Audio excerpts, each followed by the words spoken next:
Welcome to Terrified Tales, where things are about to get unsettling.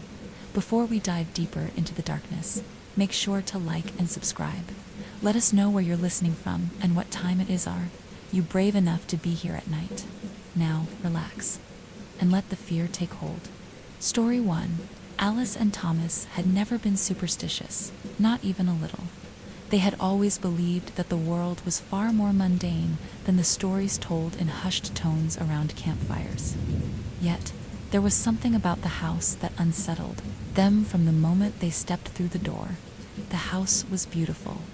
A sprawling Victorian structure with weathered stone walls and windows that let in soft beams of afternoon sunlight. The air smelled of dust and aged wood. Faint traces of old cedar and lavender long since faded into the fibers of the walls. It was the kind of place that promised comfort, even nostalgia place to raise children and grow old together. But something else lingered there too, an unsettling presence that clung to the very corners of the house, heavy as a secret. Thomas had always been practical, dismissing Alice's vague unease when they first moved in. Old houses just have a vibe, he had said with a smile that didn't quite reach his eyes. It's nothing. Alice nodded, but in the stillness of the night, she felt the whispers, the faint, distant sounds like murmurs too soft to catch, but impossible to ignore. It started small. One evening, Alice was in the kitchen, the sound of her knife chopping vegetables filling the otherwise quiet house, when the door to the pantry creaked open on its own. At first, she laughed, thinking perhaps a draft had caused it. But when she turned around to shut it, the door swung wider, as if inviting her in. The air had grown colder too, a sudden chill that made her skin prickle. She forced herself to shut the door, shaking her head.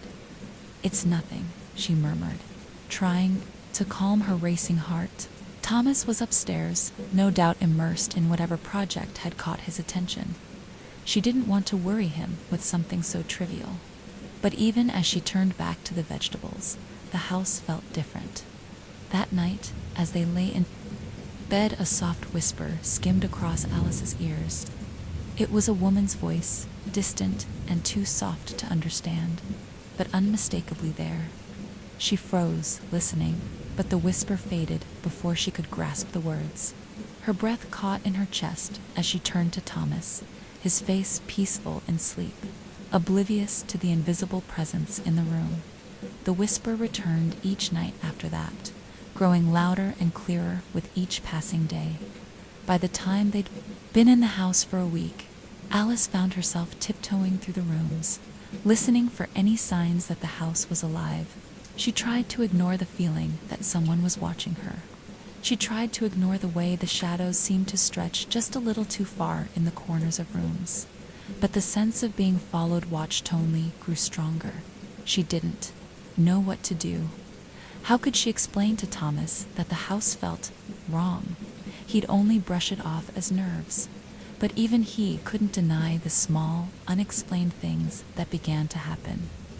One afternoon, when he came downstairs to the kitchen, a glass of water that had been sitting on the counter was shattered on the floor, no sign of how it had broken. He chalked it up to clumsiness, though something in his eyes told Alice that he, too, felt the weight of the air growing heavier. But the real sign came when Alice stood in front of the mirror that morning. She wasn't sure what compelled her to do it, but as she stared into her reflection, she saw something just behind her shadow, moving just out of the corner of her eye. She turned sharply, but there was nothing there.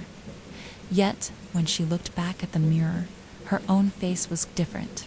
Her eyes were dark, too dark, and her expression was twisted with grief that hadn't been there before. She blinked, and it was gone.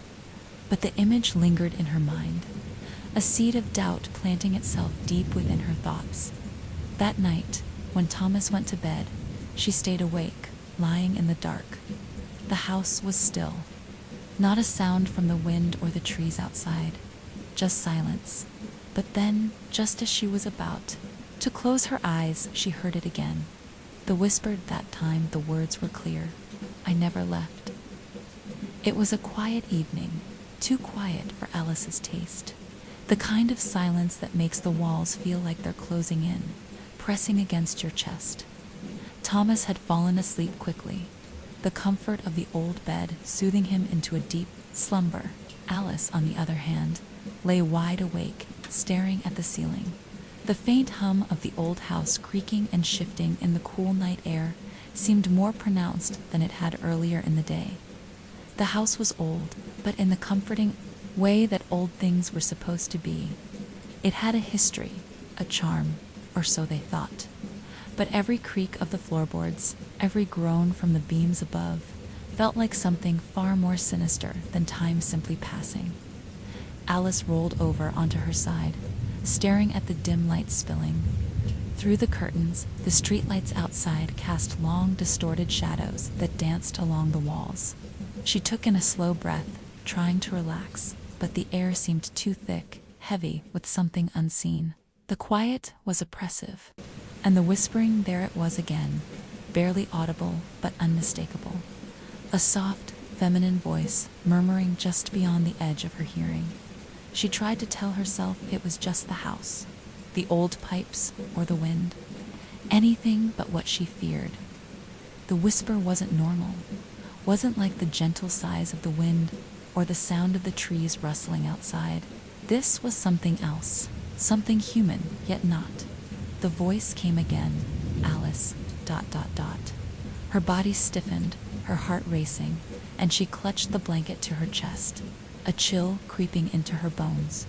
Was she imagining it? The house was old.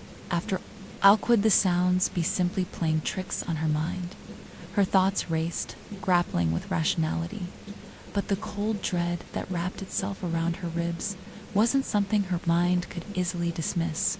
Her eyes darted toward Thomas, his breathing steady and deep. He was unaware, lost in the peaceful oblivion of sleep. She envied him for that. The voice spoke again, this time much clearer. I never left. Alice's breath hitched in her throat. She sat up abruptly, her gaze sweeping the room. The shadows, long and twisted in the low light, seemed to stretch unnaturally, as though they were alive. But there was nothing. No figure in the corner, no silhouette in the doorway, just the shadows stretching. Her skin crawled. Alice, Thomas mumbled in his sleep, shifting beside her. The sound of his voice startled her, and for a moment she wasn't sure if it had been real or if it had been the whisper that had somehow escaped from her own thoughts. But no, it was Thomas's familiar voice, the warmth of his presence. She took a shaky breath and glanced at him again, watching his face soften in the dreamlike haze of sleep. It was nothing. It was nothing. She had to believe that. But how could she? The house felt different now. It wasn't just the creaks or the shadows. It was the weight. The sensation that something unseen was hovering just outside her vision, lurking in the darkness, waiting. The hours crawled by, the oppressive quiet stretching into something unbearable. Just as she was about to convince herself to get some rest, the whisper came again, closer this time, louder. You can't run from me, Alice. She froze, her blood turning to ice. Her hands trembled beneath the covers, and she could feel the sweat beating along her spine. Every instinct told her to scream, but she couldn't. It was slightly ajar, just enough to let a sliver of light into the room. She hadn't left it open. She never did. The house was full of odd little things like that, things that didn't add up, things she couldn't explain. Panic gripped her, and she swung her legs out of bed, moving quietly across the floor, the wooden planks cold beneath her bare feet. The whisper seemed to curl around her, seeping into her very bones, becoming a part of her thoughts. You're already mine. Her breath caught, her body frozen in place for a moment, as the weight of the words sank in. This was no ordinary haunting. This was personal. Whatever was in this house, whatever had been here before them, knew her name. She reached for the door and stopped there. Standing in the doorway was a figure. It wasn't Thomas, though it had the shape of a person.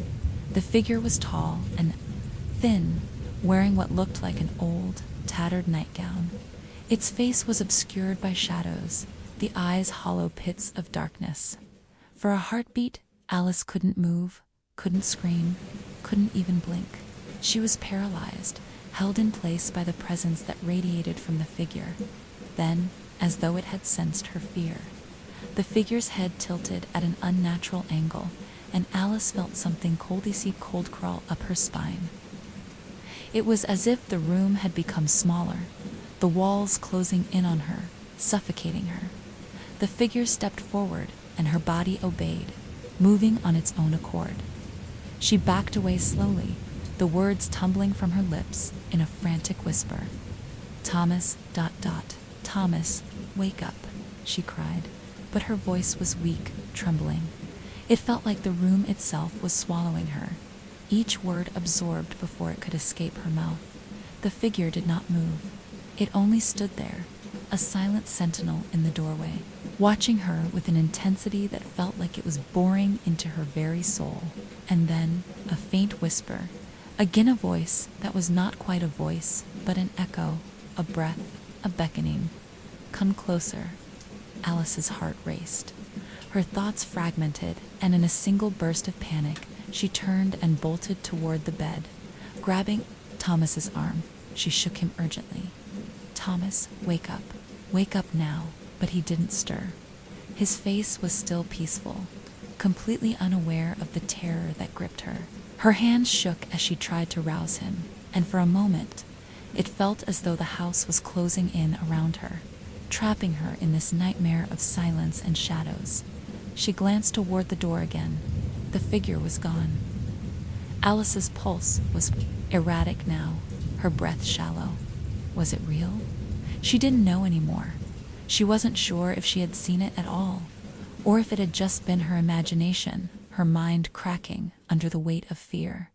But something inside her told her it had been real, and it wasn't over. The house had chosen her, and now it wouldn't let her leave. Days passed, but the unsettling events in the house didn't relent. In fact, they seemed to intensify, weaving their presence deeper into Alice's daily life until she could no longer deny it. The house was changing her. At first, she had assumed it was simply the stress of moving into a new place, the adjustments of a fresh start. But now, every creak in the floorboards, every flicker of the light, felt deliberate. It wasn't just the house settling, it was as though something was moving, watching, waiting. By the time Thomas had begun his work routine, leaving Alice to herself more and more, the house had fully revealed its strange hold over her. She tried to dismiss it, to shrug off the coldness that clung to the corners of each room, the whispering voices in the walls, the way the shadows seemed to lengthen when the night fell. Yet it was impossible to ignore the growing sensation that the house had grown aware of her, as if it had marked her as its own. A sense of watching, of being observed, tugged at her constantly. She woke one morning with a strange weight on her chest, as if an invisible hand had pressed down on her while she slept. The air was thick with that familiar, oppressive silence, the kind that makes your skin crawl.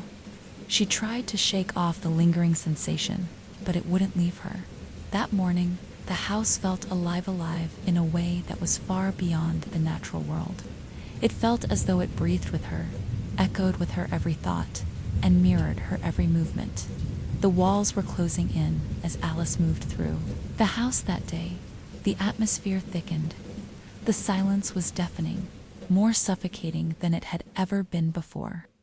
She found herself walking the same path through the living room, the same route to the kitchen, over and over again. But it was no longer the house that was familiar. It was the oppressive weight of something hidden beneath it, pressing back against her every step. She stopped in the hallway one afternoon, staring at the mirror hanging on the wall. The same antique mirror that she had ignored at first, its surface cloudy with age, its frame adorned with intricate carvings. Something about it drew her in, though the glass felt too clear, too reflective, as though it could show something beyond the surface. Her reflection seemed normal at first, but as she stared deeper into it, she felt the uncanny sensation of something moving just out of sight. Her heart began to beat faster, her hands trembling at her sides. She reached out a hand, touching the mirror's surface. The chill of the glass seeped through her fingers, colder than the air around her. The reflection rippled for just a moment, distorting her image. She jerked back, her breath coming out in a sharp gasp. A noise came from behind, her a soft thud, like the creaking of wood shifting. She turned quickly, her pulse racing, but saw nothing. No one. The hallway was empty. Her eyes darted back to the mirror. She was no longer standing in the same place. Her reflection showed her standing just slightly to the right of where she was. It was the same, yet not the same. Alice's stomach turned. Something was terribly wrong. She stepped closer to the mirror, her heart pounding in her chest. As her face neared the glass, her reflection seemed to change. Her eyes grew darker, more hollow. Her lips twisted into a faint, unnatural smile. But it was the eyes that got to her. There was something in those eyes, something that wasn't her, Alice. A voice whispered, soft and sweet, as though it was right next to her ear. The voice was familiar, but wrong, distorted, like it was trying to trick her, twist her reality. Her breath hitched, and for a split second, she was frozen. Her reflection blinked, but it was not her doing it. The eyes that stared back at her were not her eyes. The reflection of her own hand in the mirror reached out, as though it had a life of its own. It moved slowly, unnaturally, fingers extending toward her, as if beckoning her closer. She pulled away, stumbling backward, her mind scrambling to make sense of it all. That was the moment Alice realized she was no longer alone in the house. She didn't know how, but she knew that the house had chosen her as its prey. It wasn't just the whispering. It wasn't just the shadows that twisted in the corners of her vision. It was the sense of being watched, a presence that had slowly encroached on her mind, pulling at her sanity, weaving its way into her thoughts. The whispers had started as faint murmurs, but now they were distinct. She could hear them even when she was alone in the kitchen, or when she tried to read in the living room. A woman's voice, soft, seductive, yet filled with malice. "Alice, come to me." The words slithered into her thoughts, settling like a venomous snake, wrapping around her mind. There was no place in the house that was safe anymore. That evening, as Thomas returned from work, Alice felt an overwhelming sense of relief. She had been waiting for him all day, needing him, needing someone to break the growing tension. She tried to greet him with a smile, but it felt forced, wrong. He was tired from work, his face weary, but there was something else in his distant look that Alice couldn't place. "Rough day?" she asked softly, trying to break the silence. Thomas nodded, shrugging off his jacket. "Same as always. But how was your day?" he asked, a little too casually. Alice hesitated. Should she tell him? She wanted to, needed to, but something held her back. What if he thought she was losing her mind? What if he dismissed her fears as nothing more than paranoia? I don't know, she said, her voice quiet. "It's just this house. There's something about it, something I can't shake. It feels like it's watching me." Thomas raised an eyebrow, his expression softening. "It's just an old house, Alice. You're probably just tired from all the unpacking. You've been on edge ever since we moved in." Her chest tightened. It wasn't that simple. She knew it wasn't just stress.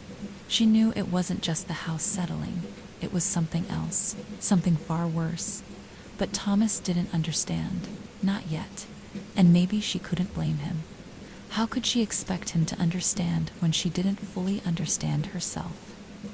Later that night, after they had eaten dinner in a silence that felt more strained than comfortable, Alice retreated. To the bathroom, the lights flickered overhead as she stood in front of the mirror, her reflection now calm, composed. But she wasn't calm. Her heart was racing, her hands trembling as she touched her neck, feeling the thin pulse of blood beneath her skin. She stared into her own eyes, the reflection staring back at her with an intensity that made her want to look away. And then, through the fogged surface of the glass, she saw someone standing just behind her. A figure, the woman from her dreams. Her breath caught in her throat, and for a moment, Alice didn't know whether she had imagined it or whether the figure had truly been there. But as the figure stepped forward, moving out of the shadows, Alice could feel the coldness radiating from its suffocating heart. Stopping. Her reflection didn't blink. It didn't move. The figure stepped closer, and Alice's own reflection began to twist, warping into something unfamiliar, something darker. The eyes that stared back at her now were not hers. The reflection smiled, but it wasn't her smile. It was something else suddenly. The light overhead flickered, and the reflection returned to normal. The woman was gone. The smile vanished.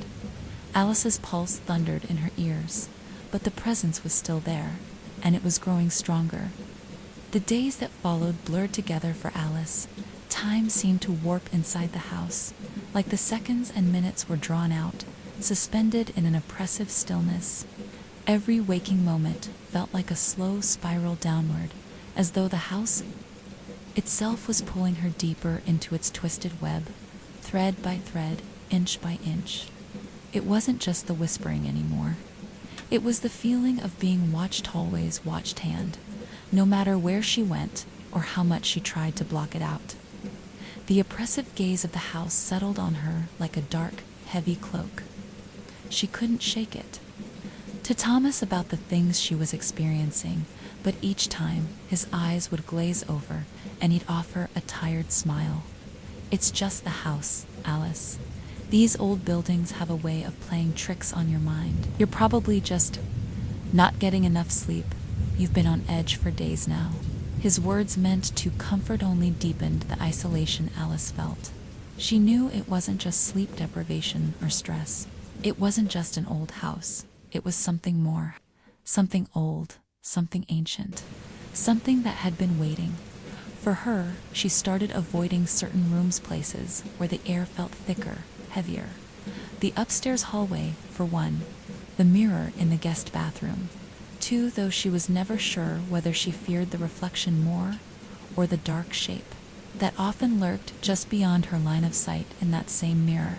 She would glance at it briefly, then quickly look away, as if fearing that the longer she stared, the more she would see. She couldn't tell Thomas about it, not when he was so dismissive of her concerns. He never seemed to notice anything out of the ordinary. It wasn't just the house, she realized. It was the house and her memories, her grief, her own deep-rooted fears that the house had found a way to exploit. The whispers in the night, which had been a constant, now felt like voices calling her name, beckoning her to something. She couldn't understand what. One night, she woke to the sensation of being suffocated. She gasped for air, her chest constricting as if something had wrapped around her ribcage. Her throat felt tight, her breaths shallow and frantic. Her eyes shot open, her room dark and still. The only sounds the quick thud of her own heartbeat, and the faint hum of the house live, pulsing, breathing in unison with her. But there was something else, something that shouldn't have been there, the shadow. It stood at the foot of her bed, tall and thin, with an outline that was far too sharp to be human. Its form flickered, like the image of something that didn't belong in this world, its edges warping and twisting like smoke, and its eyes that weren't truly eyes glowed faintly in the dark, red embers burning deep within their hollow sockets. It wasn't a creature that had come to haunt her. It was something that had been waiting, patient, for years. Decades, maybe even centuries. She couldn't move, couldn't speak. The air in the room had thickened to the point of suffocating her, and all she could do was stare into those eyes. They didn't blink. They didn't shift. They only watched her, waiting for her to acknowledge them, to understand it had been waiting. Suddenly, the silence was shattered by a single low, Whisper a voice like a breath, soft but insistent. You belong to me now. Alice's skin went cold. Her breath hitched, and then, for reasons she couldn't explain, her body screamed at her to look away. She turned her head, squeezing her eyes shut, clutching the sheets around her body like a lifeline. But the sensation of being seen was inescapable. No matter how tightly she closed her eyes, no matter how hard she willed herself to disappear into the dark, those eyes were still there. She had no idea how long she stayed like that, trembling in place until the silence settled once again. When she opened her eyes, the figure was gone. The shadow had vanished, leaving only a cold emptiness in its wake. She was alone, or was she? Her pulse still thundered in her ears as she forced herself to sit up in bed. The room felt foreign now, like it had shifted just enough to be unfamiliar. She glanced toward the window. The moonlight cast pale, trembling shapes on the walls, but it wasn't the light that unsettled her. It was the deep, yawning darkness that seemed to stretch out from every corner of the room. The house felt like it was holding its breath, waiting for something, waiting for her. She lay back down, but sleep wouldn't come. Every time she closed her eyes, the vision of those glowing red eyes burned through her mind, and the whisper "you belong to me" echoed endlessly, as if the words had burrowed into her thoughts and refused to leave. The next morning, when she reluctantly crawled out of bed, she noticed something new, something impossible. In the light of day, the house was just as it had been, old, comforting, but worn with time. The shadows still hung in the corners, but they were just shadows, right? Just the natural play of light in an old house. But as she made her way down the stairs, her gaze caught something in the hallway mirror, something that hadn't been there before. Her reflection wasn't entirely hers. Alice stood frozen at the base of the stairs, staring at the mirror with wide eyes. Her reflection seemed normal at first, but as her gaze shifted, she saw it. The figure again standing just behind her, its face twisted and blurred. It wasn't the shadow that had visited her last night. This figure was different, its features indistinct, like a phantom, a vague outline of something half-formed, neither human nor entirely unnatural, but it had the same eyes. Those eyes. She felt the blood drain from her face as she backed away. From the mirror, she couldn't tear her eyes away from it, couldn't seem to stop herself from watching. The figure moved. It followed her inch by inch as she staggered back.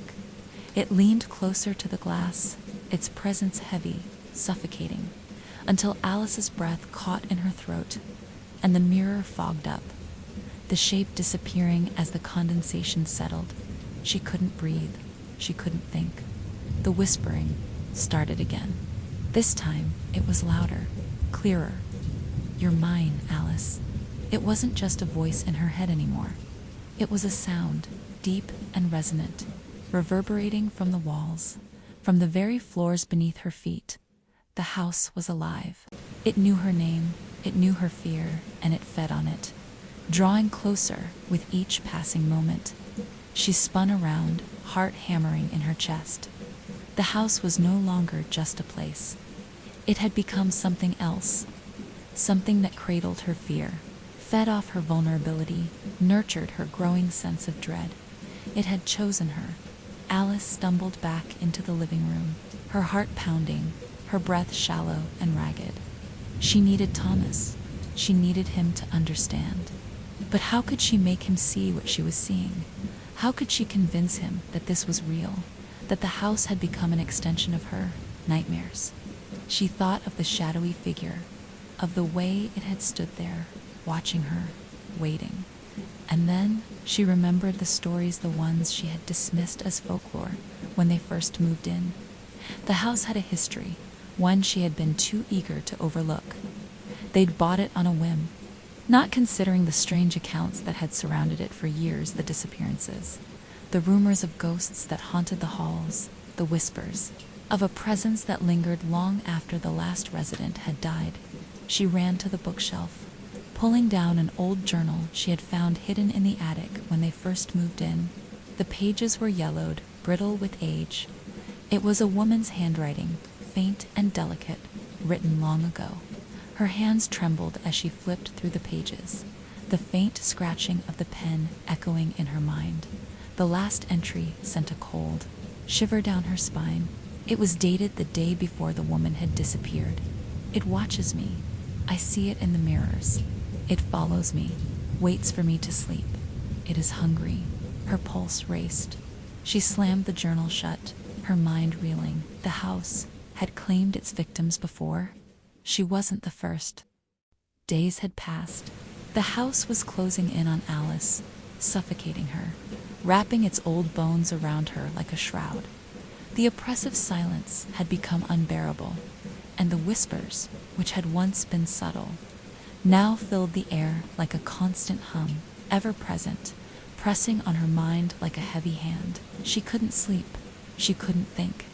And more, the line between what was real and what was a product of her imagination began to blur. She kept seeing the glowing, hollow eyes. They appeared in the reflection of every mirror, the shadows that shifted in the corner of her vision, and even in the darkened corners of rooms where she hadn't thought to look. They followed her, watched her every move. But what was worse was the sense that it wasn't just the house anymore. The house was becoming her. The walls pulsed with her heartbeat. The floorboards creaked in time with her breathing, and the cold, thick air felt like it was seeping into her very soul. It wasn't just the house. It was her grief, her guilt, her fear that was drawing the entity closer. She had always been afraid of the unknown, of what lay beneath the surface of things. But now she realized it was her fear that the house was feeding on. It was her sorrow, her fractured mind, that the presence had latched onto, and it was growing stronger with every passing hour. It was the mirror that first broke.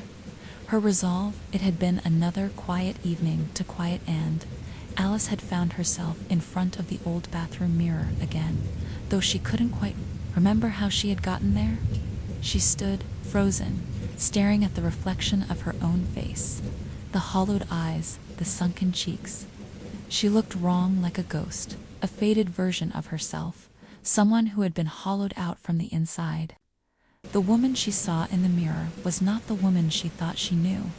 The whispering came again, softer this time, like a breath brushing her ear. "You can't hide from me, Alice.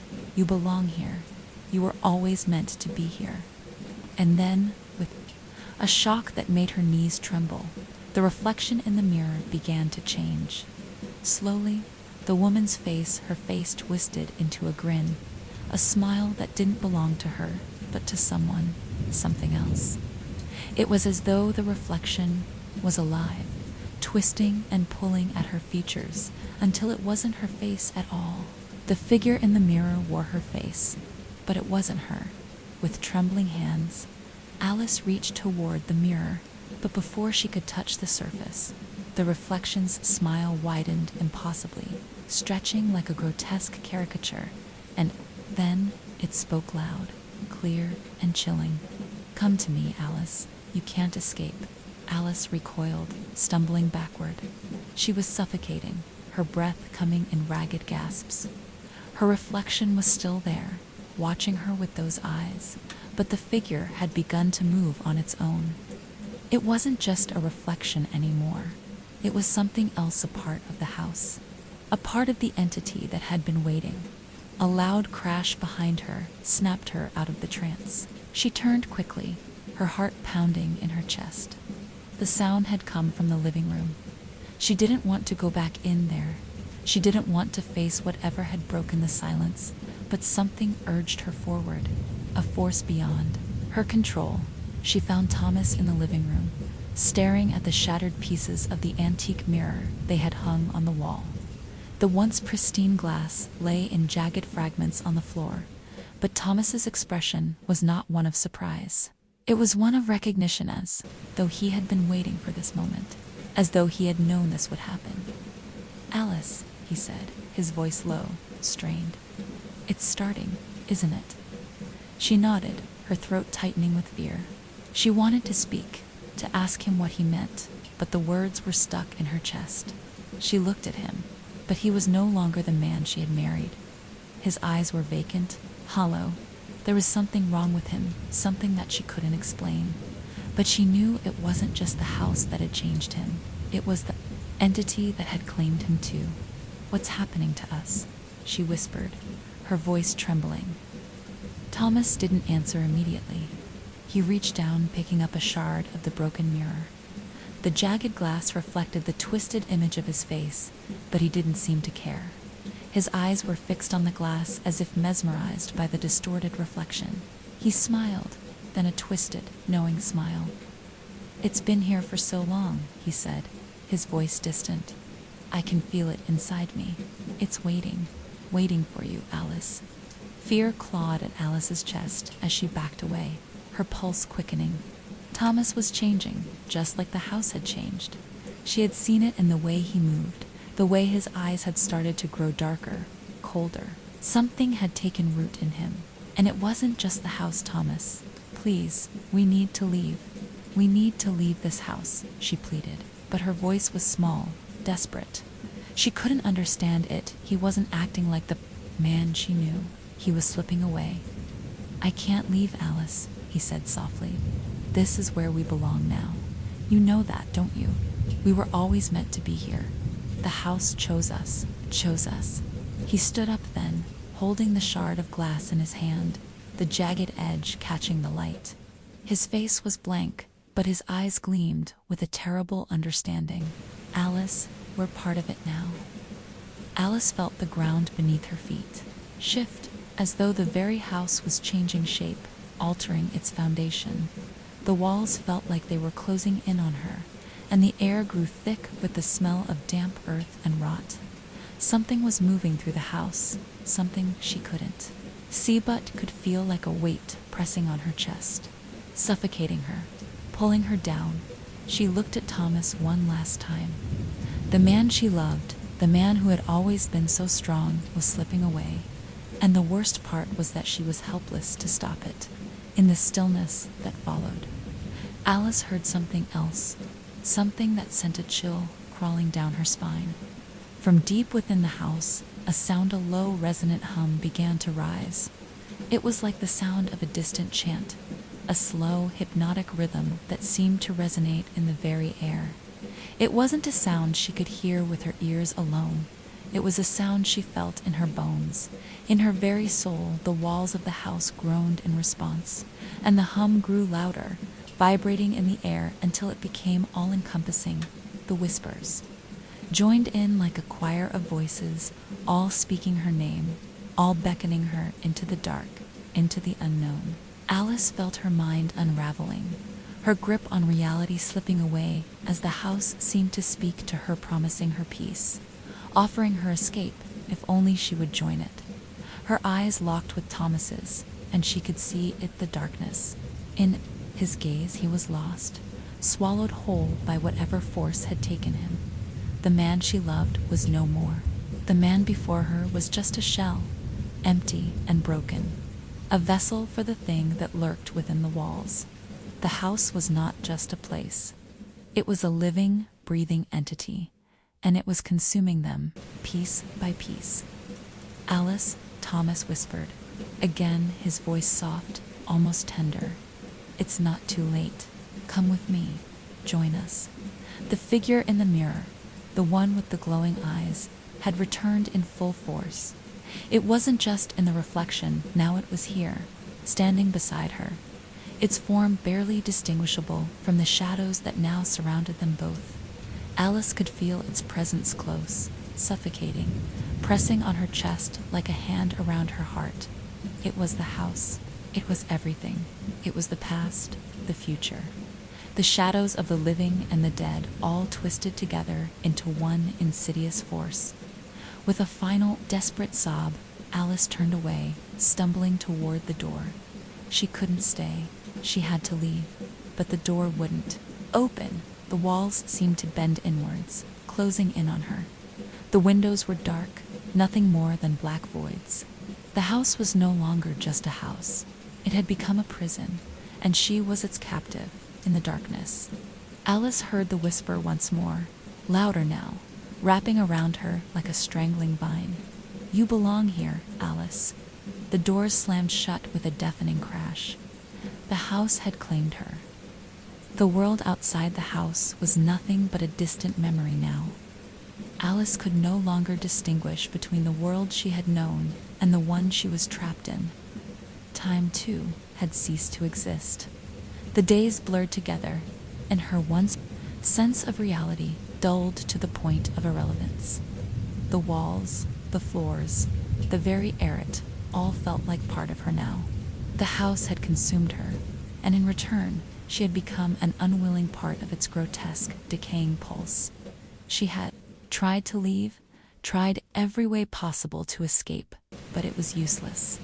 The doors wouldn't open, the windows were sealed shut.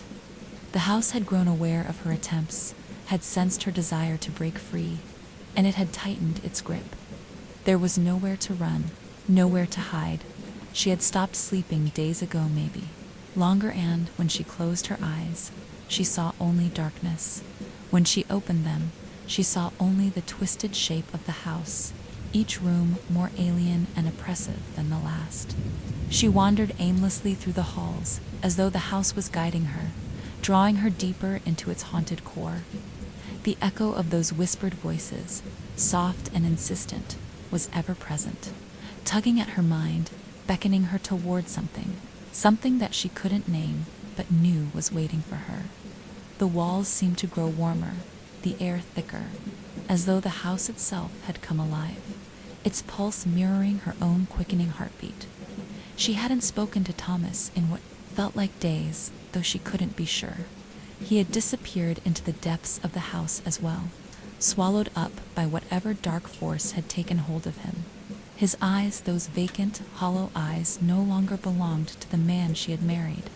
He had become something else, something wrong.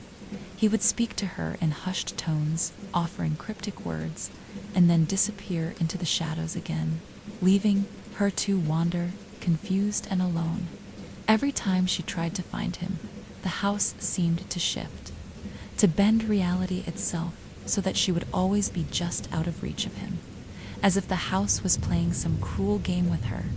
And yet, deep within her chest, Alice could feel something shifting, something awakening. It wasn't just the house, it was something inside of her, something that had always been there, dormant until now. The grief, the pain, the guilt, all of it had converged in a single, terrible moment of realization. She wasn't just inside the house, she was part of it, woven into its very fabric, bound by a dark, invisible thread that had wrapped itself around her heart and soul. She remembered the old journal she had found in the attic, the woman's journal. The entries had grown more erratic toward the end, filled with fear, with words that didn't make sense. But there was one entry that stood out, one that she couldn't shake. The last entry, the one written the day before the woman had disappeared, had been simple, cryptic. "It has awakened. I can feel it in me. It has taken me. It will take you too, if you stay. There is no escaping it. The house has chosen us. We are its children now." The words echoed in Alice's mind now, a constant refrain that seemed to grow louder each day. We are its children now. She had been so focused on the house's presence, on the whispers and the shadows, that she had failed to realize the truth that she and Thomas weren't just victims of the house. They were its heirs. This house, this ancient, malevolent entity, had claimed them as its own, and now they were bound to it forever. The house had chosen them to be its vessels, its instruments. It had consumed their grief, their fear, and now it would consume their souls. Alice had been fooling herself into thinking that there was a way out, but there wasn't. The house had already claimed her, and it had already claimed Thomas. She just hadn't realized it yet. The house had no intention of letting her go. It had no intention of letting either of them go. And now Alice could feel the pull. It was subtle at first, a strange sensation that crept through her chest, as though something was slowly taking root inside her. But it wasn't just the house. It was something deeper, something tied to her own soul, to her very essence. The grief that had clung to her since the death of her parents, the guilt she had buried for years, the fear she had carried, everything had converged into a single force, a force that now belonged to the house. She didn't want to understand what was happening, but she couldn't ignore it any longer. The whispers were growing louder, more insistent, and now they weren't just voices, they were visions. She was standing in the attic, staring at the old trunk in the corner, when the vision came. The air grew cold, colder than it had ever been, and the shadows in the room seemed to stretch and writhe. Alice felt herself being pulled toward the trunk, her body moving as though it was no longer her own. The whispers had turned into words now, murmuring directly into her mind. Open it. Let us in. Let it begin. Her hands trembled as she reached for the trunk's rusty latch. Her heart pounded in her chest, and for a moment she almost stopped. She didn't want to do it, but something urged her on, urged her to give in. The house was calling to her. It was calling to them. The trunk creaked open with a sound that seemed to reverberate through the house. A cloud of dust billowed into the air as the lid rose slowly, revealing its contents. At first, it appeared empty, but as her eyes adjusted to the dim light, she saw it, the shape, the dark, amorphous shadow that hovered within the trunk. Waiting, it wasn't just a shadow. It was something alive. Alice stepped closer, her mind reeling, her body moving without her consent. The shadow writhed within the trunk, a black, swirling mass that seemed to shift and grow as though it was reaching out toward her. She heard a voice, soft and familiar, but distant like a dream, or a memory that she couldn't quite place. Come, Alice, come closer. You are ready. You are one of us now. Without thinking, Alice reached toward the shadow. She felt the cold, suffocating air around it, the overwhelming sense of being watched, being touched by something ancient, something powerful.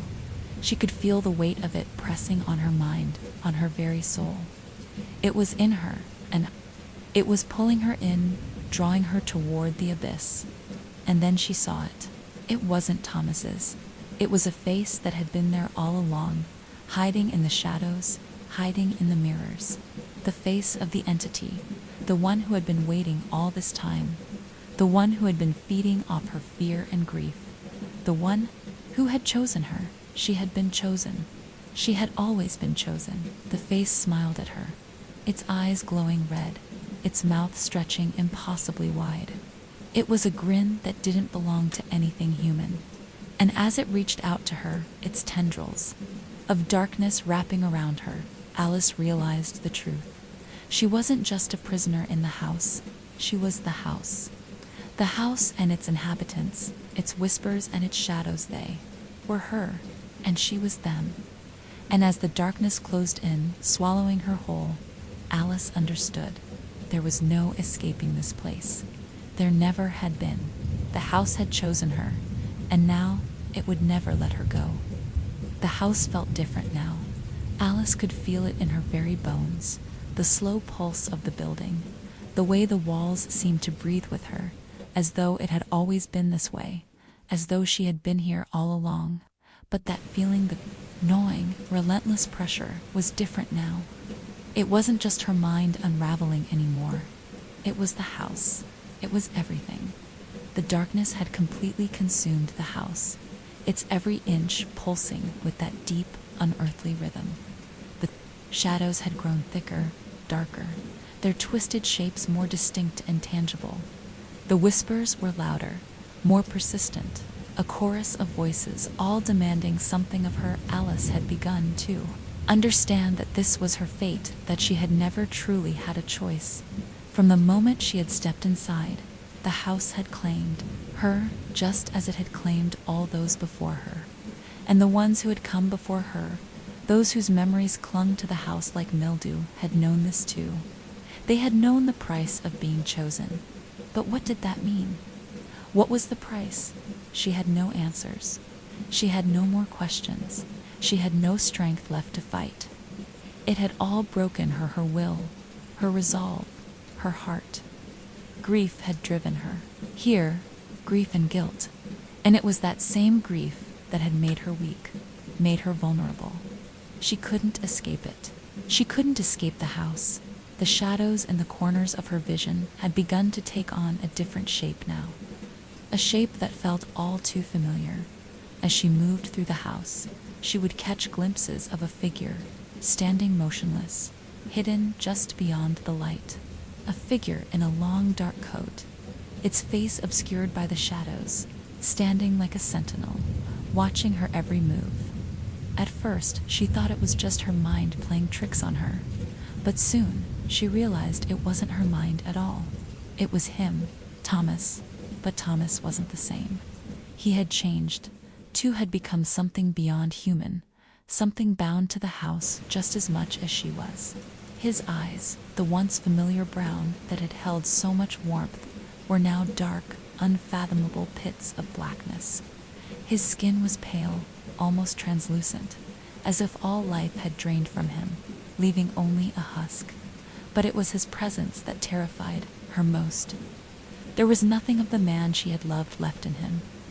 The man she had married was gone, replaced by something that only looked like him, and he was everywhere, now his form lurking just outside her vision, appearing in the mirrors, in the corners of the rooms, always watching, always waiting. It was in the hallway late one night when Alice first dared to confront him. She had walked the house for what felt like hours, wandering aimlessly through its corridors, unable to find any escape from the suffocating atmosphere that clung to her. She had thought, for just a moment, that she might hear the sounds of the outside world, perhaps the distant chirping of crickets, or the rush of wind through the trees. But no, the house was silent now, and when she heard the faintest, soft, familiar whisper of her name, her heart sank. She turned. Standing at the end of the hallway was Thomas. His figure was backlit by the faint light from the window, making him appear more spectral than real, more like a ghost than a man. His head was bowed, and he stood still, unmoving, as though waiting for her to come to him. His breath, shallow and uneven, echoed in the silence between them. Alice's voice was a rasp, barely audible above the silence, but the word carried a weight that made her skin crawl. Thomas. She took a tentative step forward, her heart pounding. In her chest, she could see his face more clearly now, the dark emptiness of his eyes, the sharpness of his features that had once been soft. His mouth was twisted in a faint, hollow smile. He didn't speak again, but the silence between them was thick, oppressive, as though he was waiting for her to understand something that had always been there but was hidden beneath the surface. The house shifted beneath her feet, groaning, creaking, as if it were responding to their presence, as if it were alive, breathing, pulsing with some unseen force. The shadows in the corners of the room seemed to stretch toward them, reaching with long, twisted fingers. Alice felt the chill creep up her spine. She wanted to run to flee, but she couldn't. She couldn't leave him. She couldn't leave this. Why aren't you with me anymore? Thomas's lips parted, and his hollow voice responded, thick with something dark, something ancient. We're already together, Alice, he said softly, his tone reverent, like a prayer. Don't you see? We've always been together. We're one with the house now. The house has chosen us. It's chosen you. No, Alice cried, taking a step back. Her mind was reeling. She didn't understand. She couldn't comprehend what was happening. She couldn't lose him, too. You have to let go, Thomas continued, his voice softer now, as though he were comforting her. The house has made us its children, its vessels. We are bound to it, just as you were always meant to be. All you have to do is surrender. All you have to do is join us. Alice felt the floor beneath her feet shift again, the house groaning as though it were in pain. Her heart raced, and she clutched her chest, her breaths coming in ragged gasps. No, Thomas, I won't. Please, no. The words stumbled from her lips, but they held no conviction. She had no fight left. She knew, deep down, that she was already lost. The house had claimed her, and no matter how much she resisted, it would never let her go. Then you will be torn apart, Thomas said, his tone growing cold, just like the rest of them. You'll be torn apart, Alice, unless you accept it, unless you accept what we are now. His eyes darkened as he took a step toward her, his presence overwhelming her. The shadows twisted around him, and the cold grew unbearable. Alice felt something stir deep within her, a primal instinct that urged her to run, to fight, but there was nowhere to run. The house was closing in, the walls pressing in on her, the darkness thickening. You are already part of it, Thomas whispered, his voice like a ghostly caress. We are all part of it. Suddenly, the whispers rose to a deafening crescendo, filling Alice's ears, her mind, her soul.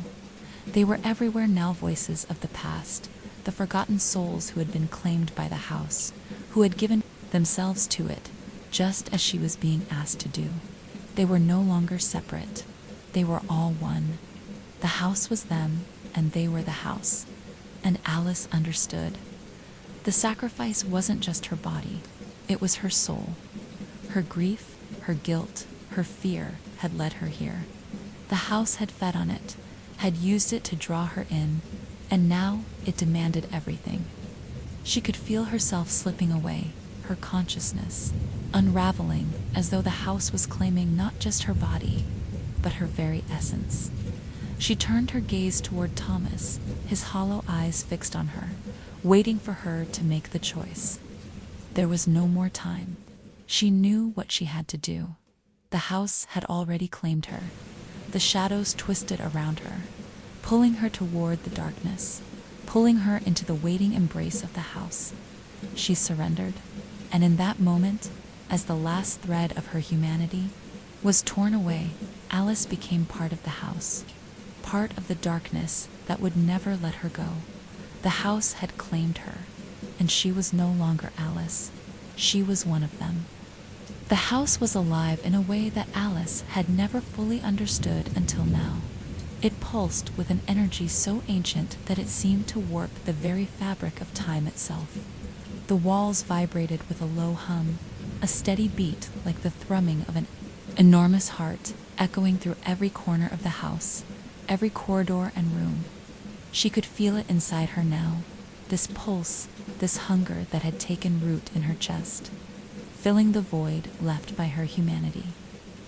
The air around her was thick with an unnatural heat, as if the house itself were feverish, yearning for something more. She was part of it now, and it was part of her. The binding had been completed. Alice's hands shook, her fingers cold and numb as they brushed against the walls. The ancient wood that had seen more than a century's worth of suffering and sacrifice. The shadows, once menacing and elusive, now moved in sync with her, as though they were part of her very being. They whispered to her, soft voices that reverberated through her skull, urging her forward, guiding her deeper into the labyrinth of this forsaken place. Her body, though no longer truly her own, moved as though it were. Her movements were mechanical, controlled, and yet there was a strange, unshakable sensation that came with it, the feeling of being watched, of being heard by something far older, far more malevolent than she could possibly comprehend. As she walked, the house seemed to open its arms to her, pulling her in, surrounding her with its dark embrace. The windows were all sealed shut now, the once familiar view of the outside world replaced by an oppressive darkness that stretched endlessly beyond the walls. The outside world had faded into nothingness. There was no escape anymore. She had become a part of it. And as she walked, the house seemed to shift, responding to her every step, molding itself to her presence. The floors creaked and groaned underfoot, the wood bowing slightly as though the house itself were breathing, alive with the pulse of its own desire. Alice could feel the weight of its hunger, and it made her insides twist with something far beyond fear. It was as though she had been pulled into the depths of an endless void with no bottom and no end.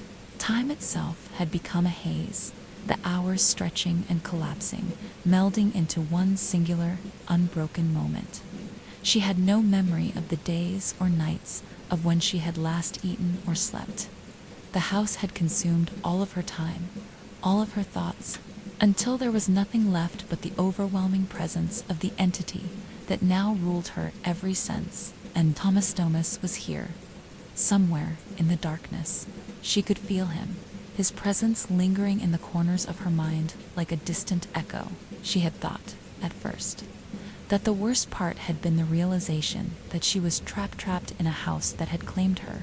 But now, as she wandered deeper into the heart of this place, she realized the true horror was the emptiness of it all. The house had taken her, yes, but it had also taken Thomas.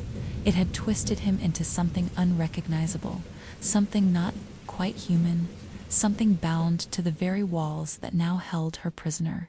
The last time she had seen him, in that hallway, his eyes had been like bottomless pits, hollow and lifeless. He had spoken of being chosen, of being part of something larger. But now Alice understood the weight of his words. The house had claimed him, just as it had claimed so many others before them, and she too was now part of that dreadful legacy. But there was more to it. There was something more sinister that had been waiting for her, something she hadn't fully grasped until now. The house wasn't just a structure of wood and stone. It was a living, breathing entity, its very essence bound to the souls of those who had lived and died within its walls. The voices she had heard, the whispers that had followed her in the shadows, were not just echoes of the past. They were the voices of the house itself, the souls it had absorbed. And now Alice was one of them. She stumbled forward, her body moving almost on its own accord, her mind clouded by the fog of dread and confusion. She couldn't stop now, couldn't turn back. The house had already chosen her, had already claimed her, and now she was bound to it as surely as the others who had come before her.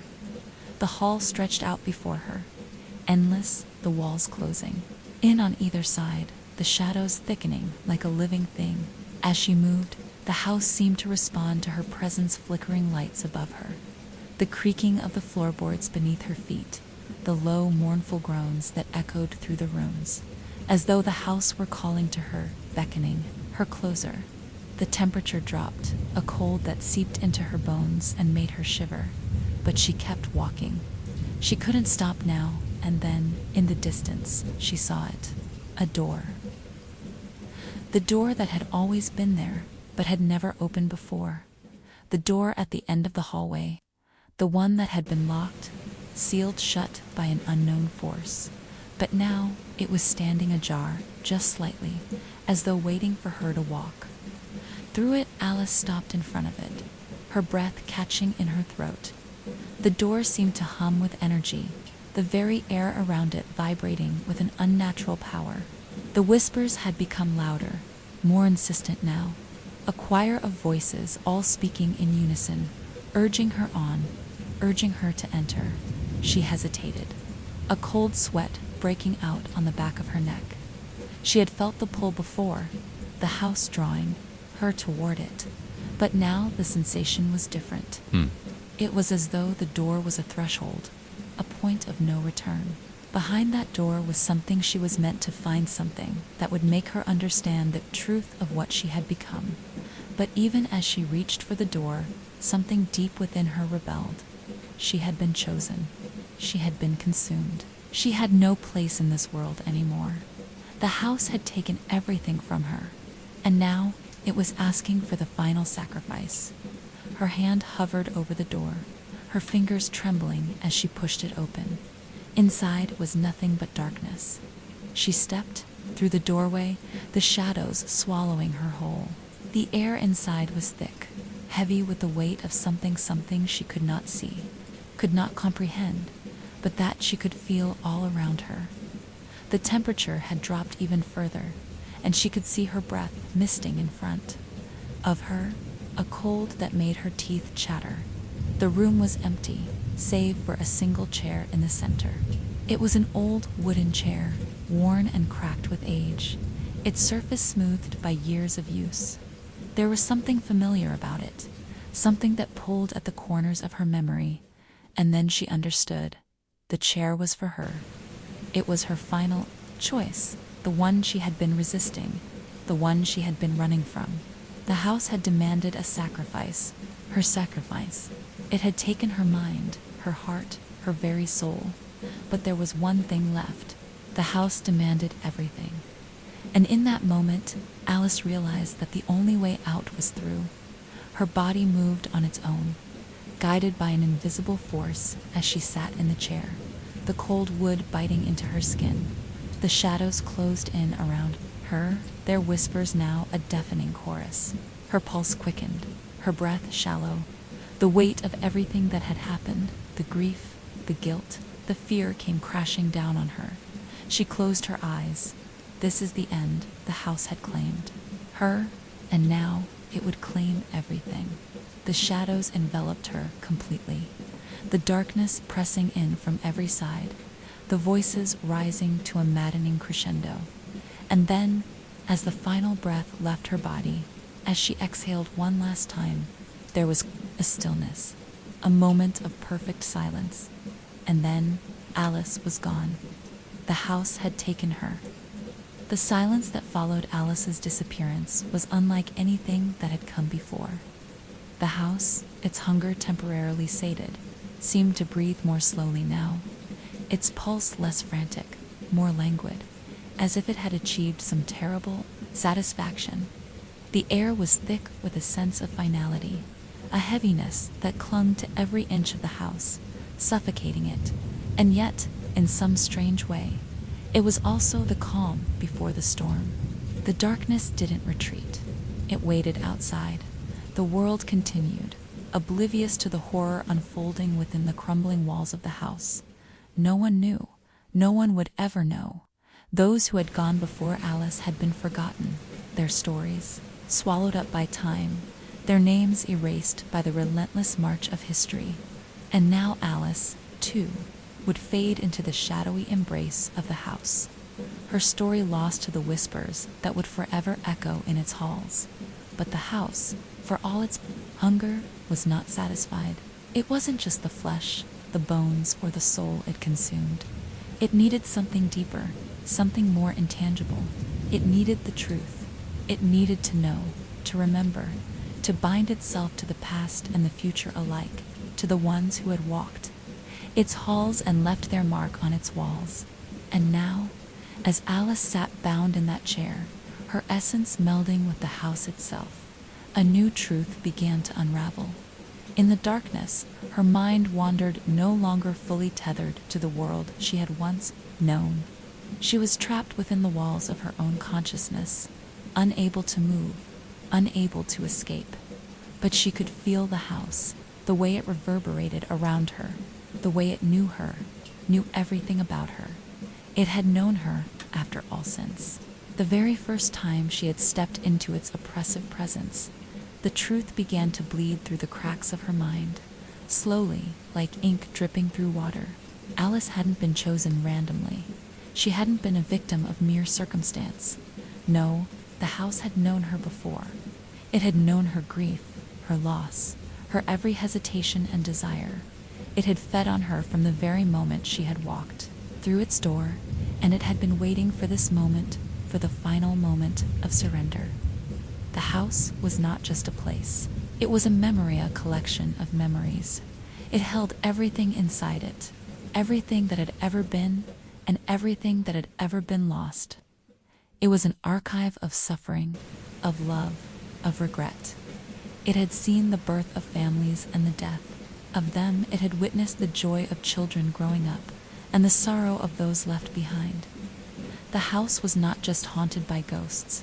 It was haunted by the past, It lived with the souls of those who had been trapped in it, who had given up their memories and their lives in exchange for the hollow comfort of its walls. And Alice, like so many before her, had been brought here because of that connection, a connection she couldn't even begin to understand. She was tied to the house in ways far deeper than she had ever known. It was more than just the place where she had grieved. It was the place where her grief had begun. It was the source of all her pain, of all the unresolved questions that had lingered in the corners of her mind for so long. The house had woven its tendrils into her life. Long before she had ever stepped inside, the house had drawn her here for one reason. Alice was a part of the house. Not in the way she had thought, no, not merely as a victim. She had always belonged here. Her family's history had been intertwined with the house for generations. It had been in the walls, in the floorboards, in the very foundation of the place. Alice's great-grandfather, a man long gone, had been one of the original builders, the one who had designed and erected the very house that had now become her prison. His hands had shaped the rooms, the stairs, the windows, and his spirit, along with his guilt, had lingered in every room, in every corner. The house wasn't just some random haunt, some malevolent force with no purpose. No, it was a carefully crafted prison place designed to trap not only those who came to it, but the souls of those who had left a mark on it, knowingly or unknowingly. Alice's great-grandfather had brought his family here, and in doing so, he had unknowingly tied them to the land, to the house, to the very spirits that now haunted it. Every generation that followed had been drawn to it, compelled by something they couldn't name, just as Alice had been. But it wasn't just the past that haunted the house, it was also the future. As Alice's mind swirled with these revelations, she could feel herself changing. It was subtle at first, like a faint sensation that brushed against her skin, an itching awareness that something was stirring beneath the surface. But then it grew, deepening into something more visceral, something far more disturbing. The shadows that had once been the house's mere companions now began to move. They twisted, they expanded, they touched her, as though they were trying to find their way into her very being. The darkness no longer seemed like a passive observer, but an active force, a presence that sought to claim her completely. The whispers grew louder, more insistent, now intertwined with the low, guttural growl of something much older, something far more sinister. The house itself began to vibrate with the energy of its own desires, a constant hum that shook the foundations of Alice's very existence. The darkness called to her, but it also pushed her away like a lover who had once been tender, but who now demanded more than she was willing to give. She had become the house. The memories of those who had come before her, the ones who had been claimed by the house, began to seep into her consciousness. She could feel their stories, their pain, their regrets rising to the surface of her mind. Faces began to form in the shadows, faces she recognized but could not place. There were children, young girls with wide eyes and soft smiles, women who had once lived in the house, their faces etched with grief, men who had died here, whose spirits were bound to the place, forever seeking release. But amidst these memories, there was one face that stood out, one face that hovered over all the others, a face she had never seen before, but one she instinctively knew, her father. He had been here, hadn't he? She could remember the stories he used to tell her when she was young, stories of the house, of the strange things that had happened, things that could never be explained. He had always tried to warn her, to protect her from the house, but in the end, he had failed. She had been drawn here anyway, and now it seemed as though his spirit, too, was part of the house, trapped in the same way as the others. It wasn't just grief that had brought Alice here. It was the deep-seated need to understand, to unravel the truth of the house, to find the answers that had eluded her for so long. She had thought it was her own grief that had guided her, but it was much more than that. She was part of a much larger story, one that had begun long before her birth, and that would continue long after her death. The house was not just a place of death, it was a place of resurrection. Alice could feel it now the energy swirling around her, the way it pulled at her, drawing her deeper into its grasp. The walls seemed to close in around her, the shadows growing thicker, as though they were reaching for her, trying to take her. She was no longer just a soul trapped in the house. She was the house. She was the darkness, the memory, the pain. And now she was about to become the house's greatest secret. The shadows closed in on Alice, but this time they did not feel like mere whispers. They felt like a tidal wave, a force so immense, so overpowering, that it seemed to swallow the very air from her lungs. The darkness around her thickened, swirling, like a living thing, shifting and twisting, as though it had a mind of its own. The whispers, once soft and pleading, now rose to a deafening crescendo, a cacophony of voices from the house's forgotten past. The faces that had once appeared as faint, fleeting impressions now solidified, pressing in on her like a crowd desperate to be noticed.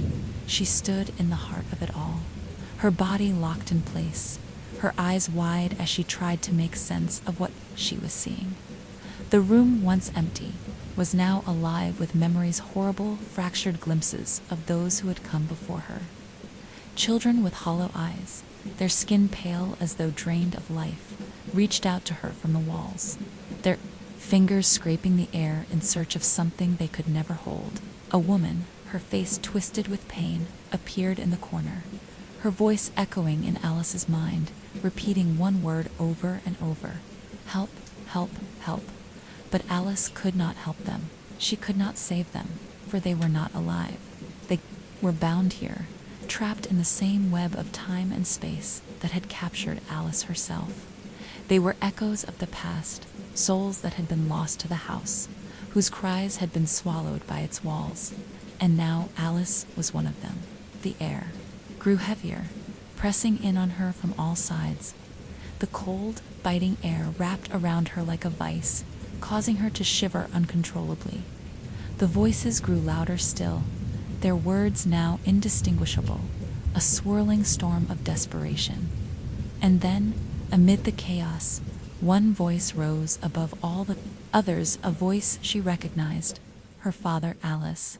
The voice whispered her name, soft but urgent, like a distant plea. It was a voice she hadn't heard in years, but it carried a weight of familiarity, of love and sorrow. Alice, you have to listen to me.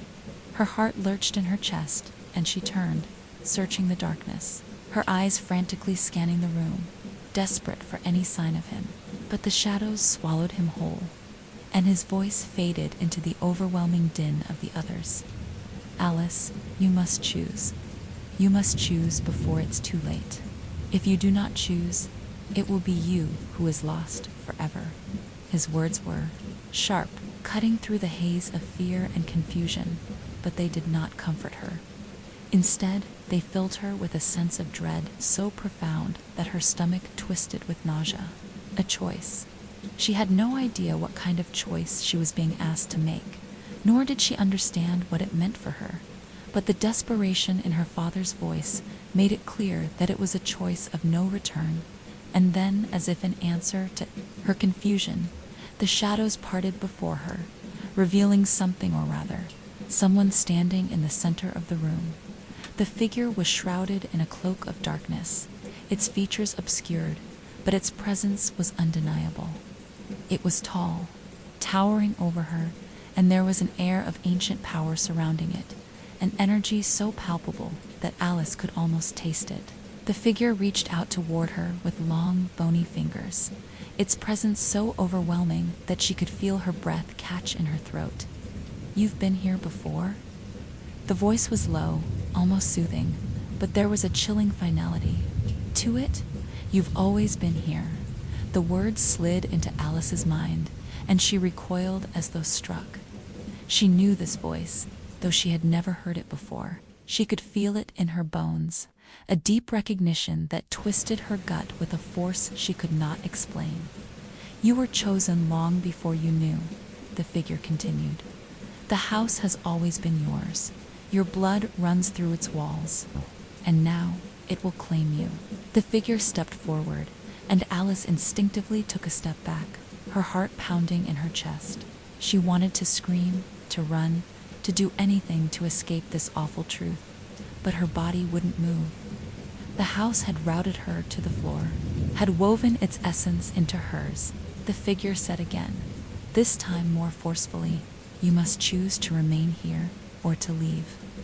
To leave, however, would require a sacrifice, a price far higher than you can imagine.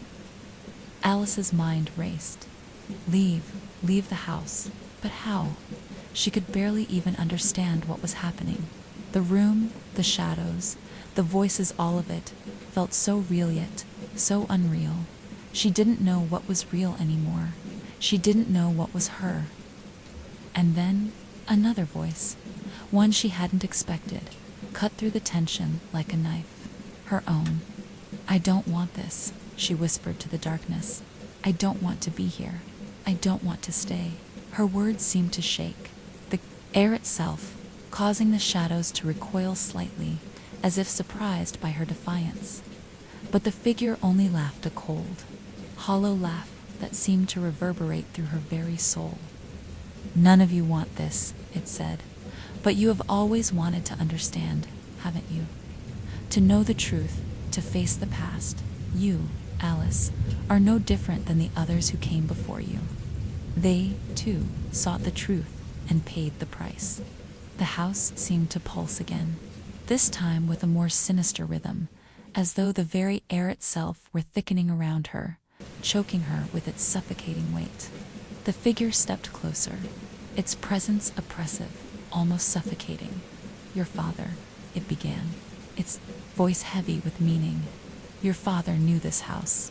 He built it, and in doing so, he bound himself to it. His soul is here, Alice, trapped, but not for much longer. The house demands its due. It demands you." Alice's heart stopped, her father's soul trapped.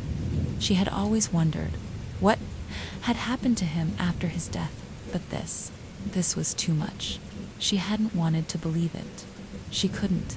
The figure moved closer still, until it was mere inches from her. She could feel its cold breath on her face, its energy seeping into her very bones. She was falling into an abyss, one that seemed endless. "You must make a choice," the figure repeated, its voice now a whisper. "You must choose to accept the darkness, to become part of it, to take your place in the house, or you must sacrifice what you have left, your life, your soul, everything." Alice could feel the pull, the suffocating grip of the house on her very existence.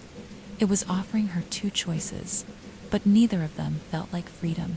There was no escape from this place, no true release from the torment that had been so intricately woven into its fabric. The choice felt impossible, both pathways leading to darkness, both filled with pain, suffering, and loss. And then the shadowed figure raised its hand, pointing toward the doorway at the end of the room. "Make your choice," it said one last time, its voice now an all-encompassing force crashing over her like a wave.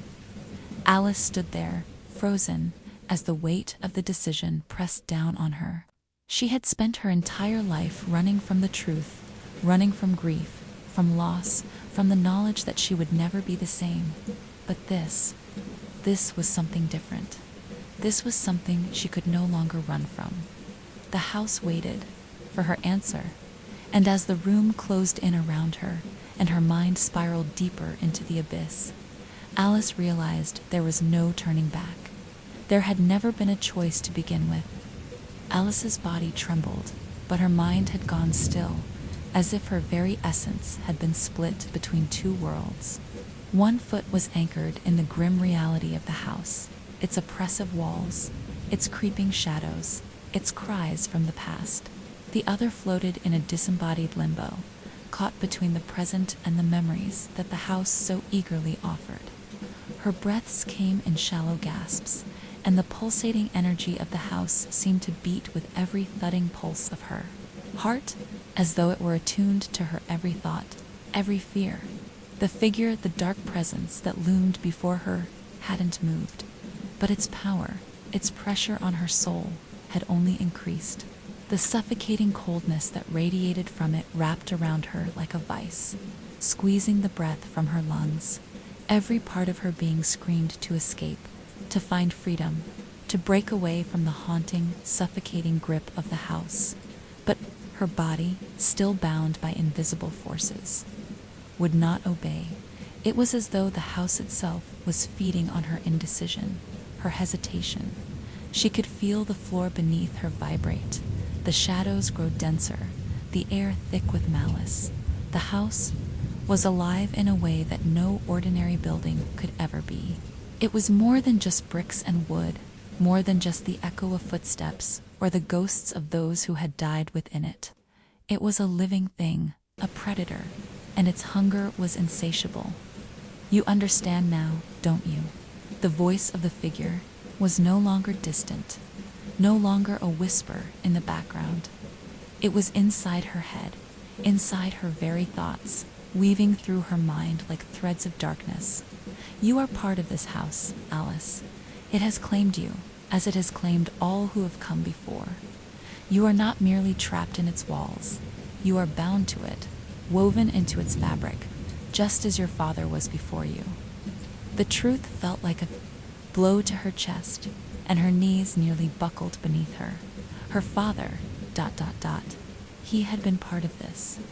Had he known what he was creating when he had built the house? Had he understood the price of his actions? Memories she had buried deep began to resurface. Her father, strong and stoic, telling her to stay away from the house when she was younger. The way he had become more distant over the years, the way his eyes had started to lose their light. He had never spoken of the house in detail, never fully explained why it had so much power over him. But now, in the presence of this dark force, Alice understood. The house had always been his master, and now it sought her. It sought to claim her soul, to bind her to it for eternity. Why? She whispered, her voice hoarse and weak. Why me? Why now? The figure's cold laughter echoed through the room, a sound that vibrated in the very marrow of her bones. Because you were always meant to be the next. It is your blood, your essence. You are the heir to this darkness, to this curse. A wave of realization hit her with the force of a crashing wave. This wasn't just about her father, or the house, or the ghosts that inhabited it. It was about bloodlines. It was about inheritance, about the sins of her ancestors, stretching back through time, each one feeding the house with more pain, more despair, until it had grown too powerful to ignore. Her family's history had been stained by the house, and now that stain was pressing down on her. You're telling me this was always meant to happen? Alice's voice cracked. The weight of her words was unbearable, and yet it didn't stop the flood of thoughts that continued to break through her mind. There was no escape, no way out. The figure tilted its head slightly, as though considering her question. Then, with a sigh that seemed to resonate in the very air around her, it answered, "There was no escape for your father. There will be none for you. The house chooses its own. It does not care about your desires, your hopes, your attempts to break free. It is a place of binding, and you are its next vessel." The words stung like cold, jagged nails being driven into her chest. She could feel the truth wrapping around her heart, squeezing, constricting, until there was no air left. This house, this monstrosity of suffering and time, had been waiting for her, waiting for the moment when she would finally cross its threshold and accept its demands. And now that she had, it was asking her for the ultimate offering, herself. "No," Alice gasped, her eyes flickering with something that resembled defiance. "No, I won't give in. I can't." But as she spoke, the room seemed to shift. the shadows bending and folding in on themselves, stretching and distorting in ways that defied logic. The air grew colder, heavier. She could feel the darkness tightening around her like a noose, suffocating grip now threatening to swallow her whole. Her breaths were shallow, strained, her chest tightening as though the house itself were pushing down on her. "You can try to resist," the figure intoned, its voice a low, mocking whisper. "But know this: your resistance is already a part of the house's will. It is already bound to you. It is in you, Alice. It is the blood in your veins, the fear in your heart. Your refusal is just as much a part of the process as your acceptance." Her thoughts swirled. The house wasn't simply haunting her. It was shaping her, molding her into something new, something dark. She was no longer just Alice, the grieving daughter, the lost soul wandering in search of answers. She was something far darker, something far more dangerous. The price of knowledge, of understanding the house's past, had been steepened. It had only grown steeper the longer she resisted. Her father's soul, her ancestors' sins, all of it had been pushing her toward this moment. There was no escape from the house's grasp. And, perhaps, there never had been. Choose. For the first time, it was neither human nor something she could fully comprehend. It was a shifting mass of shadows, of fragments of faces and limbs, its form constantly in flux. But one thing was certain: its eyes. They were pits of blackness, voids that seemed to draw in every shred of light, every shred of hope. "You must. Choose, Alice. Accept your place in the house. Become one with it." Her heart raced as her mind screamed in rebellion. She couldn't. The pull, the weight of the house's demands, the pressure to surrender. It was unbearable, like the slow crumbling of her very identity. The very essence of who she was being chipped away, piece by piece. Her father's voice, faint but desperate, pierced through the rising tide of darkness. "Alice, don't do it. Don't become part of it." The struggle inside her intensified, but with each passing second, Alice felt herself weakening. It was as if the house had worn her down, worn her soul down over the years, until there was nothing left but the aching, gnawing truth. She was bound here. She always had been. She was as much a part of this house as the walls themselves. Her pulse thundered in her ears, the choice clearer than ever. There was no escaping it. She had no power left, no strength to fight. "Please," Alice whispered to the shadows. "Please, I don't want this."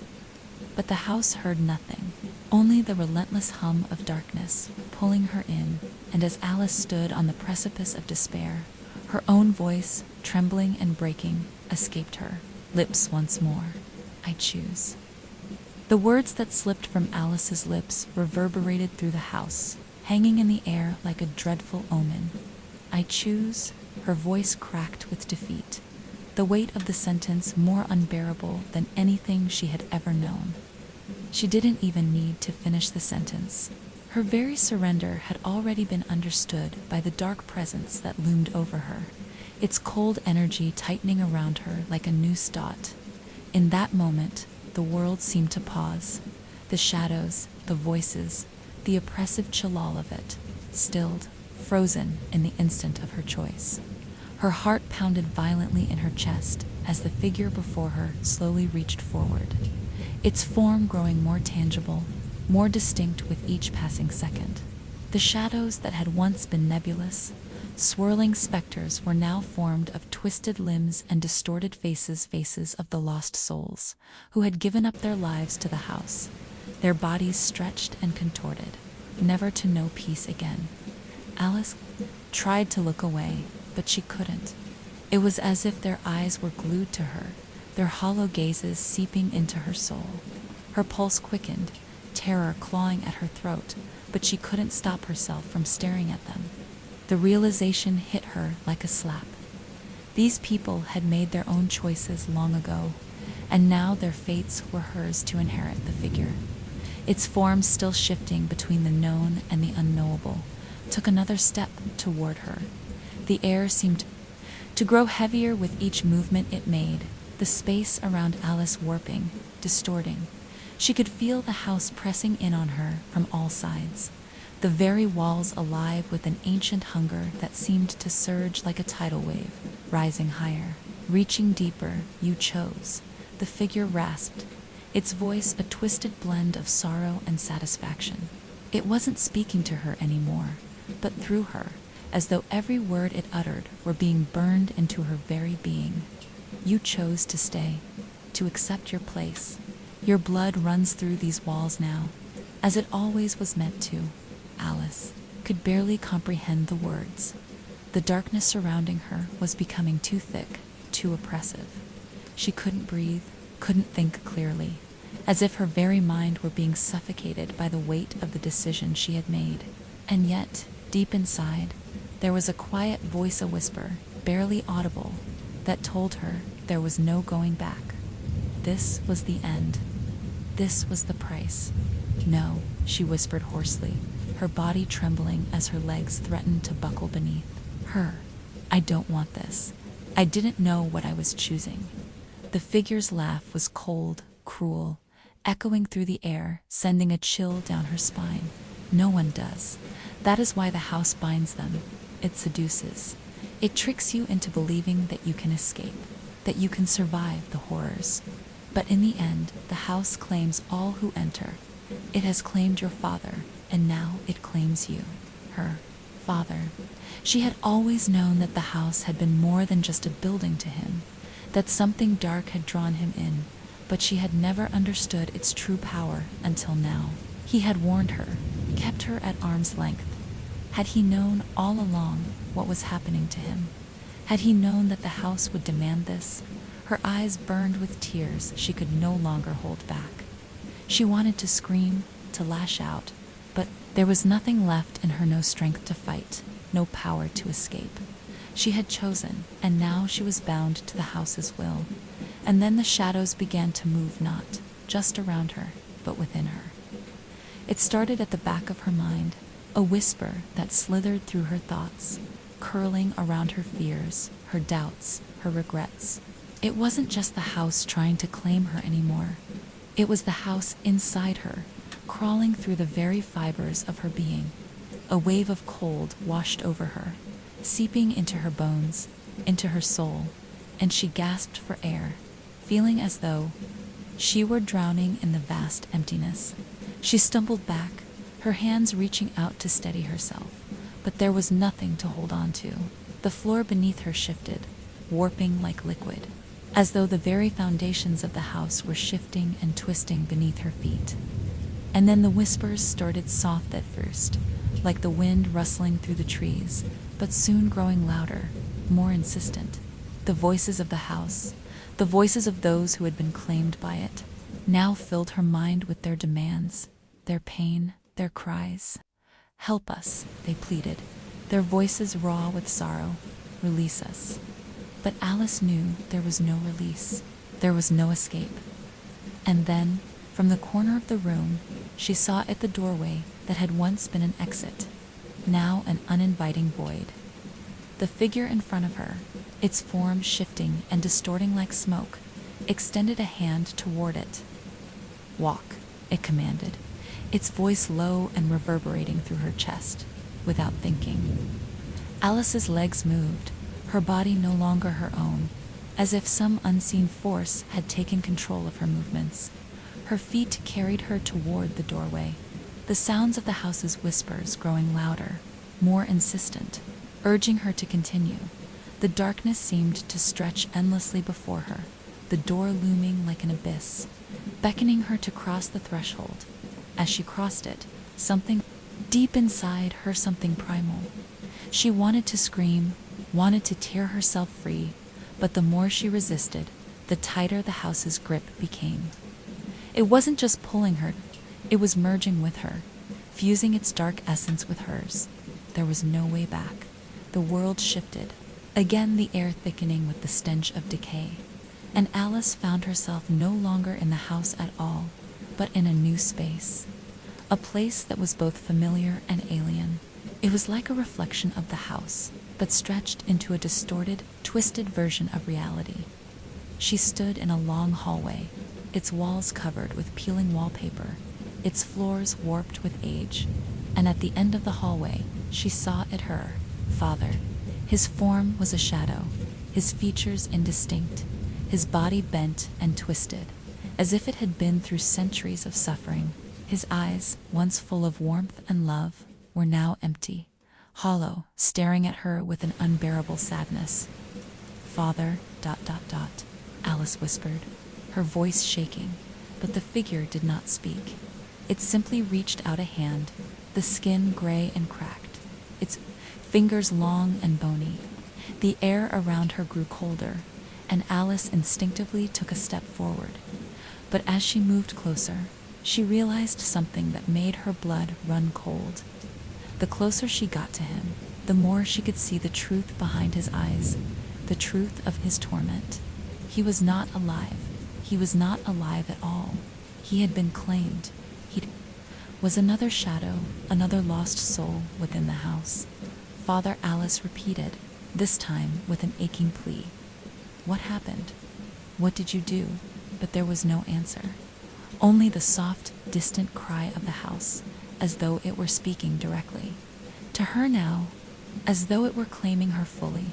And then, like a final seal on her fate, the hallway began to close in around her, the walls pressing forward, suffocating her, until there was nothing left but darkness. She could feel herself fading, losing herself in the shadows. She had become part of them, part of the house. There was no escape now. The world around Alice had gone silent. The house had swallowed her entire being, leaving nothing but a hollow shell in its wake. She felt as if her essence were being pulled apart, frayed like an old rope unraveling under too much pressure. There was nothing now, just darkness, thick and suffocating, pressing in from every direction. She couldn't feel her limbs, couldn't hear her heartbeat. The only sensation was the cold, and it was so pervasive that it seeped into her very soul, and yet she was aware of it. She was still aware of everything, trapped in a fog of unending blackness. She could feel the weight of the house's presence pressing down on her mind like a heavy hand, guiding her thoughts into the abyss. This is it, she thought, her mind numbly circling the edges of that horrifying truth. I'm not going to escape. There's nothing left to save me. She had given herself over to the house, as her father had before her. The pull had been too strong, too insistent. Her blood, her lineage, her very being had always been a part of it. It wasn't just the walls that bound her. It was her own identity, woven into the dark threads of its history. She had made a choice, and now the house was consuming her from the inside out. But even as she thought this, a flicker of something stirred within her, sliver of defiance that refused to die. It was so faint, so distant, like the last ember of a fire long gone cold, but it was there. It was her. "I won't let you win," she whispered, though her voice was barely more than a breath, carried away by the thick darkness around her. The house didn't respond, but Alice could feel it, the change, subtle but unmistakable. Something had shifted in the air. A low hum thrummed beneath her feet, a vibration that traveled through the very ground she stood upon. It wasn't a sound, exactly more a sensation, a vibration in her bones. She felt it deep inside her chest, where her heart had once beaten with life. It was as though the house was trying to reach her again, to bind her tighter, to draw her into its soul-crushing embrace. But this time, it wasn't succeeding. Alice's breath caught, and her mind began to clear. She felt her fingers twitch, the barest hint of control returning. For the first time in what felt like an eternity, she realized she could move. Her body wasn't entirely her own, but there was something that had just slipped out of the house's control. And then, through the endless void, a single memory flared to life. It was a vision of her father, his worn face, his haunted eyes. He had told her something that had always seemed so absurd at the time, but now, Now it made perfect sense. When the house calls you Alice, you have to deny it. You have to fight it. It will claim your body, but it cannot take your soul unless you let it. Her father had known. He had known everything. The house wasn't just a place, and it fed on the one thing that could still weaken it, the soul. Alice's mind snapped back to the present, and in that fleeting moment, she made her decision. She would not surrender.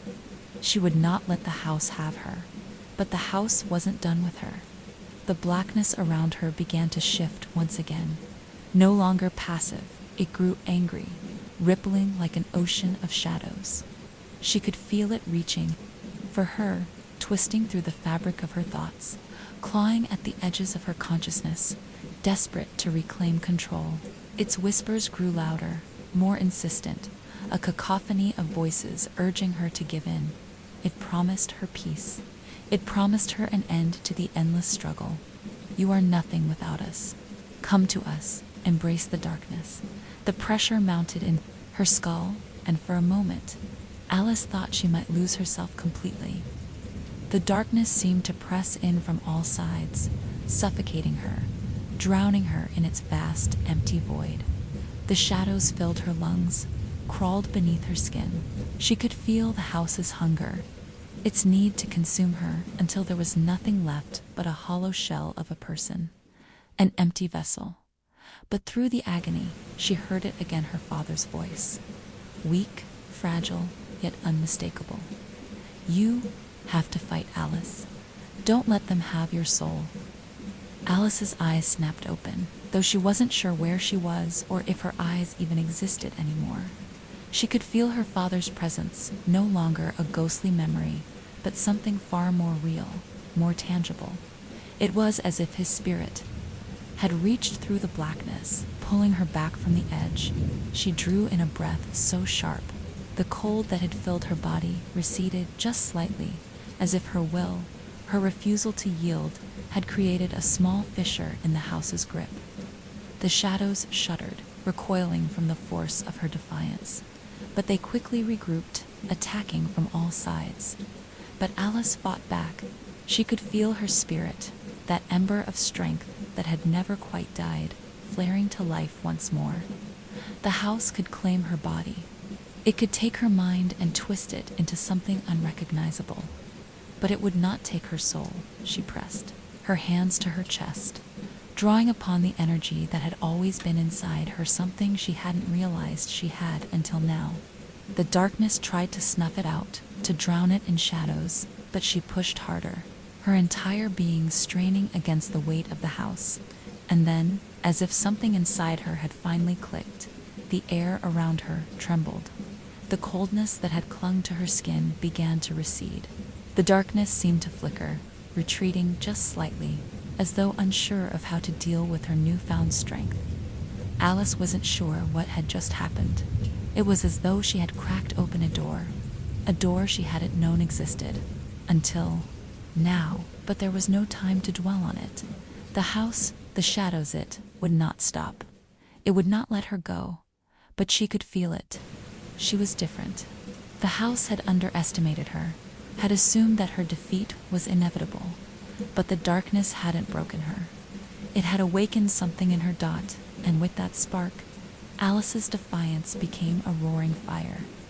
The darkness screamed, a shrill, agonized wail that echoed through the void. The walls of the house seemed to tremble, shuddering under the weight of her resistance. She could feel the house's grasp weakening, as though it were losing its grip on her. Slowly but surely, the shadows hissed and writhed, pulling back in. Fear, but still Alice, could sense the malevolent force trying to draw her back in. Not yet, she told herself, summoning every ounce of willpower she had left. I am not yours. Not yet. Alice felt an overwhelming sense of peace. He had been lost, but now, through her strength, he had found his way to her, to this moment. I'm not giving up, she whispered. I won't.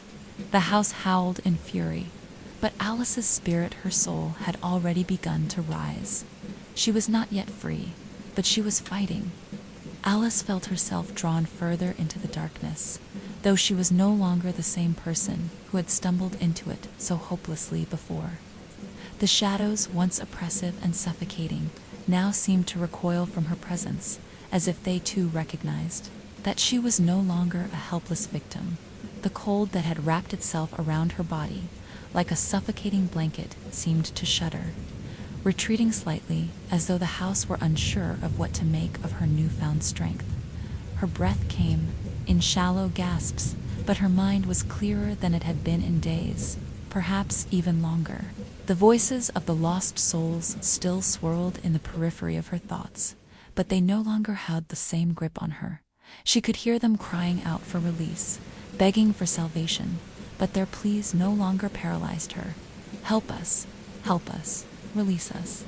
But Alice understood now. These voices were not her burden to carry. They were not hers to save. They were part of the house, just as she had been, just as her father had been. They were trapped in an endless cycle, bound to this cursed place. And the only way to break the house's hold on her was to resist, to refuse to surrender. But as she pushed back, the house retaliated with force, its malevolent power surging through the air like an electric current. The temperature dropped sharply, and Alice's skin broke out in goosebumps as the darkness coiled tighter around her. The house was not done with her yet. It had not given up on claiming her soul. The walls of the house seemed to twist, contorting and groaning as if alive, responding to the struggle between Alice and the forces that sought to possess her. The floor beneath her feet trembled, and the ceiling above her cracked with the sound of ancient, splintering wood. The very foundations of the house seemed to be shaking in fury, desperate to drag her back into its depths. But Alice refused to be swallowed whole. The figure of her father appeared before her, his form flickering in and out of existence, an apparition caught between two worlds. His face, once pale and haunted, was now contorted with grief, his eyes wide with unspoken fear. He reached toward her with outstretched arms, his voice barely a whisper. Alice, his voice crackled like static in the air. You can't. Fight this. It will take you just as it took me. The house won't let you go. It never lets anyone go. His words, though painful, did not break her. They did not weaken her resolve. If anything, they only fueled the fire inside her, the fire that had sparked when she had first heard her father's voice from beyond the grave. No, Alice whispered, her voice trembling but strong. You were wrong, Dad. The house can't have me. I'm not like you. I won't let it. Her father's form flickered once more, as if his essence was being torn between realms. And for a moment, Alice thought she could see a flicker of hope. In his eyes, perhaps a glimmer of something he had never dared to believe in. Even in his last moments, the air around Alice seemed to vibrate, the shadows swirling violently as though they were alive, twisting into shapes that resembled grotesque faces reaching out toward her. The voices of the lost souls had become a cacophony of anguish, all calling to her at once, pleading for her to join them. It was overwhelming, but Alice stood firm, her feet planted on the shifting ground beneath her. The house was trying to take her, trying to pull her down into the depths of its own twisted existence. It knew her, understood the deepest recesses of her fears, her guilt, her pain. It was playing on her emotions, trying to break her from the inside out. But Alice had learned something in this hellish struggle. The house could only take what she was willing to give. Her fear, her sorrow, her grief. All of it had been what it fed on. The house wasn't just feeding on her body. It was feeding on the fragments of her spirit, pulling her deeper into its embrace with each doubt she allowed to creep into her. Mind, I won't be afraid, Alice muttered under her breath, her eyes narrowing as she focused on the ground beneath her feet. The shadows that had once been so thick around her began to retreat, their tendrils shrinking back as she pushed against them with everything she had. The walls groaned, a horrible sound of wood straining against pressure, as though the house itself were holding its breath.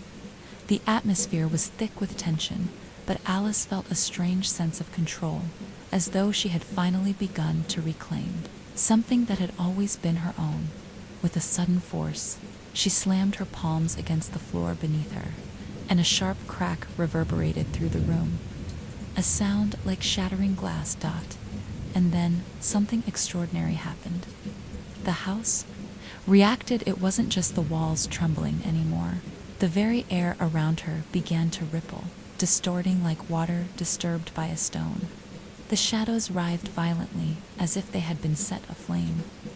A deep, guttural growl filled the air, reverberating from the bowels of the house, as though it were a beast roused from a long, uneasy slumber. The temperature plummeted even further, but Alice stood her ground. She could feel the house's grip loosening, just a little, like a giant, ancient fist opening slightly, giving her the smallest sliver of space. She pressed into it, forcing herself further into that space, her every step a defiance, every breath a refusal to be controlled. The shadows grew angrier. The darkness writhed and twisted, furious at her resistance.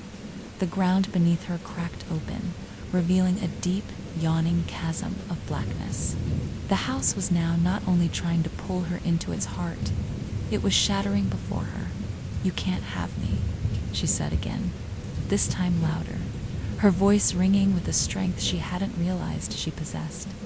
And then a surge of light, bright, harsh, and blinding, flared from her chest, burning like fire. It was a light that seemed to originate from deep within her, from a place she hadn't known was there. A source of power that had always existed but had been buried beneath layers of fear and grief. The shadows recoiled from it, hissing and screeching in pain. The walls of the house shuddered violently, and for the first time since Alice had entered, she felt the house itself waver. It wasn't solid. It wasn't invincible. It was fragile, cracking at the edges, and she could feel the cracks widening. With each passing second, her father's ghost, no longer a helpless soul caught in limbo, looked at her with wide, tear-filled eyes. The form of his body flickered again, but this time there was no sorrow, no regret in his gaze. There was only a quiet, fading relief. His figure began to disappear, dissolving like smoke in the light that Alice was now radiating. "You're free," Alice whispered, even as the shadows around her screamed in fury. Her father's last smile, the faintest curl of his lips, was all she saw before the light. Around her exploded in a brilliant flash, blinding everything. She heard the house shriek, a sound of terrible, anguished defeat. And then there was nothing. No darkness, no house, no shadow. Just a vast, empty silence. Alice didn't know how long she stood there, or whether she was even standing anymore, but she felt lighter than she had ever felt before. The weight of the house's presence finally lifted from her shoulders. The oppressive air, the crushing cold, all of it, was gone. And though she couldn't see anything, she knew that she was not alone. For the first time in what felt like forever, Alice was at peace, and the house was silent. The silence stretched on like an unbroken thread, its stillness enveloping Alice in a strange kind of peace she had never known. It was unlike anything she had ever experienced. No whispers, no shadows, no pressing weight on her soul. For the first time in what felt like an eternity, she breathed freely, unburdened. The heaviness that had once threatened to crush her seemed to have dissipated, leaving only the hollow echo of a long-awaited release. She didn't know where she was or what had happened to the house. Had it collapsed under the weight of its own malevolence? Had it been shattered by the light that had come from within her, from the part of herself she had never realized was strong enough to defeat it? All she could do was stand in the silence, her heart still racing, her body trembling from the intensity of the struggle that had just unfolded within the depths of her soul. For a moment, she allowed herself to savor the feeling, the sense of victory, of breaking free. The house the entity that had claimed so many before her, was gone. It had been cast down, its grip broken. She took a cautious step forward. The ground beneath her felt solid, yet unyielding. There was no crackling, energy in the air, no shadows that seemed to twist and reach for her. Only the distant echo of something that had once been, now faded into the past. She felt no pull, no hunger trying to drag her back, only the calm that came after a storm. But as she walked forward, there was something nagging at the edges of her consciousness, a faint pulse, a whisper so soft that it seemed to brush against her mind like a fleeting wind. It was familiar, almost comforting. Alice, she stopped dead in her tracks. The voice, it was her father's voice. Her pulse quickened, and her feet froze to the spot. She strained to listen, her breath shallow in her chest. Alice, her name came again, this time sharper, clearer, filled with a tenderness she hadn't heard. Since her childhood, her hands trembled as she turned around, desperate to find the source of the voice. The world around her shimmered, and for a brief moment the air felt heavy, once more too heavy, like the air before a storm. Her surroundings seemed to fold in on themselves, the empty space warping like liquid. There was no telling where the edges of the world were anymore. Everything had become strange, unfamiliar. Then, through the distortion, she saw him, her father. His figure appeared before her, not a shadow but solid, a person she could reach out and touch. He was standing there in front of her, bathed in a faint, ethereal glow that felt like the softest kind of warmth, the kind that had once been her home, before the house had taken everything. His face, which had once been weary with the burdens of the past, was now calm, serene. His eyes, so full of fear and regret in the final moments she had known him, were filled with a gentle understanding. He smiled at her. "Alice," he breathed, his voice full of warmth, of love, of sorrow. "You did it." Her heart surged in her chest as she took a trembling step toward him. She had thought, for so long, that he was lost to her, that his death, his disappearance into the house had been the final chapter in a tragic story, one that could never be undone. But now, he was here, and the house that had claimed him, that had bound him to its darkness, seemed so far away, as if it had never been. She reached out, her fingers trembling, and for a brief, precious moment, their hands brushed together. His touch was warm, solid, real. "I thought I had lost you," Alice whispered, her voice trembling with raw emotion. I thought I couldn't save you." "You did," her father said gently. "You saved both of us." His words echoed in the stillness, and Alice felt her chest tighten. The house had tried to tear them apart, to warp their connection, to make her feel as though everything had been pointless. But now, in this place of quiet where the house no longer loomed, was clear. Her father had never truly left her. Even in the darkest moments, his love had been there, guiding her, protecting her from afar. "But how?" she asked, her voice breaking. "How is this possible?" Her father's expression softened, and for the first time in a long while, Alice saw the man she remembered, a man full of quiet strength and boundless love. "You never gave up, Alice," he said. "You fought back when I couldn't, and that gave me the chance to break free, too." The warmth she felt in that moment was overwhelming. She had been so afraid of losing him forever, of being trapped by the house just like he had been. But he was here, with her, and though it seemed impossible, she could feel the threads of their bond reconnecting. "I'm so sorry, Dad," Alice whispered, her voice barely audible through the tears that welled in her eyes. "I couldn't save you in time." Her father shook his head softly. "You did more than save me. You freed me, Alice. You freed yourself. You didn't let the house take you like it did to me, to all the others. You've broken the curse, Alice. You're the one who ended it." Alice's heart swelled, and for the first time since the moment she had stepped foot inside that cursed house, she felt a profound sense of peace. The house had tried to claim them, to drown them in its dark waters, but she had fought against all odds, and in the end, it was her courage, her refusal to surrender, that had shattered the house's power. Her father's form began to flicker, his edges becoming less defined, as though the light that had once surrounded him was fading, but his smile remained, and he reached out to touch her one last time. "Remember, Alice," he said softly, his voice fading, "you are not bound by the past. You are not defined by the darkness."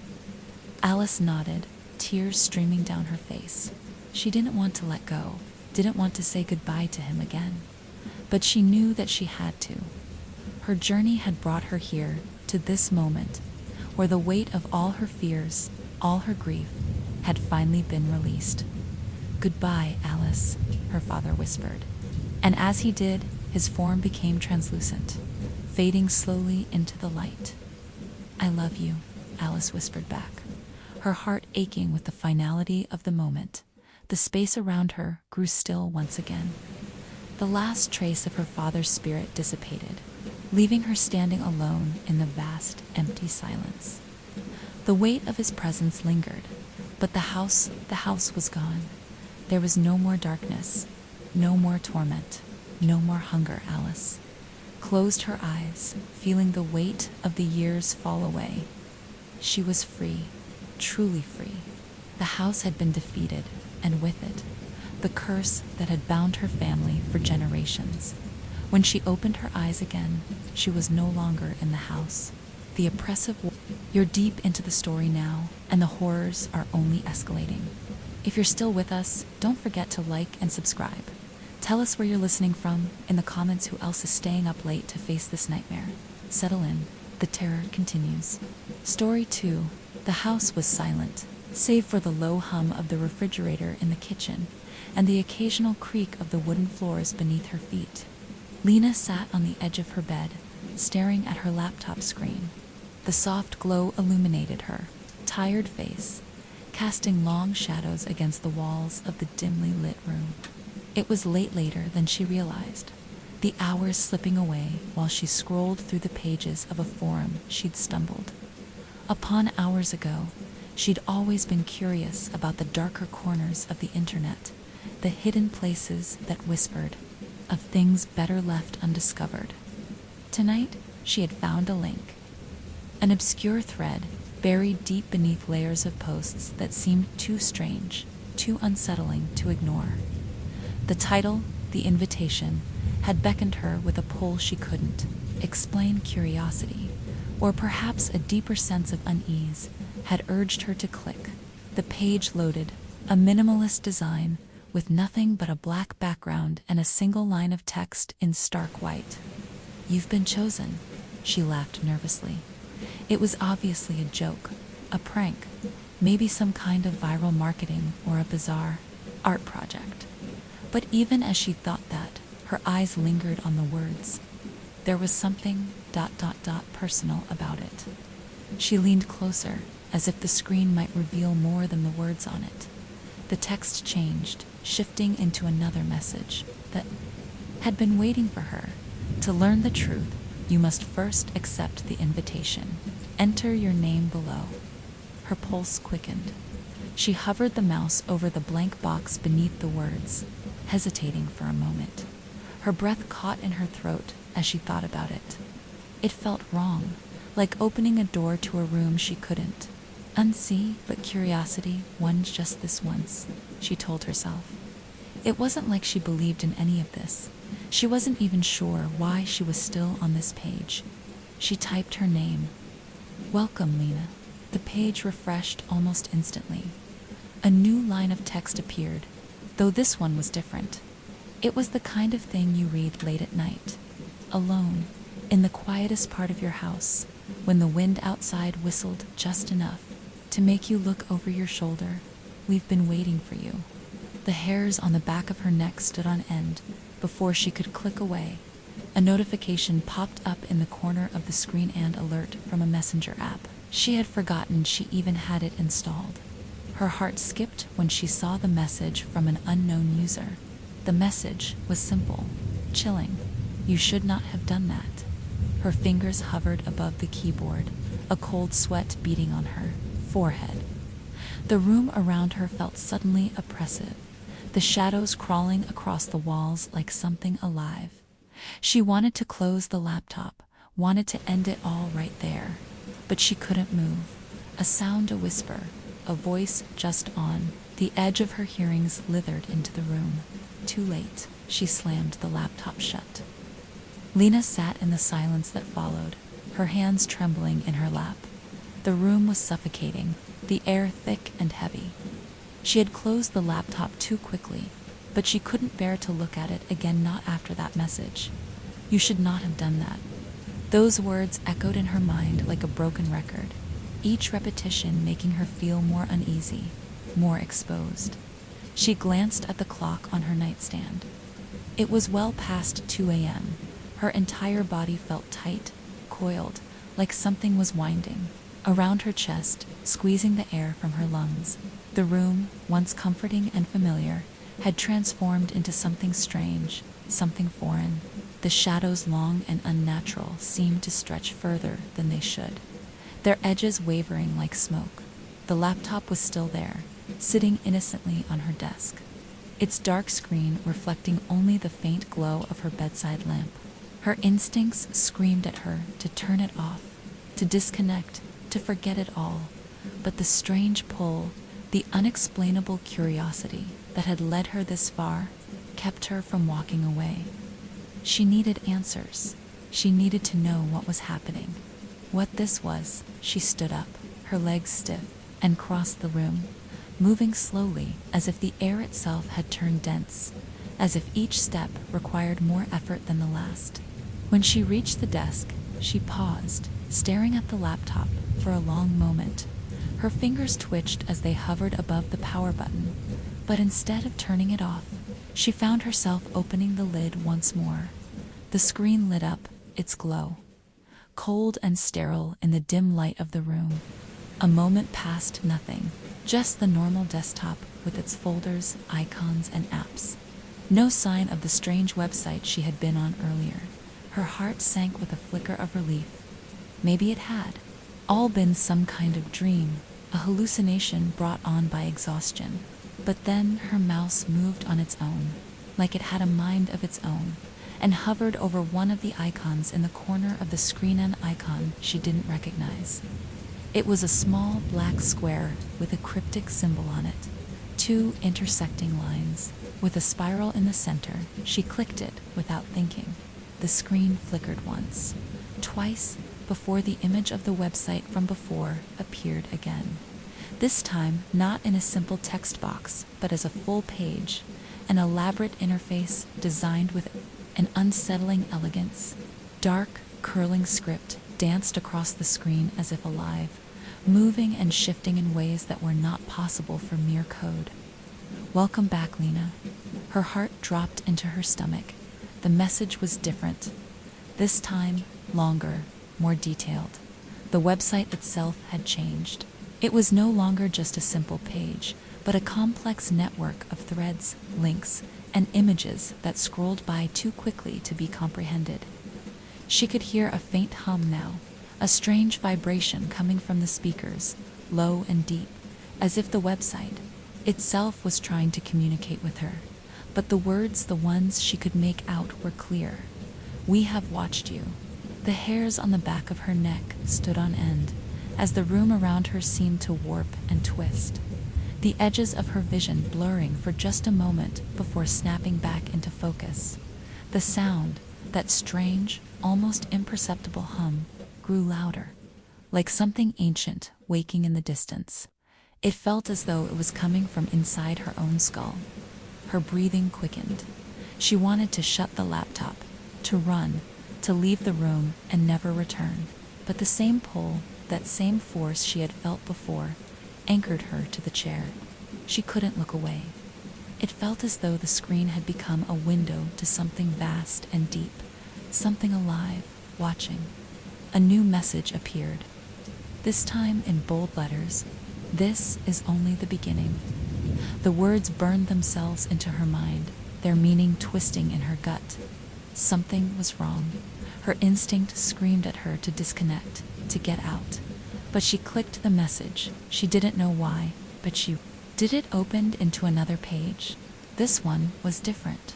It was a personal feed of some kind, a stream of photos and videos, none of which she recognized. It took a moment for her to register the images.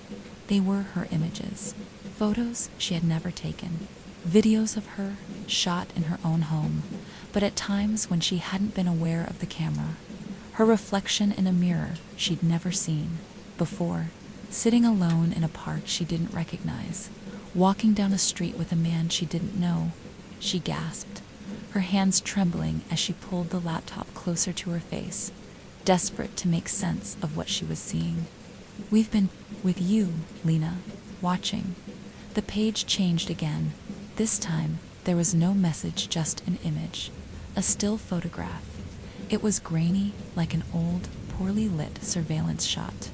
But there, at the center of the photo, was Lena herself, sitting in her room, just a few feet away from where she sat now. She recoiled, staring at the screen, unable to breathe.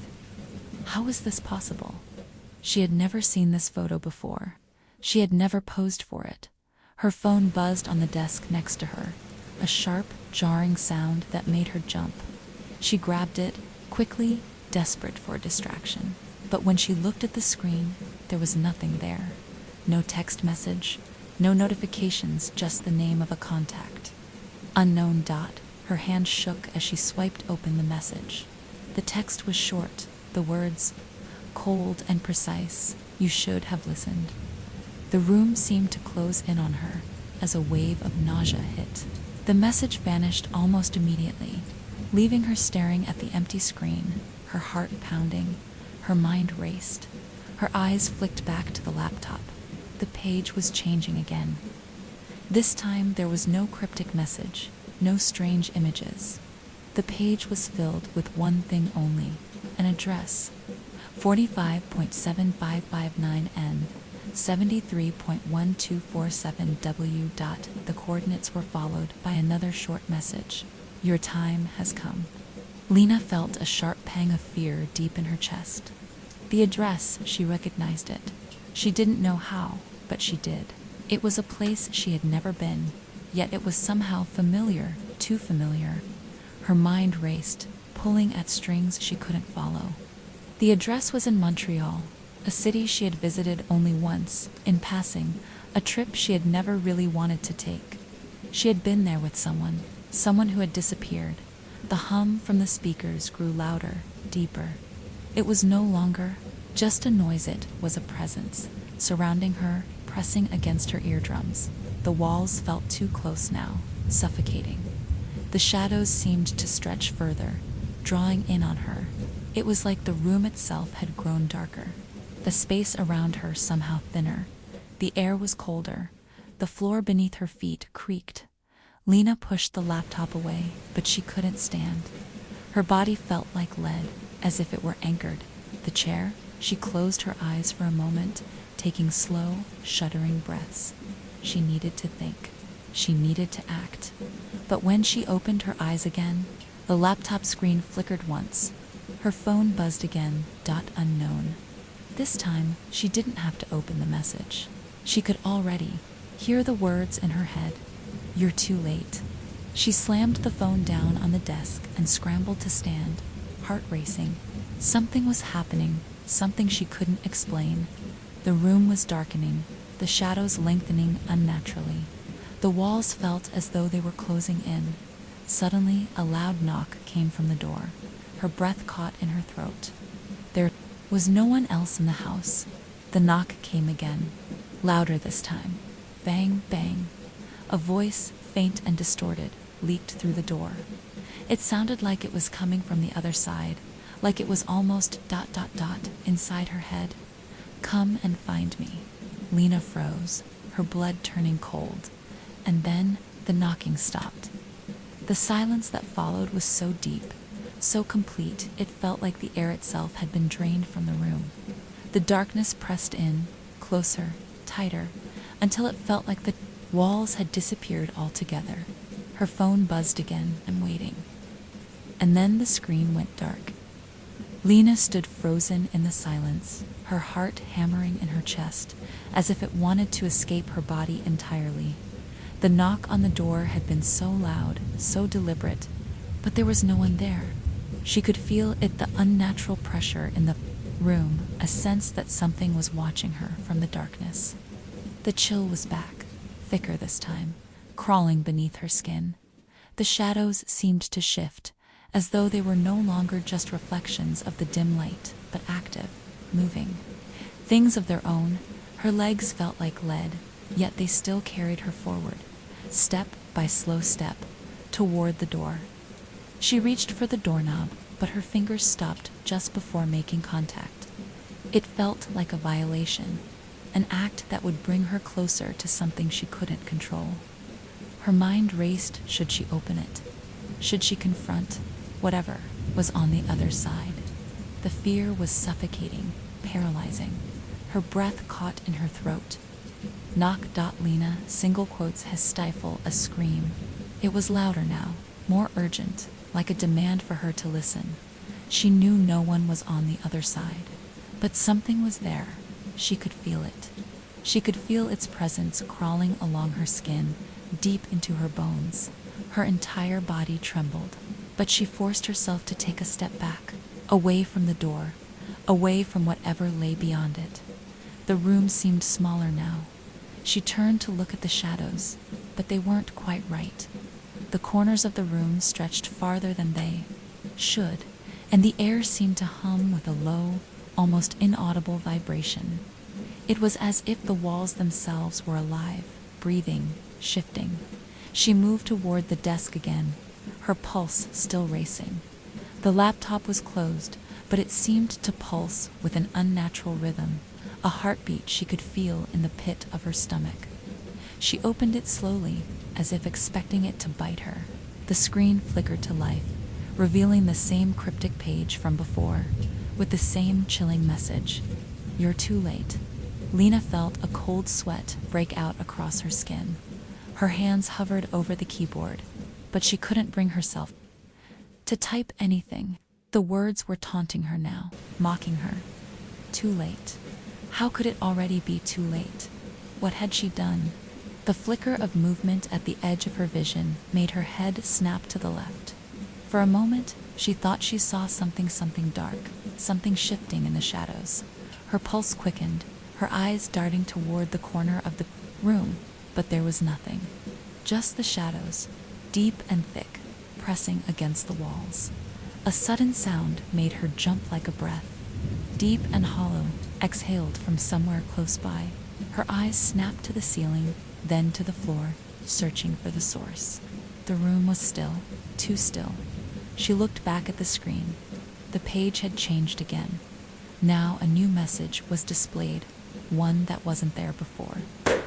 Opened the door, Lena. Now you must walk through it. The words seemed to glow, bright and pulsing, like something ancient and dark. Something alive in the depths of the internet, waiting to latch onto her. It felt like a riddle, something couldn't be ignored, something that demanded an answer. But the thought of opening that door again, of confronting whatever was behind it, made her stomach churn. She had seen enough. She should have never clicked that link. She should have ignored it when it first appeared, when it was still just a strange curiosity. But now it was too late. Lena's fingers trembled as they hovered over the keys, the urge to type almost overwhelming. But as she moved to close the laptop, the phone buzzed again on the desk. She flinched, her gaze snapping to it. It was another message from unknown. You don't have a choice. She felt a shiver crawl down her spine. Her fingers hovered over the phone, but she couldn't bring herself to open it. The sensation of being watched intensified, like 1,000 unseen eyes were upon her. Her heartbeat was pounding in her ears now, the air thick with dread. Then the door rattled again, louder, this time more forceful. The knock echoed through the room, vibrating in her chest. Bang. She stumbled back, her breath catching in her throat. She turned, panic rising, and ran for the hallway, her heart racing with every step. But as she reached the door, she realized it had changed. The handle was no longer where it should have. The door was crooked, warped, its edges jagged and uneven, as if it had been distorted by something far beyond the natural world. Lena felt her stomach twist. She knew she couldn't open it not like this. The door wasn't just a door anymore, something waiting, watching. She turned back toward the laptop, but as she did, the shadows in the room seemed to swell, gathering at the edges like living things. She could hear the faint rustling now, like the sound of something scraping against the floor.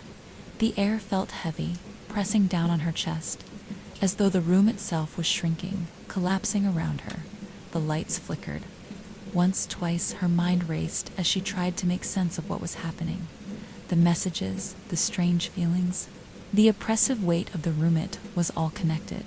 The website, the door, the presence. It was all part of something she couldn't understand. And then, suddenly, she understood. The door wasn't just metaphorical. It wasn't a question of opening it. It was about stepping through it. She had already opened it. The presence had already crossed into her world. And it was waiting for her to accept it, to take that final step. Lena's breath hitched. She wasn't just in a room anymore. She was in its room, its space, and she was no longer alone. She backed up slowly, her eyes darting from the screen to the door, to the dark corners of the room. The phone buzzed again, but she ignored it this time. Focusing entirely on the growing darkness that seemed to stretch across the room like an insidious force, the shadows crept closer, curling in on her like hungry fingers. The temperature dropped, and she could see her breath forming in the cold air. She looked back at the screen, unable to tear her eyes away. The next message was different. It wasn't text, it was a picture. A grainy photograph of a face, an old, twisted face that was somehow familiar. Its eyes were hollow, sunken deep into its skull, and its mouth was frozen in a grotesque smile, as if it were waiting for her to recognize it. And then, for the first time, Lena understood. The face wasn't a stranger, it was hers. Her heart stopped. Her blood ran cold as the realization hit her. The face was her own, but it was twisted, corrupted. It was a version of herself, older, decayed, staring back at her with hollow eyes. The screen went black. The room was silent for a long moment, and then the knocking began again, louder, more insistent than ever. Bang, bang. Bang. Lena's hands were shaking as she reached for the doorknob. She knew she couldn't stay here anymore. The shadows were closing in, the air suffocating. The door was a way out, a chance to escape. But the entity, whatever it was, had already claimed this space. She had already crossed the threshold. She was no longer the same person who had opened that first link. She was something else now. The door flew open, and the world beyond it was waiting. Lena didn't know what she expected when the door opened, but it wasn't the vast emptiness that greeted her. For a moment, she stood at the threshold, staring into a space that wasn't a hallway, wasn't another room. It was something far more terrifying, far more alien. It felt like a different dimension altogether, a place where the rules of physics, time, and space did not apply. The very air felt wrong, as if it was suffused with something ancient and malevolent, something that should not exist. The shadows that had crept into the corners of her room now poured through the open door, swirling like dark tendrils, reaching for her with an unrelenting hunger. They seemed to stretch infinitely, bending and writhing as if alive. She stepped back, instinctively pulling away from them, but the darkness followed, pushing at the edges of the door, seeping through the cracks in the walls. The room was shrinking. The light was fading. And then the door slammed shut behind her. Lena spun around, her pulse racing, but her room was gone. She was no longer in her apartment. She was in a place she could not even begin to comprehend. The walls were gone, replaced by a vast void of swirling blackness.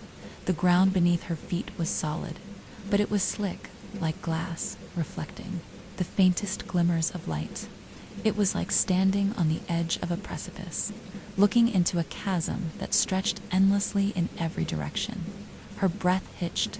The only sound now was the faint hum from the screen of her laptop, which had somehow followed her into this place, sitting just a few feet away on an invisible surface.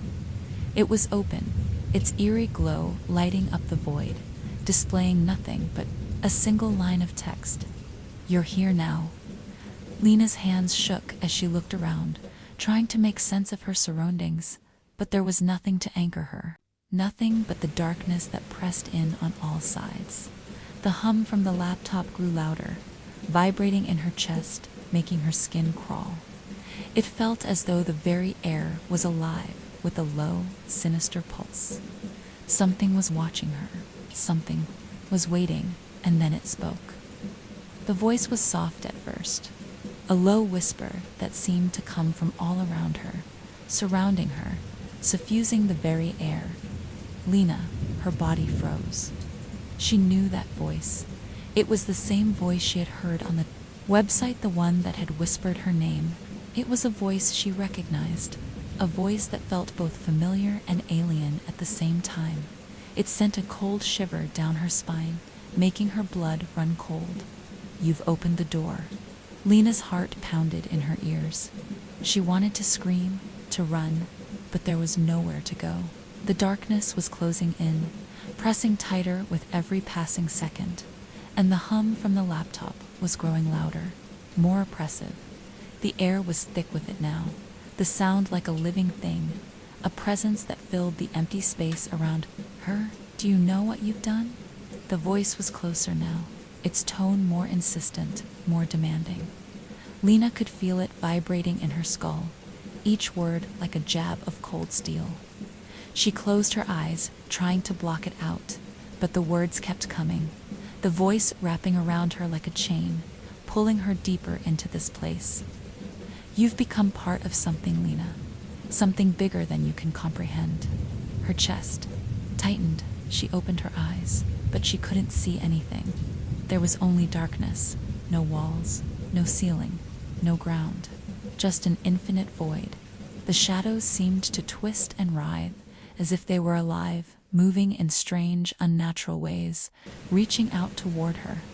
They were too close now, too real. "This place," the voice continued, "is where all things meet.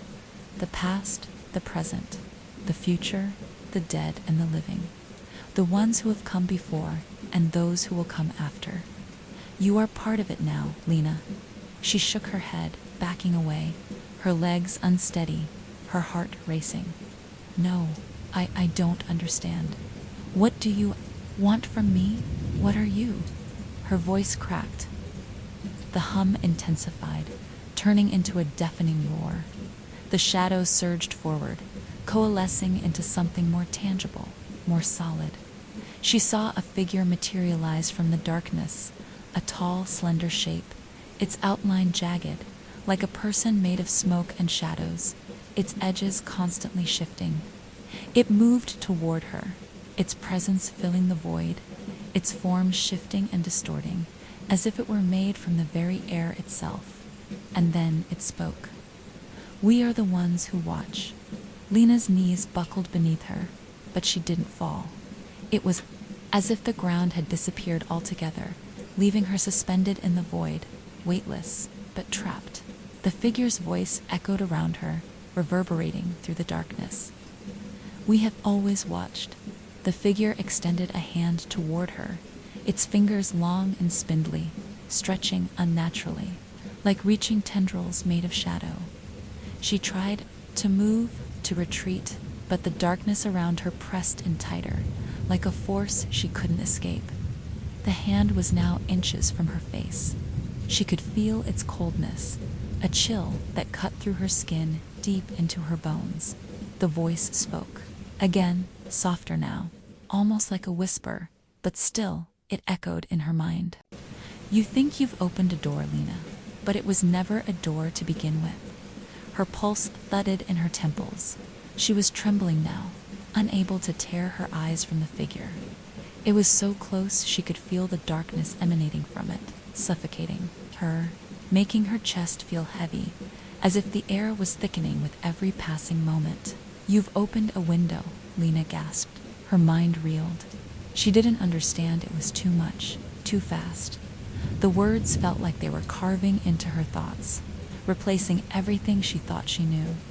The figure's hand was now at her throat, icy cold, and she felt it tightening, squeezing like an invisible grip that was crushing her.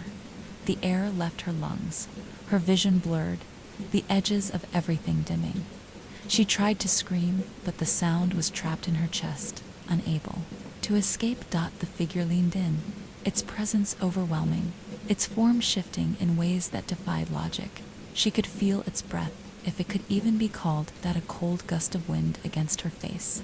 The shadows around her twisted, screamed in a language she couldn't understand. It was as if the very fabric of reality itself was tearing, ripping at the seams. "This place, Lena," the voice said, "is not just a place of darkness. It is a place of truth. Everything you thought you knew is false. This is where you come when you can't run anymore. This is where you face what's waiting, in the dark." Lena struggled to breathe, her hands scrabbling at the cold. Invisible grip around her throat, but there was nothing to grasp, no substance, only darkness, only the suffocating presence of the figure. "You wanted answers, Lena," it whispered. "You wanted to understand, now you will." Suddenly, there was a flash of light, a harsh, blinding flash that tore through the darkness. The figure screamed, its form warping and distorting, dissolving into the air as if it had never existed in the first place. Lena blinked, dazed, her vision spinning, her body falling to the ground, or what she thought was the ground. But it was nothing more than an illusion. And then, as quickly as it had begun, the figure was gone. The darkness receded, leaving behind nothing but the faintest glow from the laptop. Lena collapsed to her knees, gasping for air, her heart pounding in her chest. She was back in her room.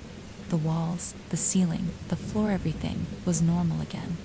But the echo of the darkness remained, a quiet hum in the back of her mind, a presence she couldn't shake. She looked down at the laptop. The screen was still open. But now the message was different. "This is only the beginning, Lena." Her blood ran cold, and then she heard the knock. The knock echoed through the room, a hollow, resonant sound that seemed to penetrate the very air itself. Lena's hands trembled as they gripped the edge of the desk, her knuckles turning white. Her breath came in shallow gasps, the room spinning. Around her, she wasn't sure if she had just woken from a nightmare, or if the nightmare was real. Everything felt like it was closing in, suffocating her from all sides. Her gaze was fixed on the door, but it wasn't the door she recognized. It was warp-twisted, as though the wood had been stretched, like it was slowly unraveling into something else. The shadow of something massive, something that did not belong to this world, loomed behind it, its presence pressing into the room, distorting the space around it. The atmosphere felt charged with electricity, like the calm before a storm, but darker, more oppressive. The knock came again, louder this time. Bang! The force of it rattled the walls. The room trembled, the floor creaking beneath her feet, as if the very foundation of the building was cracking open. She could feel her heart pounding, each beat a drum in her ears. Her hands clenched into fists, but she was paralyzed, rooted to the spot. Her mind screamed at her to run, to escape, but her body refused to listen. Bang! The door shook with an unnatural force. The sound of it reverberated through her chest. The walls were warping, no longer just shadows in the corners of the room, but living things, expanding and contracting, breathing as if they were alive. Caught in the same suffocating presence that had followed her into this place, Lena forced herself to take a step back, her legs barely able to hold her weight. She stumbled, but caught herself against the edge of the desk.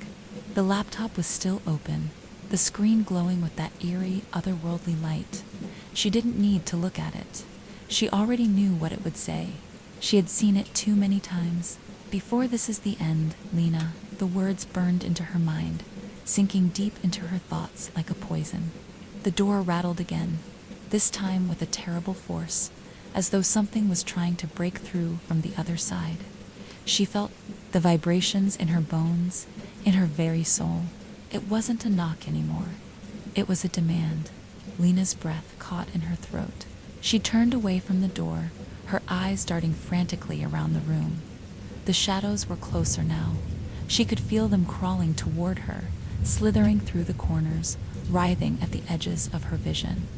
She could hear their whispers soft, at first like the faintest rustle of leaves, but then growing louder, more insistent, like voices overlapping, calling her name, speaking in tongues she couldn't understand. She closed her eyes, trying to block it out, but the whispers only grew louder, more frantic. Her skin was crawling, prickling with a coldness that seemed to seep into her bones. She felt the oppressive weight of it all closing in on her. She was being suffocated by the darkness, by the thing that had followed her through that window, the thing that had brought her here, to this place of madness. And then, with a suddenness that left her breathless, the whispers stopped. Silence, but not true silence. There was a hum now, a deep, vibrating hum that seemed to come from everywhere and nowhere at once. It filled the room, reverberated in her chest, thrummed in her skull. The air was thick, alive with it, pressing against her skin, pulling at her, suffocating her. The shadows stretched across the room like fingers reaching for her, their forms now more defined, more solid, as if they were slowly manifesting into something tangible. The laptop flickered. Lena's eyes snapped to the screen, drawn to it against her will. The text had changed again. "It's too late, Lena. You've opened the gate." Her blood ran cold. For a moment, she couldn't move, couldn't breathe. Her mind was racing, but nothing made sense anymore. What did it mean? The gate. She had opened it. Had she? What had she done? She had thought she was just looking for answers, but now the answers were pulling her under, dragging her deeper into a nightmare from which there was no escape. She turned to the door. It was no longer just a door. It was a gateway, a threshold to something far darker, something older, something that had been waiting for her. Lena felt the tears pricking at the corners of her eyes, but she wiped them away angrily. She wasn't going to break down, not here, not now. She wouldn't let it win, not when she was so close to understanding, not when she could still fight back. She took a step forward, then another. Her legs were trembling, but she kept moving. Forcing herself toward the door, the shadows writhed, curling up around her ankles, reaching for her, trying to drag her down. The hum grew louder, a terrible, shrieking sound that made her teeth ache, her ears bleed. But she gritted her teeth and kept going, her eyes fixed on the door. Bang. The door slammed open with a force that threw her back. The darkness flooded into the room, a torrent of writhing, shifting shadows that pressed in on all sides, crushing. The light drowning everything in its wake. The air was cold, bitterly cold, like a void that had swallowed everything in its path. Lena staggered back, but she was too late. The shadows surged forward, coiling around her legs, binding her in place, dragging her toward the door. The whispers returned, louder now, like 1,000 voices speaking at once, calling her name, calling her to join them. Their words were incomprehensible, a cacophony of sounds that made her head spin, made her want to scream. Bang. The door slammed, shut behind her, but she didn't even have time to process it. The shadows were everywhere now, closing in, swirling around her like a storm. She was in it now, in the darkness, and there was no escape. The walls were gone, the floor gone. There was only the suffocating blackness pressing down on her, crushing her, making her bones ache. She felt a coldness against her skin, everywhere. The void was suffused with it. It was in the air she breathed, in the shadows that moved, in the whispers that scraped against her mind.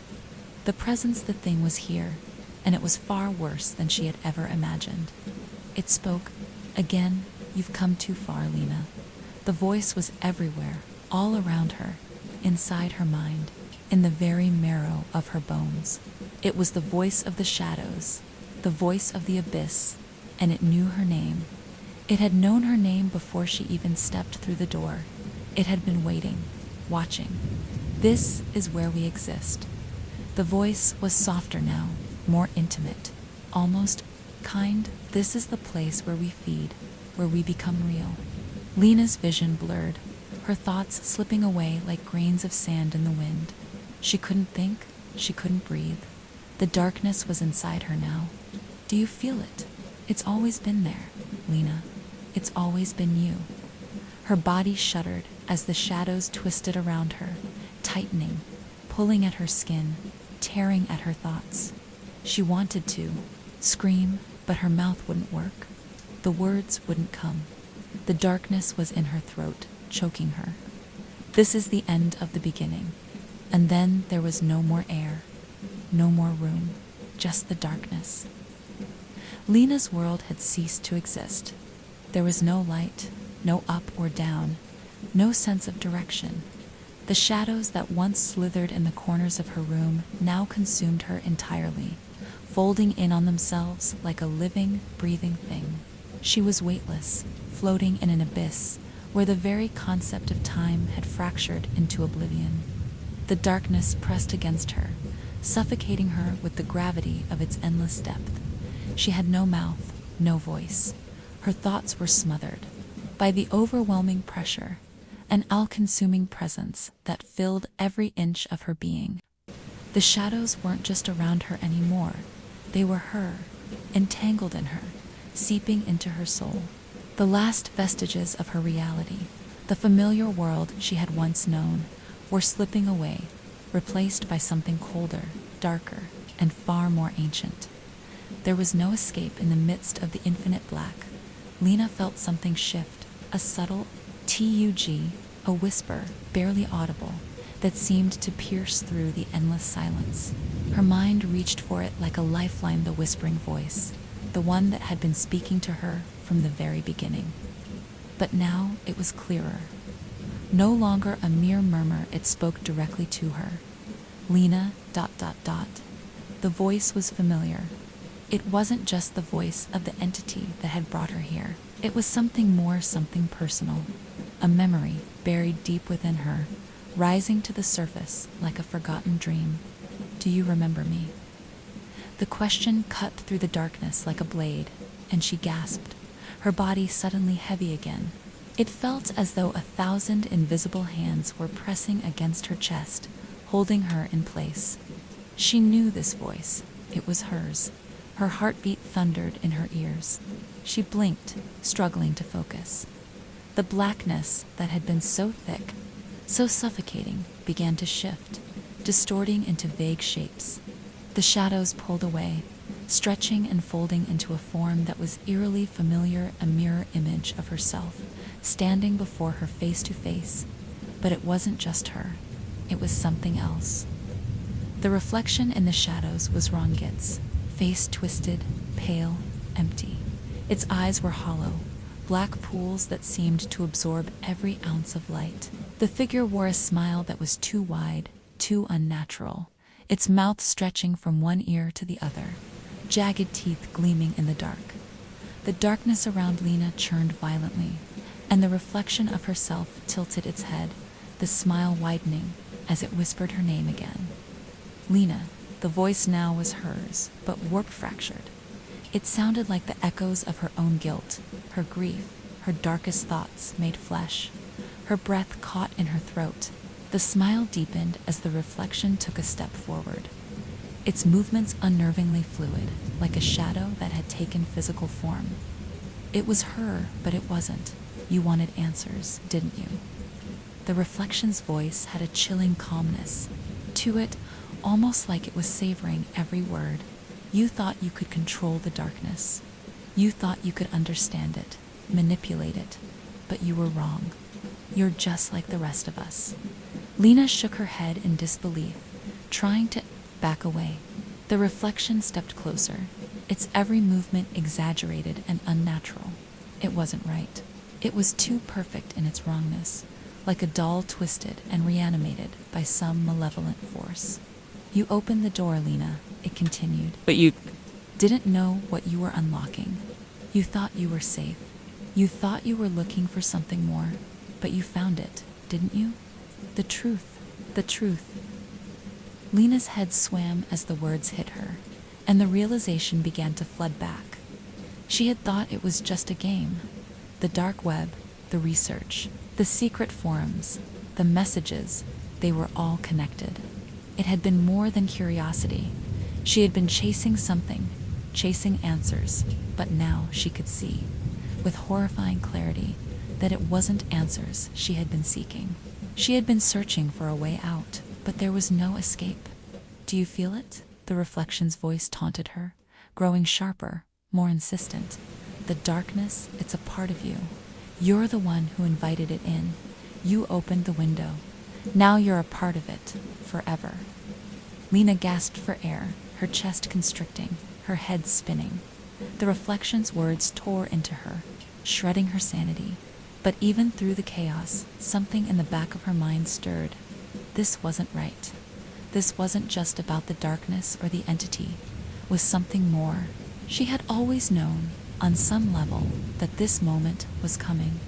That there was something inside of her, something dark, something that had always been there, buried under layers of denial. The reflection wasn't just her enemy, it was a part of her. The reflection smirked as if it knew what she was thinking. It tilted its head again, its unnerving smile still stretched too wide, as if it were savoring her fear, feeding off it. You wanted to escape the pain, didn't you? The guilt, the loss. The words cut deep into her heart. She had never been able to escape it. The pain of losing her family, the silence after the crash, the night that had haunted her dreams for so long, the cold emptiness of waking up every day, knowing that she would never feel whole again. The reflection took another step closer, its presence suffocating, as if it were consuming all the air in the room. Lena's pulse quickened. It was so close. Now, the shadow of herself, pressing into her very soul. You are the darkness now, Lena. You always were, don't you see? The air around her began to crackle. The laptop screen flickered, and a new message appeared. The text seemed to pulse, vibrating as if the words themselves were alive. You are bound to us. Lena recoiled, a wave of nausea washing over her. The reflection in front of her reached out, its fingers long and twisted, far too long to be human. It gripped her arm with an unnatural force, sending icy chills down her spine. The world around her began to bend again, the edges of reality warping as if she were falling into another dimension entirely. She could feel it now, the pull of the void, the place she had opened, the one that had been watching her from the moment she made the choice to dive deeper into the darkness. The shadows were no longer just surrounding her, they were inside. Her they had always been. You will never escape, the reflection hissed, its voice thick with venom. You're already ours. All that's left is the descent. The room vanished completely, and in that moment, Lena understood. There was no going back. The window had already been opened. She had let it in, and it had claimed her. She was part of it, now bound to the shadows, to the darkness that whispered her name, to the entity that had been waiting for her. There was no more world, no more safety, no more hope. The reflection let go of her arm. It smiled again, and then it was going to melt it into the darkness, and Lena stood alone in the abyss. The darkness was no longer just a place, it was her. There would be no escape. Lena's consciousness was unraveling. She stood in the heart of the abyss. the weight of the darkness pressing in from all sides. The void that had swallowed her whole had no beginning, no end. The once terrifying emptiness now felt suffocatingly familiar, like a second skin, a part of her, a reflection of her deepest fears. There was no longer any sensation of time, no markers of reality. Her body, her soul, they were lost, suspended in a place between life and death, existence and non-existence. The very fabric of the world she once knew was gone, and yet, as she floated in this endless chasm, a horrible realization began to creep over her. She was not alone. The shadows whispered. They were not mere sounds, they were thoughts. Voices of them, perhaps thousands, all speaking in one unified, incomprehensible language. At first, it was a disorienting hum, a low buzz, filling the void with an unsettling energy. Then the whispers grew louder, more distinct, though Lena still couldn't understand what they were saying. They twisted around her, wrapping themselves in her mind, scratching at her thoughts, tugging at her consciousness. Lena, was a voice she recognized, her own voice, though distorted, guttural, a voice that had once spoken with fear, with confusion, with an understanding of her limitations. But now it was confident, unrelenting. Lena, you think you're still human. The words vibrated in her chest. The air, if there was even air here anymore, thickened as the whisper of her name echoed in the void. Her heartbeat quickened and her breath grew shallow. She fought against it, clenching her fists, but it was useless. There was nowhere to run, no walls to back away from. She was already in the center of it, drowning in the very thing that had consumed her. You are not, the voice continued, wrapping around her thoughts like a serpent. You are a part of us now. You always have been. You just didn't know it. Lena staggered. The blackness seemed to shift, fold, and then twist around her. She didn't know if she was still standing, still breathing. There were no sensory cues to orient her. The ground was gone, the air was gone, and yet she felt the weight of something pressing down on her chest. Something cold, malicious. The laughter came next. It was quiet at first, an inaudible chuckle so soft she thought she imagined it, but then, like a flood, it poured into the void. Chaotic, ancient, hateful. It was not just a laugh.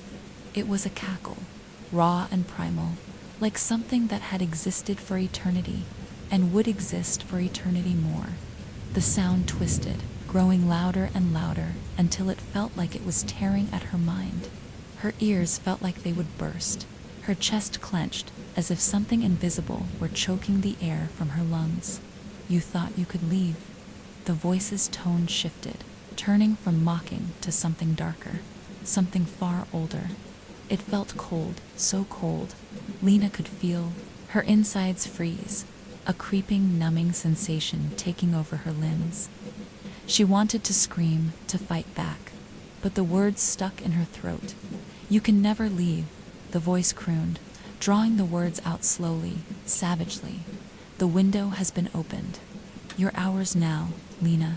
She spun in the darkness, her movements jerky, disoriented.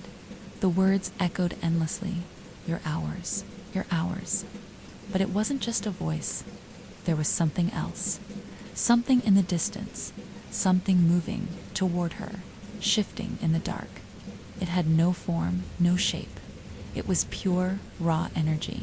The air grew colder still, the temperature plummeting as if the very fabric of existence itself was being torn open. The thing that was coming it wasn't the shadows. It wasn't even the reflection of herself. It was the entity. She could feel it. She could sense it now, like a weight that crushed against her skull. It was something that had been watching her, waiting for her to surrender to the darkness, to give in to the emptiness. It wasn't a ghost or a monster, or something that could be explained in simple terms. It was something that fed, and it had been feeding off her, from the very first moment she had set foot in the dark corners of the web. Lena tried to force her thoughts together, but it was like trying to grasp at sand. Nothing made sense anymore. The truth she had been searching for wasn't a solution, it was a trap. Every piece of knowledge she had acquired, every piece of information that had drawn her into this nightmare, had only led her further down into the abyss. You don't understand, do you? The voice, the entity, was close now, so close that Lena could feel it, crawling inside her head. You can't fight what's already inside you. It's part of you. It always has been. The shadows were pressing against her, pulling at her body. She couldn't breathe. Her chest ached. Her body was no longer hers.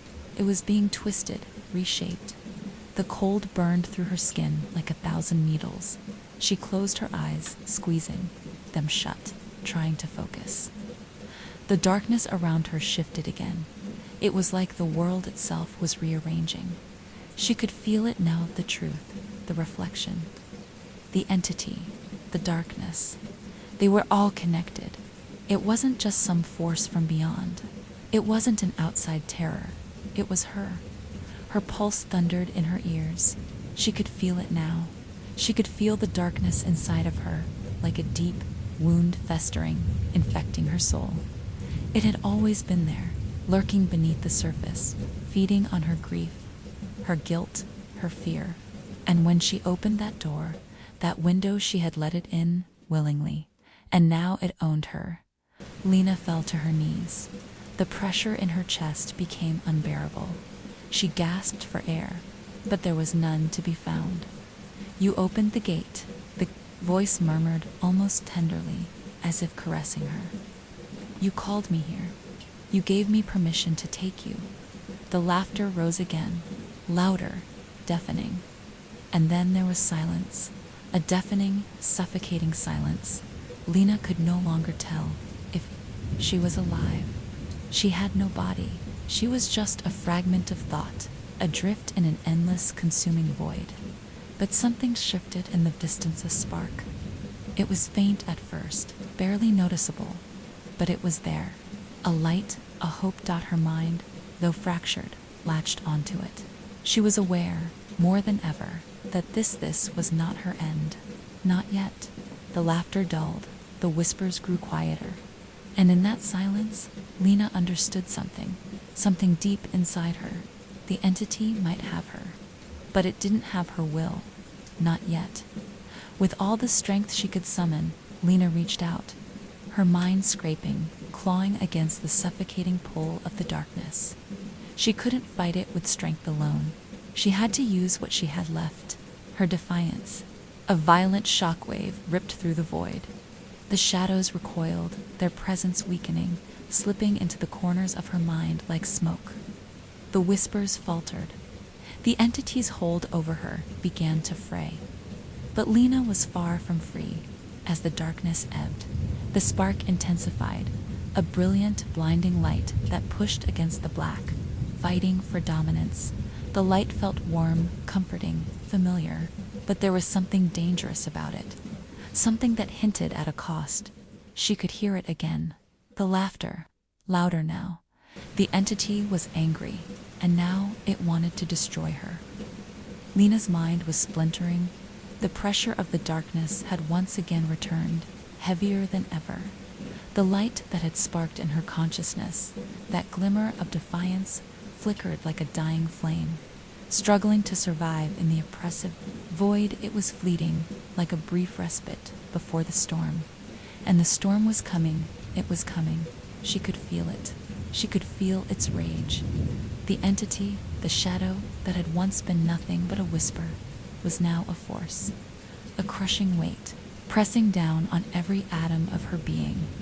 The whispers returned, louder than ever, their insidious voices crawling through her thoughts like worms burrowing into her skull.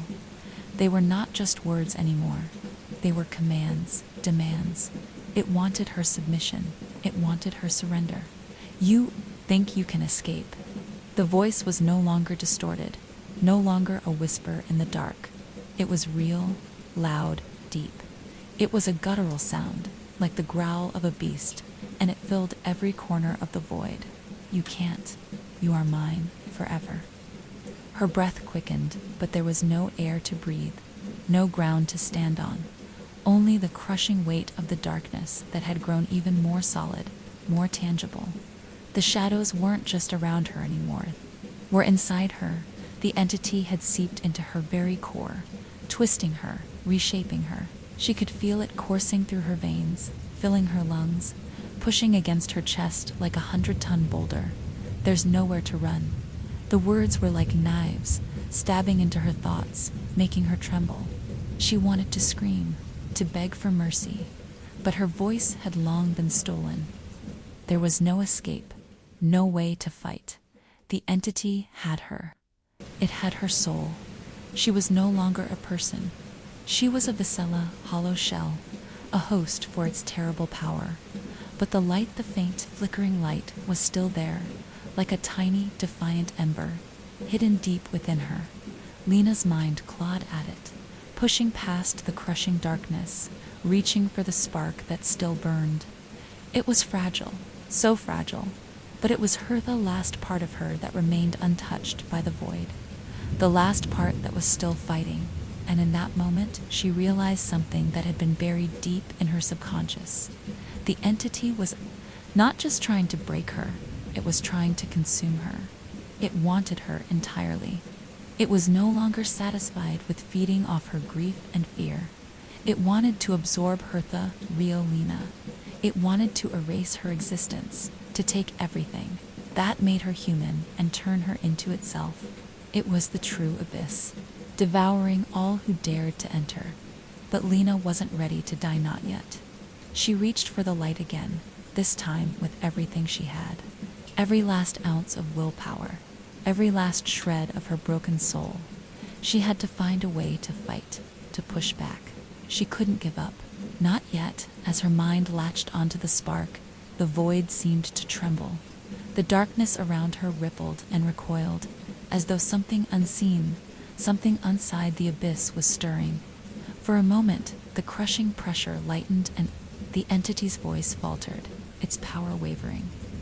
No, the voice rumbled, like a thunderstorm rolling in. You will not win. I am everything. You cannot fight me. Lena ignored the voice. She couldn't afford to listen anymore. The entity wanted her to believe that it was all-powerful, that it was invincible, that there was no way out.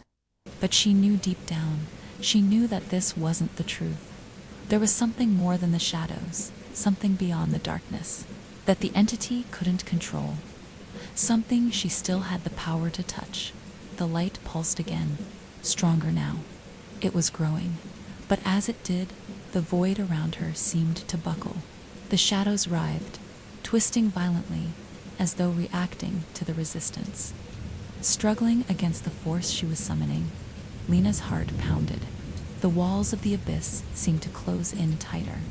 Her vision blurred as she focused on the light. She felt the darkness shift beneath her, its malignant presence pushing against her, but she could feel something else, too, something stronger than fear, stronger than doubt. It was hope. Hope was the last thing the entity wanted her to have. It wanted her hopeless, broken, completely consumed. But hope had always been the one thing it couldn't steal from her. Not entirely. You cannot fight what you are, Lena, the entity's voice hissed, this time almost pleading. You were always meant to be mine. You can't escape me. You're already in my grasp. The voice was strained now, no longer confident. It felt weaker. For the first time, Lena could hear the crack in its tone, the desperation, and in that crack, she saw her chance. It wasn't just her that the entity wanted. It wanted her soul. It wanted her essence, her very being. It wanted to erase her from existence and take over her identity. But what if she could twist that desire to her advantage? The light surged, flaring brighter and brighter, pushing against the darkness with every breath she took. Double quotes, no, ... The entity's voice now shook with fear. It knew what was happening. It understood the danger of the light. The one thing it had, never counted on Lena's hand, if she could call it that. It was there, flickering, but growing more solid, more real. It was burning through the darkness, and it was getting stronger. She didn't care if it cost her everything. She would not be consumed. "You're nothing but an echo," the entity spat. Its voice warped, crackling like static, an echo of a dead world. "You cannot stop me." Lena clenched her teeth, pushing through the suffocating darkness. The void screamed, bending and snapping around her. The shadows were retreating now, but the entity wasn't going to let her go that easily. It fought back, trying to consume her once again, trying to crush the light. And then it happened. Her light exploded, a force unlike anything Lena had ever felt before. It shattered the darkness around her, flinging it away in a torrent of blinding energy. The whispers, the voices, the laughter, they were all silenced in an instant. The shadows screamed and writhed, but they couldn't withstand the light. The very fabric of the abyss was ripping apart, and for the first time since she had entered the void, Lena felt free, but the freedom came at a cost.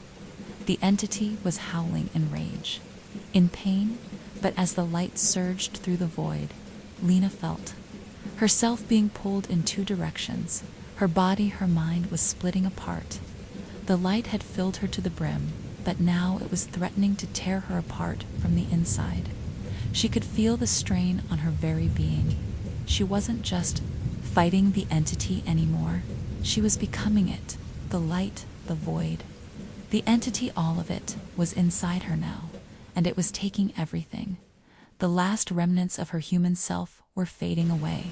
She could feel her identity slipping through her fingers, vanishing with every pulse of the light. But she couldn't stop now. She couldn't turn back. She had opened the door to this darkness, and she would have to face the consequences. The light grew so blinding, so intense, that even the entity could no longer fight against it. The shadows were being erased. Every inch of the abyss was being consumed, burned away. The screams of the entity grew more frantic, more desperate, until there was nothing left but silence, and then nothing. Lena stood in the void, the light, now fading, its presence only a faint glow in the distance. She was still there, but she was no longer the same. She was neither the woman who had opened the door to the abyss, nor the thing that had lived in the dark. She was something else now, something that belonged neither to the light nor the dark. Lena's eyes opened, and the world returned, but nothing was the same. Lena's eyes fluttered open. At first, everything was quiet. Still, she was no longer in the void, no longer engulfed by the darkness, the suffocating weight that had nearly shattered her. The faint pulse of light, the one she had fought desperately to protect, lingered at the edges of her perception. But it wasn't the light she remembered. This light was muted, fractured, like the last embers of a dying fire, too fragile to last. She was lying on the cold floor of a room, a familiar room, the apartment she had lived in before everything had gone wrong, before the nightmares, before the entity had ensnared her in its eternal hunger. Her breath was shallow, uneven. She could taste the bitter remnants of fear in her mouth, the metallic temps of sweat and panic still clinging to her skin. Her body felt strange, foreign, as though it had been reshaped, distorted, but it was still hers. It had to be hers. She sat up slowly, her hands trembling as they brushed the floor beneath her. The apartment was dim, the light outside too faint to pierce the thin curtains. The place was still, but there was something about it. Now something. Off. The silence felt suffocating, pressing in from all sides, like the walls were closing in on her. The stillness should have been comforting, but instead it was unsettling. It was as if the world had forgotten how to make sound, how to make sense. The hum of the city outside, the chatter of the street, the usual clatter of life, it was all gone. She could hear nothing, no movement, no life, no passing cars. Lena's heart pounded in her chest. The walls seemed to pulse around her, as though the apartment itself had taken on a life of its own. The shadows in the corners of the room were deeper now, thicker, more pronounced. They stretched, twisting unnaturally, reaching toward her, as if trying to claw at her, to drag her back into the darkness. She stood up quickly, feeling her legs tremble beneath her weight. She needed to get out. She needed to see the world, to feel the air, to hear the world again. But as she moved toward the door, her reflection caught her eye. The mirror above the small wooden console table next to the door. She hadn't noticed it before, but now it seemed to draw her in like a magnet. Pulling her closer, Lena hesitated, a cold shiver running down her spine. She didn't want to look. She didn't want to see what had happened to her, what she had become.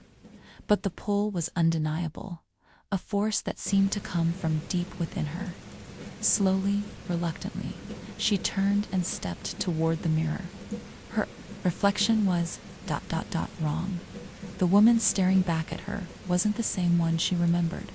Her eyes were too wide, too bright, burning with an intensity that made her flinch.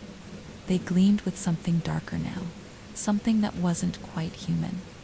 There was a depth to her gaze, a depth that wasn't just filled with the grief and terror she had known before. It was emptier, colder, and her skin it looked as though it had been stretched thin, as though her body had been warped by forces that could not be explained by mere flesh and bone. She reached out a hand, trembling, and the reflection in the mirror did the same. It mirrored her movements, but it was ... slower. The reflection was off its gestures, disjointed, like it was trying to mimic her, but couldn't quite get it right. A shadow of something else, something foreign. And then it smiled. The reflection's lips curled upward into a grin wide, unnaturally wide. The smile was sharp, cruel, like a predator's. The reflection's eyes never left hers. Watching her, studying her dot, Lena stumbled back, her heart hammering in her chest. Her breath came in short, panicked bursts. The smile in the mirror grew wider, almost inhuman, stretching across its face in a way that wasn't possible. It wasn't her. It couldn't be. She turned away, trying to break the connection, but the reflection didn't stop. She could feel it in her mind, like it was still there, watching her from the corner of her vision. "You're not alone anymore, Lena," it whispered, though the voice was no longer just the whisper of the entity. It was her own voice, but twisted, corrupted. "You never were." Lena's legs gave out beneath her, and she collapsed to the floor. The air felt thick, suffocating, and she struggled to breathe. She reached for the door handle, desperate to escape, but her fingers wouldn't cooperate. They shook uncontrollably, as though her body was no longer hers to command. It was the entity. It had come back. It hadn't been destroyed. She hadn't escaped it. It had followed her. The walls seemed to close in even tighter now, the air growing heavier with every passing second. The floor beneath her seemed to buckle, warping, as though the very foundation of her apartment was bending and breaking. The shadows in the room grew longer, creeping up the walls like a living thing, reaching for her, consuming the space around her. "You're not free, Lena," the voice echoed again, now louder, more insistent. "You never were. I never left." Lena pressed her hands to her ears, trying to block out the voice, trying to block out the overwhelming sensation of being watched. Her reflection in the mirror had stopped smiling, but it was still there, still watching her, its eyes following her every movement. "I'm in your head," it hissed, the voice like a caustic whisper that scraped at her thoughts. "And you are in mine." Lena shook her head, tears blurring her vision. She didn't want to believe it. She didn't want to think. But there was no denying it now. The entity was part of her. It had become her. The entity had fed on her grief, her fear, and now it had woven itself into her very being. It was no longer just an external force. It was inside her, wrapped around her, embedded in her soul. The apartment seemed to collapse around her, the walls buckling, the ceiling sagging. The shadows pressed in, The floor cracked beneath her, splitting wide open. She could feel the floorboards trembling, like the very foundation of the world was coming apart. She wasn't just in the apartment anymore. She was everywhere, lost, in a space that existed only between her mind and the abyss. "What do you want from me?" she whispered, her voice hoarse, broken. The laughter came again, soft at first, like the echoes of something far away, but it grew, filling the room, swallowing her whole. It was the entity, no, it was her. The laughter was coming from her own mouth, but it was alien, too, like a sound that didn't belong. "You'll never be free." The words hung in the air like poison. Lena's breath came faster now, her chest heaving as she clutched at her throat. There was no air, no way to breathe. And then she realized something. The apartment, the real world, wasn't real anymore. The walls around her weren't walls. The floor beneath her wasn't her floor. She was still trapped, still locked in the abyss. The entity had blurred the line between reality and nightmare. It had merged with her existence, leaving no clear boundary between what was real and what was not. Lena stumbled to her feet, but the floor was giving way beneath her. She was falling, falling into the darkness. There was no end, no bottom.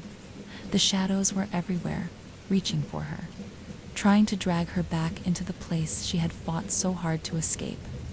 The walls of her apartment were no longer walls. They were skin, flesh.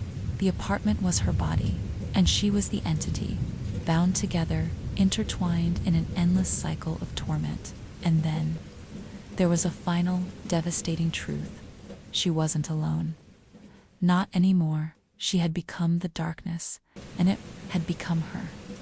Lena's mind fragmented. She was aware, but she wasn't herself. The realization swept through her like a wave crashing over a fragile shoreline, swallowing everything in its path. She was both the prisoner and the prison, both the soul and the shadow, both the hunter and the hunted. The silence of the apartment was no longer comforting, it was suffocating. Her pulse echoed in her ears, beating in time with the oppressive stillness that seemed to pulse from every corner. The air was thick, cloying, and she could feel it on her skin like a heavy cloak, too heavy to bear. The walls pressed in, bending and folding like paper, but they didn't crack or break. They changed, becoming something new, something strange. Lena's breath was shallow, each inhale a struggle, as though her very lungs were being constricted by invisible hands. The shadows in the room didn't behave like shadows anymore. They were alive, swirling around her like smoke, oozing from the cracks in the walls and the floorboards. Their forms twisted and writhed, but there was no distinction between what was real and what was not. Everything was indistinguishable. Everything was hurt. The void, the apartment, the walls, the floor. It was all the same now. Her hand moved, involuntarily, as if her body were no longer obeying her own will. She reached out to touch the mirror, the surface cold and smooth, but it was no longer just a reflection, no longer just a piece of glass. It pulsed under her fingers, as though it were breathing, alive. Aware of her touch, the reflection in the mirror was her, but not her. It was a darker version, a crueler one. Its eyes burned with an unnatural fire, and its mouth stretched into a grin so wide it seemed to split its face in two. It wasn't smiling at her. It was mocking her, mocking the very concept of her existence. "You're trapped," it whispered, its voice a distorted, guttural echo of her own. "There's no escaping me, Lena. Not now, not ever." Lena recoiled, but the reflection didn't stop. It followed her movements, its expression never changing. It was her, yet it wasn't. It was the twisted remnant of who she had been before. It was the entity inside her, manifesting in the mirror, in her own skin. In her mind, her legs gave way beneath her again, and she sank to the floor. She could feel the darkness creeping into her thoughts, folding her mind into itself. The shadows were everywhere in her, around her. They seeped into the corners of her consciousness, twisting, contorting, like the fingers of some great unseen hand that was steadily pulling her deeper into the abyss. "You cannot escape," the reflection taunted again, its voice more confident now, louder, as though it was no longer bound by the limitations of space and time. It was everywhere. "You've always been mine, and you always will be." Lena closed, her eyes clutching at her head, trying to shut out the voice. The walls around her felt like they were vibrating now, humming with an energy that was not of this world. The air seemed to warp, bend, as though the very fabric of reality was being torn apart. She felt it. The entity was breaking through, breaking out. The apartment, her body, the world itself was no longer hers. It was becoming theirs, the entity's and hers, a reflection of its will, a manifestation of its dark, insidious hunger. There was no clear separation anymore. She wasn't just fighting it, she had become it. But no, something inside her stirred. Something human stirred in the deep, dark places where the entity had taken root, where the abyss had left its mark. There was still a flicker, a spark, a part of her that had been buried but never completely extinguished. It was weak, fragile, but it was hers, and it wanted to survive. It wanted to live. She focused on it. The flicker, the ember that had been hiding in the dark corners of her mind. It was small, barely noticeable, but it was there. And in that moment, Lena made a decision. She wasn't going to let the darkness win, not without a fight. Her hands gripped the floor beneath her, nails scraping against the rough wood as she forced herself to stand. Her body felt alien-like. It wasn't really hers anymore, but the ember inside her burned brighter. It was a spark of something that could never be extinguished, something that the entity hadn't fully consumed. Hope. The voice of the entity, her voice screeched in her head. It was like a storm, a cacophony of despair, panic, and rage. "You can't escape me. I am you. I am in you." But Lena pushed it away, focusing on that flicker of light, that tiny ember that was hers. The entity had tried to make her believe it was the only thing that existed, but that was a lie. There was something stronger than the darkness, something that couldn't be controlled.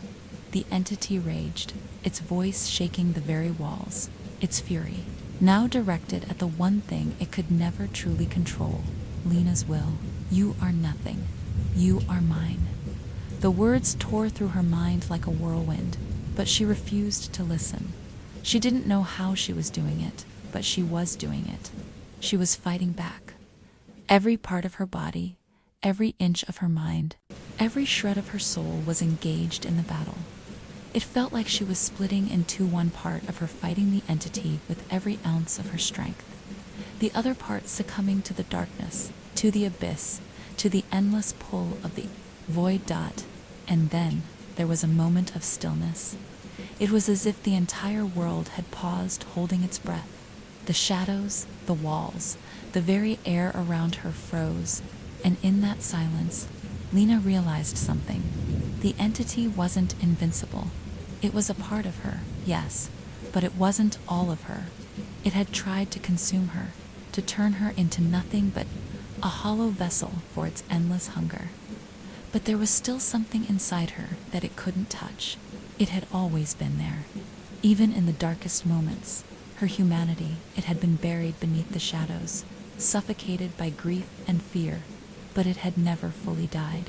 It was that part of her, the part that loved, the part that grieved, the part that fought for survival, that had kept her alive, that had kept her human. And now, that part was pushing back, refusing to be consumed, refusing to be erased. "You cannot stop me," the entity howled again, but there was a tremor in its voice now. It was losing control. The pull it had on her, the control it had exercised over her thoughts, her mind, her very being, yet was all slipping away. The force of her resistance was too strong. With a final, desperate cry, the entity screamed, and Lena felt the weight of it lift from her chest. The apartment, her apartment began. to return to normal, slowly at first. The oppressive presence that had filled every inch of the room began to fade, like smoke dissipating in the morning light. The walls straightened, the shadows retreated, losing their solidity. The air lightened, no longer thick with fear, no longer smothered by the entity's presence. Lena blinked, tears streaming down her face, and for the first time in what felt like forever, she could breathe. Her chest felt lighter, her body no longer tethered to the suffocating weight of the abyss. But she knew something important. The battle wasn't over. The entity had been pushed back, but it wasn't gone. It was still a part of her, still waiting, still lurking in the corners of her mind. It hadn't been destroyed. It had only been delayed. Lena's breath was ragged, but she wasn't afraid anymore, not in the same way. She knew now that she wasn't alone, but not in the way the entity had meant. She had her humanity back. It was fragile, yes, but it was hers. And as long as she fought for it, as long as she held onto that tiny flicker of light, the entity would never fully consume her. The apartment was still silent. The shadows had receded, but the truth remained. She had won, for now, and the entity. It would be waiting for her, lurking in the dark. But Lena wasn't afraid of it anymore. She was stronger now, and she would fight it again if it ever came back. Lena stood motionless in the center of the room, breathing deeply, her chest still tight, but the air around her no longer felt suffocating. The walls of her apartment, though still cracked and scarred from the battle she had waged against the entity, seemed to hold a new sense of calm. The shadows that had once seemed like living, breathing things now lay still, their sinister shapes reduced to mere silhouettes in the dim light. The silence lingered, but it was different this time. It was no longer the oppressive, choking silence of the entity's presence. This silence was something else, something she hadn't experienced in a long time. It was peaceful, almost serene, like the calm after a storm. But peace never lasts, does it? Lena's mind was still spinning from everything that had happened. The entity had come so close to consuming her entirely. For a moment, she had believed that she was lost, that there was no escape, no way out of the darkness that had crept into every corner of her life. But she had fought back. She had found that ember of hope buried deep inside her, and she had used it to push the entity back. Yet even as she stood there, surrounded by the remnants of her once familiar space, something nagged at her, a hollow feeling deep in her chest. As much as she wanted to believe the fight was over, she knew it wasn't. The entity had never truly left. It's still here. Her reflection in the mirror, once a twisted, mocking version of herself, had vanished, but Lena could still hear its voice in her head. The mocking, taunting whispers that seemed to come from the corners of her mind, always just out of reach. No matter how much she tried to push them away, they lingered, like a shadow that refused to fade. "You can't escape me," the words echoed through her skull, so loud that they almost drowned out her own thoughts. Lena winced, clutching her temples, but the voice didn't stop. It was everywhere. It was in her head, in her soul. It was like a poison, seeping into every thought, every memory. She forced herself to move. She couldn't stay here. She couldn't let herself drown in the weight of it. She needed to do something. Anything. With trembling hands, she grabbed her coat from the back of the chair and walked toward the door. The cold metal of the doorknob felt strange in her hand, as though it didn't belong to her. But she turned it anyway, opening the door just enough to slip through. Outside, the world seemed unchanged.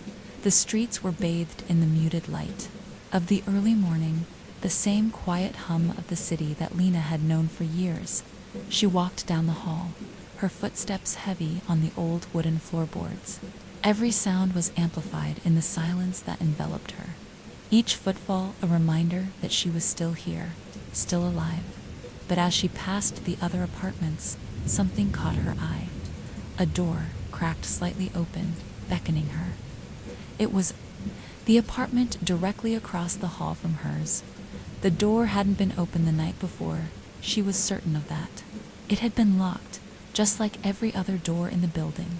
Yet now, the door stood ajar, the faintest sliver of light spilling out from the crack. Lena hesitated, her heart racing. Something about it felt wrong. But at the same time, it felt like it was calling to her, pulling her in. She should ignore it, keep walking. But the urge to look inside was overpowering. She stepped toward the door, her hand shaking as she reached for the handle. As soon as her fingers made contact, a cold chill shot through her body. The sensation was immediate. The door creaked open on its own, as if the building itself were sighing in relief. Lena's breath hitched in her throat. The apartment inside was dark, the shadows so thick they seemed to pulse. But there was something else, something faintly glowing in the corner of the room. It was a flicker of light just barely visible, like a candle struggling to stay alight in a storm. Her curiosity won out. She stepped inside, her feet barely making a sound on the floor as she crossed the threshold. The door swung shut behind her with a soft click, sealing her inside. The light in the corner flickered again, and she made her way toward it. The source of the light was an old computer monitor, its screen glowing faintly in the darkness. The room was otherwise empty, the furniture sparse and covered in a thick layer of dust. It looked like no one had lived here in years. But the computer was on. Lena approached the desk, her mind racing. How could this be? She had lived in this building for years. She had never seen this apartment open before. And yet here it was, the monitor humming with a strange energy that tugged at her every nerve. She reached for the keyboard, her fingers hovering over the keys. But before she could type anything, the screen flickered violently, as though it were struggling against some unseen force. Then it changed. The screen shifted, displaying a series of cryptic symbols, words that didn't make sense but felt deeply familiar. They were strange combinations of letters and numbers, interspersed with strange characters that made her skin crawl. The symbols danced across the screen, forming patterns that seemed to vibrate with energy, pulsating as though they were alive. Lena stepped back, her pulse quickening. It wasn't the screen she recognized.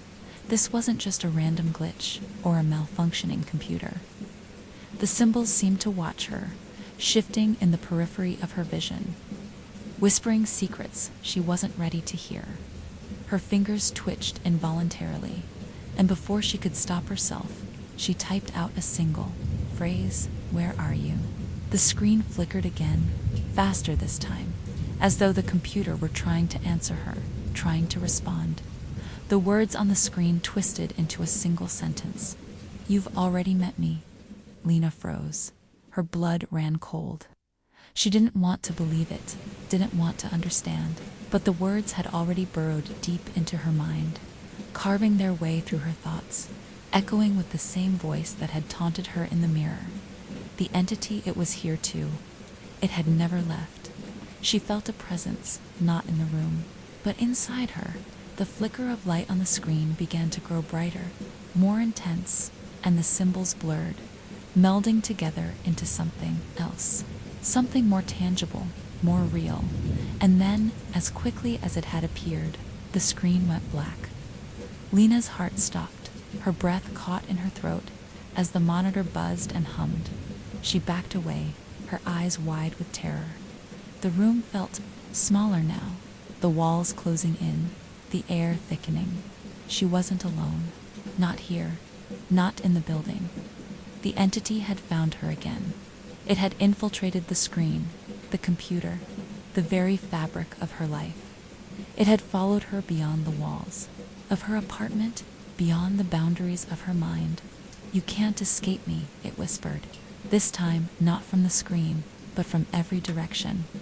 The voice was everywhere, in her head, in her bones, in the air she breathed. It was as though the entity had become a part of the very world around her. And then the monitor blinked back to life. But it wasn't just a screen anymore. It was something alive, the light pulsating, the symbols swirling like a vortex. Lena turned to run, but the walls felt like they were closing in, like the entire apartment had become a living thing, suffocating her. She had thought she had won, but she hadn't, and the entity was only just beginning to show its true power. The room was no longer the same. Lena could feel its very essence had shifted, warped. The shadows, once mere silhouettes, now felt like writhing things as though they were alive, twisting and twisting into impossible shapes. The very air felt thick, heavy, as if the walls themselves were pressing against her. The buzzing from the computer monitor wasn't just a sound now, it was a presence. It filled the room, vibrating in her bones, crawling into the deepest corners of her mind. The symbols on the screen flickered again, faster this time. They blurred, then sharpened, forming into words she didn't want to read, words she wished she could unsee. "You're mine, Lena." Her heart skipped a beat. The words burned into her eyes, searing themselves into her mind. She had thought she had broken free of it. She had thought the entity was gone, pushed back by the flickering ember of hope inside her. But now, standing in this room, surrounded by the impossible reality that she had never really escaped, the truth settled like a cold stone in her stomach. It wasn't over. The entity never left. Lena stumbled back, her mind racing. Her fingers trembled as they pressed against her temples, trying to block out the voice that echoed in her head, now louder than ever. "You can't escape me. You never could." The darkness in the room pressed in tighter, the shadows coiling around, her ankles like serpents, pulling her toward the glowing screen. The monitor blinked once more, and the symbols began to shift again, now more frantic. The words twisted like worms, burrowing deeper into her skull. "You are nothing without me. I am you." She could feel it now, an overwhelming pressure on her chest, as if the entity's very will were closing in on her, squeezing the air from her lungs. The apartment seemed to pulse with the rhythm of its presence. The walls stretched and twisted, growing taller and more jagged, as if they were alive, reaching for her. "You will never be free." Lena's pulse quickened. Her breath was ragged, sharp. She tried to run. She had to get out of the room. She had to escape. Her hand was already on the door handle, but when she turned it, it didn't budge. The door was locked, but not with a keynote. This was different. The door was sealed. The feeling of being trapped, cornered, flooded her. It was the same feeling she had experienced when the entity had first taken her, when the darkness had first infected her apartment, her life. But now, it was worse, so much worse. "No one can save you." The voice was so loud now, so overwhelming. She could hear it in every corner of the room, in every fiber of her being. The buzzing from the screen intensified, the flickering of the symbols more erratic, more violent. Lena backed away, her heart racing, but the walls seemed to be closing in, the space narrowing with every breath she took. The shadows were everywhere. They were not just around her now, but in her, inside her head, coiling and twisting with every thought. She could feel them moving beneath her skin, crawling through her veins like poison. Her body trembled, and she collapsed to the floor, her knees hitting the cold wood with a sickening thud. The shadows danced at the edge of her vision, moving in strange patterns that made her dizzy, her thoughts disjointed. Every part of her wanted to run, to escape, but there was nowhere to go. It had been too long, too much time in the dark. Her mind, once sharp and defiant, now felt like it was breaking, apart at the seams. She could feel her thoughts slipping away, unraveling like a fraying rope. Was this it? Was this how it ended? Was the entity finally going to claim her, to swallow her whole? But even as the darkness closed in, even as she felt her will weakening, under its weight, there was still something small, fragile, but undeniably her that refused to be crushed. That spark, that ember, was still there, deep inside her. She couldn't let it die. She wouldn't. The shadows that had been creeping toward her seemed to pause, as if waiting for her to surrender, to give in to the darkness. But Lena, breathing in short gasps, clenched her fists and shook her head. No, not like this. She wasn't going to let it win. She pushed herself up from the floor, though her body felt like it was made of lead. The weight of the entity, its presence, was so heavy it felt like it was crushing her, but the flickering ember inside her burned a little brighter. She had done this before, fought back against the abyss, and she could do it again. With trembling hands, Lena reached for the monitor. The screen flashed violently, as if trying to reject her touch, but she gripped it anyway, her nails scraping against the cold glass. The buzzing sound was deafening now, almost unbearable. "Phew! Belong to me," the entity hissed, its voice a twisted echo that reverberated through her bones. Lena didn't listen. She couldn't listen. The only thing that mattered now was the ember inside her, the spark that was hers and hers alone. She focused on it, gathering every ounce of her strength, every shard of will, and pushed against the darkness that threatened to swallow her. The monitor flickered once more, faster, brighter, almost blinding. The symbols warped, scrambled, turning into a chaotic jumble of shapes and colors that seemed to distort the very fabric of reality. It was like looking into a fractured mirror, a world that was unraveling at the edges. Lena didn't know what she was doing, but she pressed harder. Her fingers were numb against the screen, but she refused to pull away. She could feel something shifting behind the screen, like the entity was trying to break through, to claw its way into the world again. But then she felt it. A crack, a tiny fracture, a weak spot. The walls around her seemed to quiver, the shadows shifting in response. The air in the room went still, suffocating, and Lena's heart raced as the crack widened. She wasn't sure what she had done, but she knew one thing for sure. The entity wasn't invincible. It could be broken. She pushed harder, focusing all her energy on that crack. Her breath came in ragged gasps, her body shaking from the strain, but the ember of hope inside her flared brighter, pushing against the darkness, refusing to let it consume her. The screen shook violently, and then there was a pop. The air was suddenly filled with a high-pitched ringing sound, and the shadows recoiled as if burned by the light. The room seemed to warp around her, everything distorting in a sudden rush of white, too bright, too loud, and then everything went dark. Lena collapsed to the floor, breathless, her body exhausted from the mental and physical strain. For a moment, there was only silence, the kind of silence that comes after a storm has passed. She lay there, her chest rising and falling with shallow breaths, feeling the warmth of her own body as it spread through her limbs. She didn't know what had happened. She didn't know if the entity was still there, lurking in the darkness. She didn't know if she had broken it, or if it had just retreated, waiting for the right moment to strike again. But for the first time in what felt like an eternity, she felt a strange sense of peace. The war wasn't over. But in this moment, this single, fleeting moment, Lena had won, and she would keep fighting, as long as there was breath in her lungs, as long as the ember inside her burned. She would never give in to the darkness. Because no matter how many times the entity came for her, no matter how many times it tried to consume her, Lena knew one thing: it could be defeated, and she was the one who would defeat it. Lena awoke to a strange quiet, the kind of quiet that is thick with possibility, like the air before a storm, where everything feels suspended, waiting for something to break.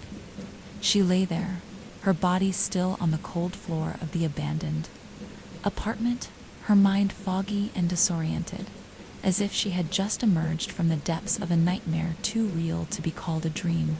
Her breath was shallow, but steady, the rhythmic rise and fall of her chest, grounding her in the reality she had almost forgotten. Almost she could still hear it, the faint buzzing, like a faraway hum in the back of her skull. The entity's presence was like a shadow that had grown a little thinner, a little weaker, but it was still there. She could feel it in the very air around her, pressing against her skin like an unseen hand. But she was alive. She was still alive. For a moment, she almost allowed herself to relax, to let go of the tight coil of fear that had been wrapped around her heart for so long. Almost, she sat up slowly, wincing as the cold floor seemed to push against her, almost resisting her movements. Her limbs felt heavy, her mind sluggish. She was exhausted more than she had ever been.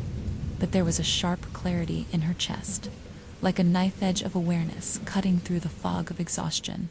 Her eyes flickered around the room, now bathed in the eerie glow of the monitor. It was off, no longer flickering with the chaotic symbols or the taunting words of the entity. The screen was black, lifeless. The buzzing sound had died away, and for the first time since the entity had first haunted her, there was a deep, oppressive silence that filled the room. But even that silence felt wrong. The walls seemed to stretch on forever now, expanding, growing larger and more oppressive with every blink. The shadows were no longer just shadows, they were movements, flickers. At the edges of her vision, the flicker of something waiting just beyond the corner of her sight. The room felt smaller, more confined. She felt like she was trapped inside a living thing, as if the apartment itself were breathing, pulsing in time with her own heartbeat. She stood unsteady at first, her legs weak beneath her, and moved toward the door. The instant her hand touched the handle, she froze. Against wood, her breath caught in her throat. She had not heard it before, not when she had arrived, not when she had first entered the room, and yet now, in the silence that enveloped her, the sound was undeniable. It was small, almost insignificant, but Lena knew better than to ignore such things. She knew. She had learned that much from everything that had happened to her. With a breath caught in her chest, she turned the handle and opened the door, stepping out into the hallway of the building. The low hum of the city's distant noises filtered in, but it felt like they were miles away. She wasn't alone in this building. She hadn't been alone for a long time. The hallway stretched ahead of her, but it was wrong. There were cracks in the walls, deep and jagged, where the plaster had been torn away, revealing the dark bones of the structure. The flickering of the overhead light added to the surreal feeling of the place. Each stutter in the light seemed to draw out more of the shadows, pulling them longer, stretching them until they seemed to reach for her. Lena's mind was spinning. The entity had left the screen, yes, but it had never truly been contained. She could feel it in the walls, in the air, in the weight pressing down on her chest. It wasn't just in the apartment anymore. It was in the very building, in the neighborhood. The building was alive with it. The hallway stretched on, impossibly long, and the door to the stairwell stood before her, just a few feet away. She made her way toward it, each step heavier than the last. It felt like the weight of the world was pressing down on her with each movement, as though the very air itself had been thickened by the presence of the entity. She knew it was there, just behind her, watching her with its unseen eyes. It had never left. The stairwell door creaked as she pushed it open, and the first blast of cold air hit her like a slap to the face. The chill seemed to sink into her bones immediately, and she felt a shiver ripple through her, the kind that made every hair on her body stand at attention. She had no idea where she was going or what she was searching for, but the instinct to move to escape drove her forward. As she descended the narrow, dark stairs, the world around her seemed to close in. The dim light above barely illuminated the steps, casting long shadows that stretched out like fingers.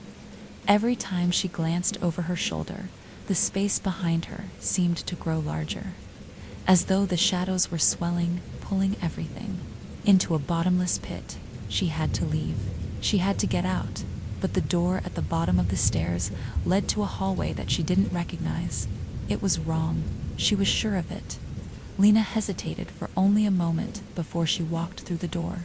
As soon as she stepped inside, the atmosphere shifted. The air was thick with an almost suffocating sense of déjà vu. The walls were cracked, the floorboards warped, but the faintest glimmer of something familiar caught her Aja door at the end of the hallway. The same door that she had seen when she first entered this building, when she had thought everything was normal. The door was hers. Her hand reached for the handle before she could stop it. She wasn't sure why she was doing this, why she had to go through the door, but it was like an invisible force was guiding her, pulling her toward it. There was a weight in her chest now, a tug of memory that had been buried under layers of confusion and fear. The door creaked open, and there it was, her apartment. But it wasn't the apartment she had left behind. The walls were cracked more deeply than before, and the ceiling sagged as if the very structure of the building was failing. The furniture was broken and overturned, shattered glass littering the floor like the remnants of a dream that had never come true. But the thing that struck her most was the silence. That awful, suffocating silence. Her breath came out in shallow bursts, her mind scrambling to make sense of it. She stepped forward, feeling the chill on the back of her neck, like something was watching her. But there was nothing, no voice, no shadows reaching for her.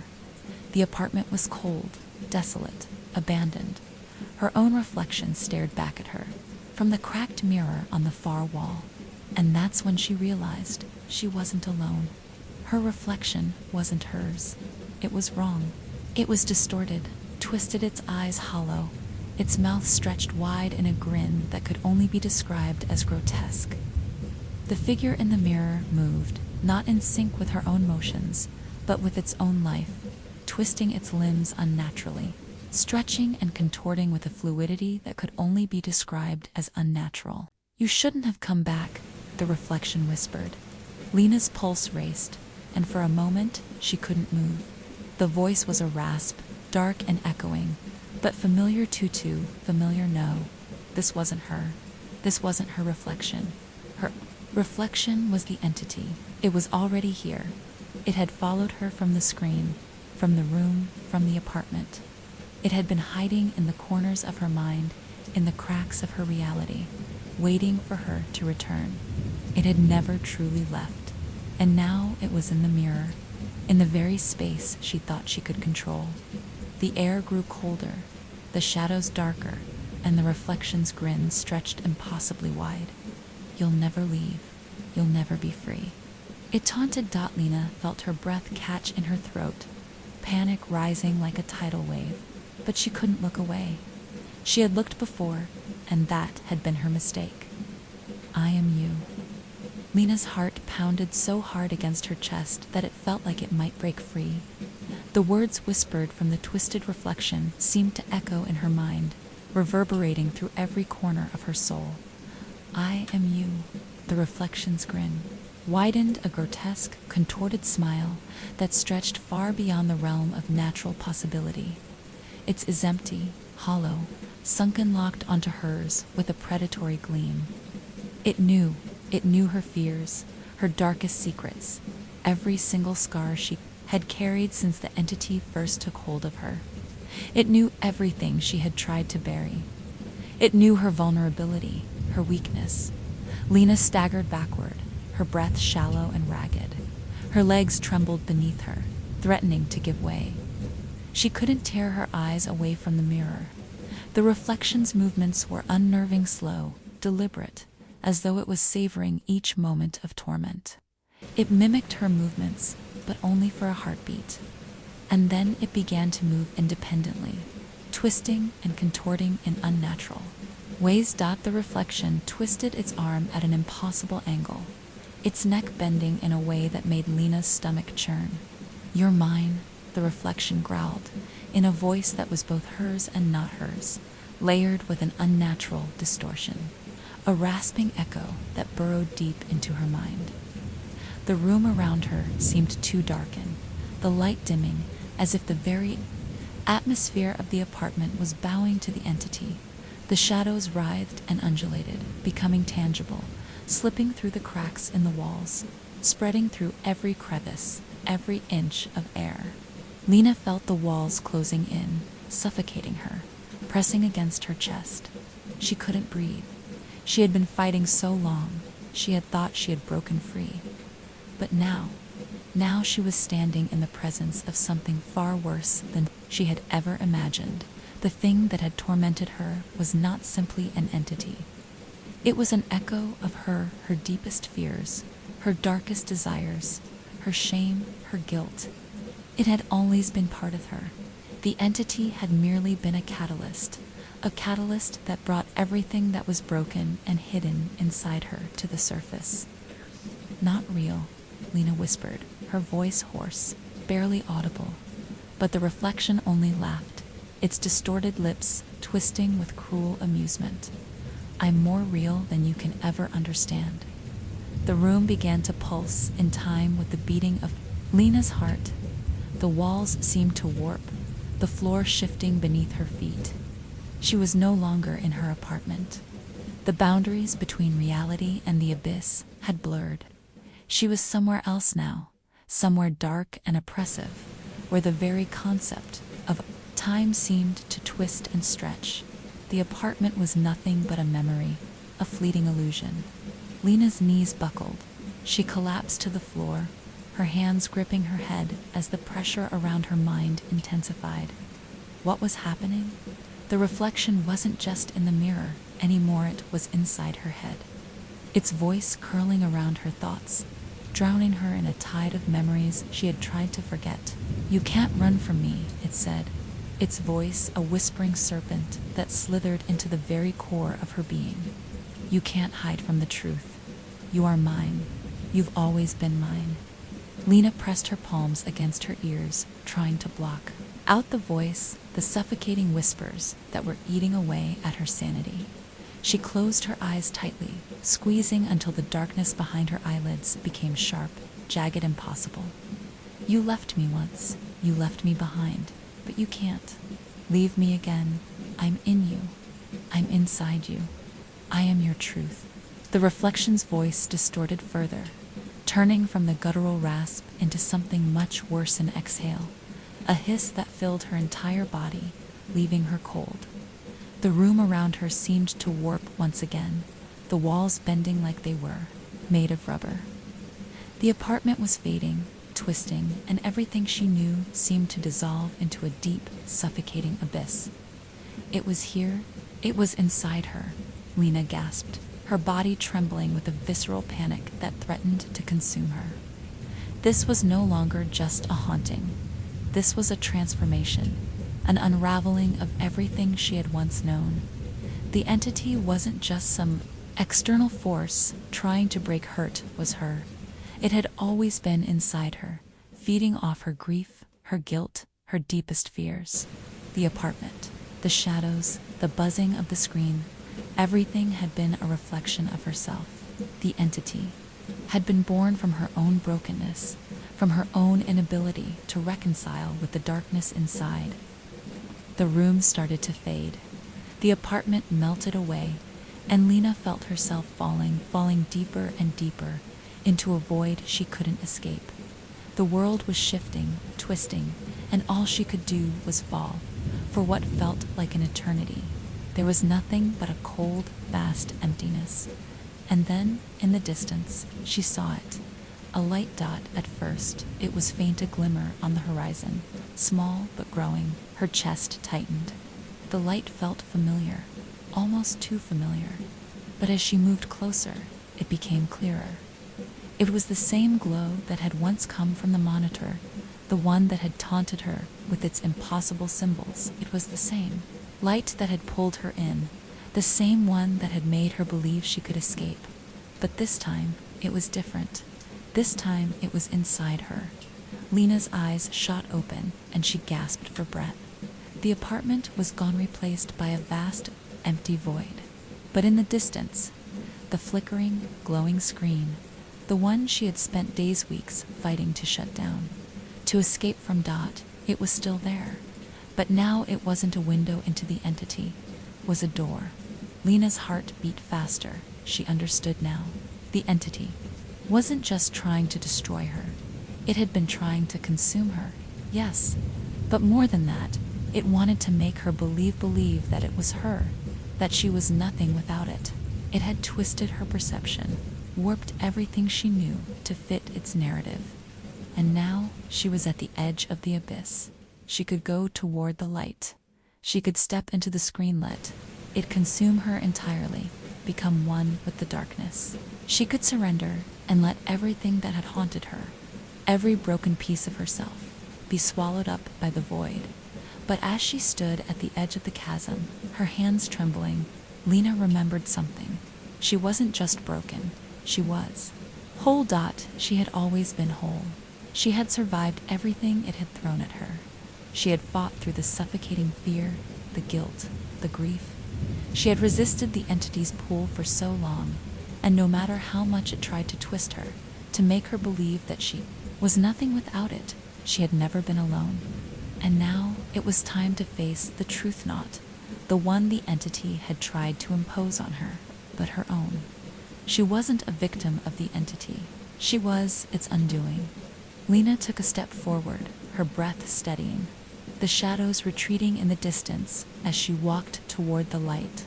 She could feel it now, the energy, the pulse of her own strength, her own will. It was more powerful than anything the entity could ever be. With each step, she grew stronger. The light drew closer, and as it enveloped her, Lena knew what she had to do. She wasn't running anymore. She wasn't hiding. She was fighting, and she would not stop until she had driven the entity back to where it belonged, into the darkness, into the void where it could never reach her again. Lena stepped into the light. It wasn't an explosion or a sudden burst of energy. There was no blinding flash, no overwhelming force that ripped through her. It was more subtle than that, an embrace that pulled her in gently, yet with a power that felt like it was unraveling her very existence. As she moved forward, she could feel the shadows retreating, being pushed back by the force of her will. The walls that had once confined her, the apartment that had become a prison, began to fade into the background. Everything that had once been so real, so physical, was dissolving into the ether, becoming nothing more than a memory, a shadow of what once was. She took another step, and the void around her seemed to loosen, unraveling as though the very fabric of reality was fraying at the edges. She felt lighter now, more at peace, as if something inside her had been released. It wasn't the light she had expected. It wasn't pure or blinding. It wasn't the kind of light that forced change upon her. Instead, it was the kind of light that allowed her to change, to choose. The entity's presence, once suffocating, now felt distant, almost irrelevant. Its voice, its taunting, grating voice, faded into an indistinct murmur. Lena knew that it would always be a part of her, in the same way that darkness is a part of light, but it would never control her again. She had broken free, not by destroying the entity, not by banishing it into the void forever, but by taking control of the darkness within herself. She had accepted it, and in doing so, she had transcended it. As the light enveloped her, she felt the physical weight of the apartment disappear. The cracks in the walls, the shadows that had twisted into unrecognizable shapes, they were all gone. Everything felt new, and then, without warning, the ground beneath her shifted. The light grew brighter, and Lena had to close her eyes against the intensity, but it wasn't painful. It was cleansing, like a rebirth. The pressure in her chest, the suffocating grip of the entity, released, and she inhaled deeply. For the first time in what felt like an eternity, the air filled her lungs without resistance, without dread. She opened her eyes, and the world was changed. It wasn't her apartment anymore. It wasn't the same building, or even the same street. It was bigger than that, wider, fuller, more expansive. She stood in an open space, surrounded by light. The ground beneath her feet was soft like grass. Though it wasn't exactly grass, was something new, something that felt as though it had always existed. The world around her was tranquil, peaceful. The sky above was endless, a soft expanse of pale blue that seemed to stretch far beyond what her eyes could comprehend. She looked around, taking in the vast emptiness, the absence of the shadows that had once plagued her thoughts. There were no walls, no boundaries, just an open, infinite space. It felt unreal, but in the best way possible. It was a place of serenity, of balance. She couldn't remember when she had last felt such calm, such peace. And then she heard a voice. It wasn't the entity's voice. It wasn't a whisper that coiled in her skull, tearing at her insides. It was a soft, gentle voice she recognized as her own. "You've made it," she whispered to herself, the words floating on the breeze. They weren't just a statement, they were an affirmation.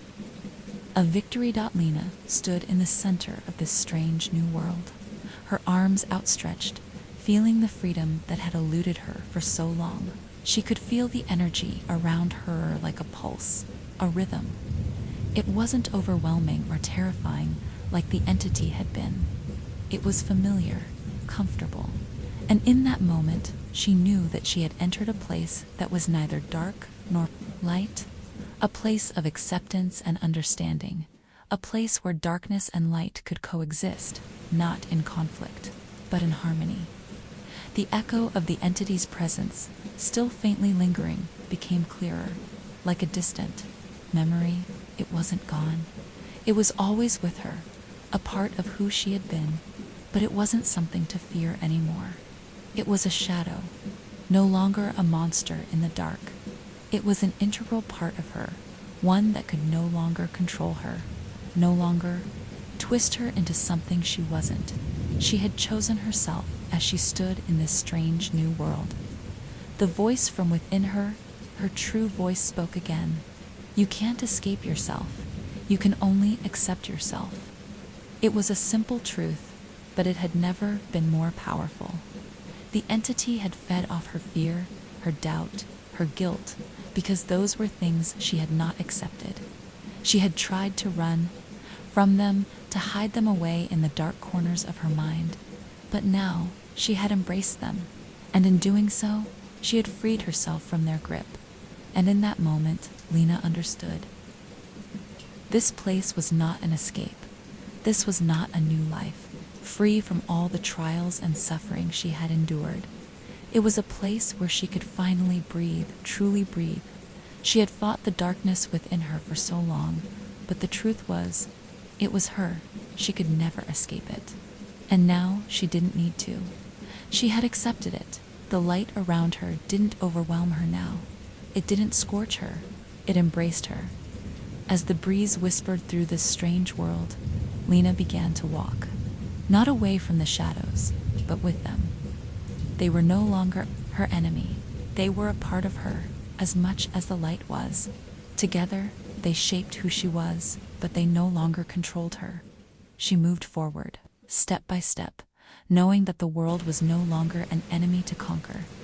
It was a journey to walk, one she would take on her own terms, and as she walked into the horizon, a soft smile touched her lips, and her world felt right. For the first time in years, Lena was at peace with herself. The entity would always be there, lurking in the shadows, but it was no longer her captor. It had been replaced by something far stronger, her freedom, and with that, Lena embraced the unknown, not as a prisoner, but as a woman reborn. The echoes of the abyss faded into the distance, swallowed by the light. You're deep into the story now, and the horrors are only escalating. If you're still with us, don't forget to like and subscribe. Tell us where you're listening from in the comments. Who else is staying up late to face this nightmare? Settle in. The terror continues. Story 3. It started with the phone. A soft, innocent vibration on the kitchen counter. The faintest sound of a text message notification.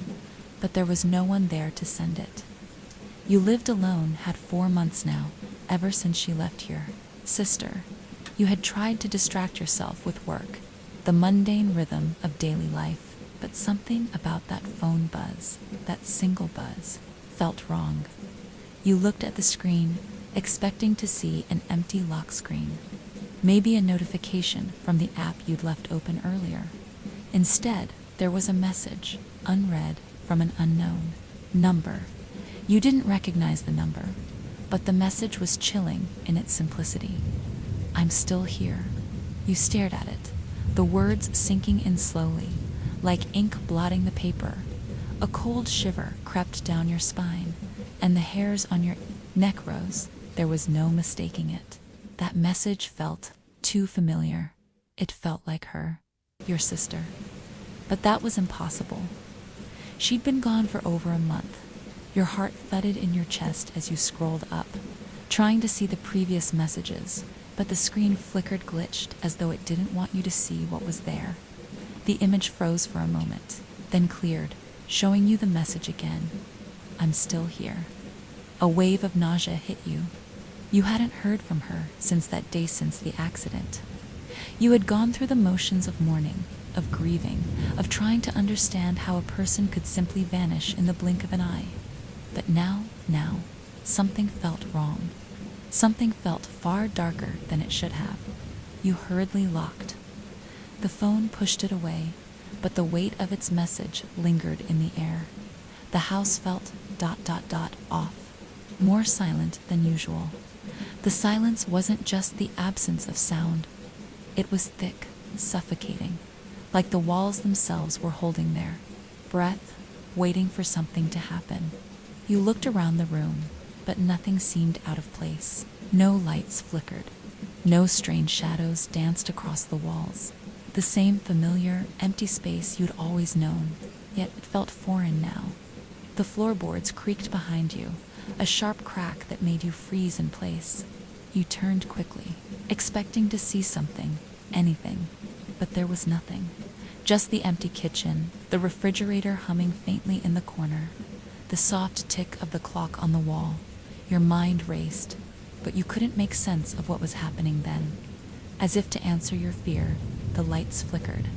Once, twice, and then everything went out. The darkness in the room wasn't just a lack of light, it was thick, heavy, pressing in on you. You held your breath, your ears strained to hear anything, any sound that would break the stillness. The darkness seemed to hum like an electric charge, an energy in the air that wasn't there before. And then you heard it, a low, distant whisper. I'm still here. The words were unmistakable, soft and chilling. They came from somewhere beyond, the kitchen, just on the other side of the hallway. You weren't alone. The darkness clung to you, wrapping around your body like a heavy blanket, suffocating every breath. You felt the weight of it more than you saw it, a presence in the room so thick that even the air seemed to be distorted. The hum of the refrigerator had stopped, as though even the appliances in the house had gone still, listening. Every movement you made was tentative, unsure, like a sound in the night that might disturb something watching, something waiting. The whisper had echoed through the hallway, so soft yet clear, like it had come from the very walls themselves. I'm still here. The words felt like a tangible thing, like they had substance. You could almost feel them on your skin, creeping up, the back of your neck, chilling you from the inside out. There was no mistaking it now. Whatever this was, it wasn't your imagination. Your breath caught in your throat. Your body froze in place, each muscle tensed like a wire about to snap. You couldn't decide whether to run or stay, whether to leave the room or face whatever was creeping in the shadows. Every second felt drawn out, too long, stretching into eternity. You didn't even know where the sound had come from. It could have been from the living room, or the hallway, or even the upstairs. It felt like it was everywhere and nowhere all at once. The only thing you were sure of was that you couldn't hear anything else. No more whispers, no more footsteps. The silence was deeper now, somehow, as though the house itself had swallowed every sound. Not even the creaks of the floorboards or the hum of electricity could break it. You stood there, alone in the dark, desperately straining your ears. You thought you heard a slight rustle, maybe, the curtains moving in the draft, or a floorboard shifting from the weight of something unseen. But then, nothing. Just an absence, an overwhelming void that seemed to press against you, making your Skin itched with an irrational need to escape. Your fingers trembled as you reached for your phone. The message was still there, the single text that had frozen your entire existence in place. I'm still here. But who had sent it? The unknown number was no help it. Could have been anyone or no one at all. It could be a prank or someone who had hacked your account, or someone who knew just enough about you to play on your fears. But even as you entertained those thoughts, a small part of youth apart that knew how grief had twisted everything in your life understood that this couldn't be explained away that easily. The feeling in your gut told you that something far more dangerous was at play here. You couldn't explain it, but you felt ... connected to that message. You didn't know why, but you felt like it had always been there, hiding in the edges of your memory, waiting to come back. The odd sensation that something was watching you, even in the stillness, crept up your spine again. You swiped at your phone screen to check for more messages. The blue glow from the device seemed oddly comforting, but it didn't reassure you for long. A new notification popped up. An unknown number, another text, another single message. Do you remember? It was followed by a single image, a blurry, indistinct photo that looked like it had been taken from the corner of the room, the edge of the kitchen, maybe. You squinted, but you couldn't make anything out. The figure in the picture was too distorted, too far away, but something about it felt ... wrong, as if you should recognize it, as if your brain was trying to convince you that you did know what it was. But the more you stared at it, the more the image slipped away. Your breath hitched, and you felt your pulse quicken. This couldn't be happening. This couldn't be real. You were imagining things. Grief had a way of distorting reality. You reminded yourself. The nights alone, the memories of your sister's voice, all of it tangled up with the overwhelming sense of loss. Your mind was playing tricks on you. That's all it was. But then you heard it. The unmistakable sound of footsteps, soft, deliberate, slow, coming from the other side of the hallway. Not in the distance, but right there, in the house with you.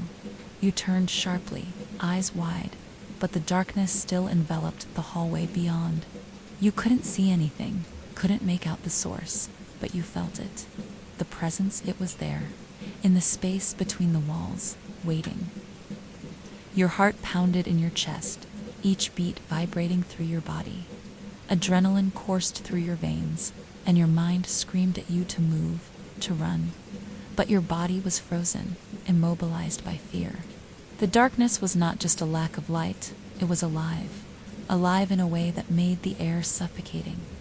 Another step, closer this time. The sound was undeniable, soft but distinct, like the slow, measured tread of someone walking, someone moving. Through the house with intent, the footsteps stopped just beyond the doorway, and the silence returned, thick, oppressive, as if the entire house was holding its breath, waiting. You didn't move.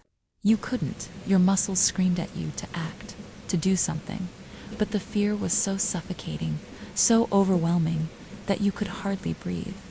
It was as if every molecule in the air was pushing down on you, urging you to stay still, to wait, to listen.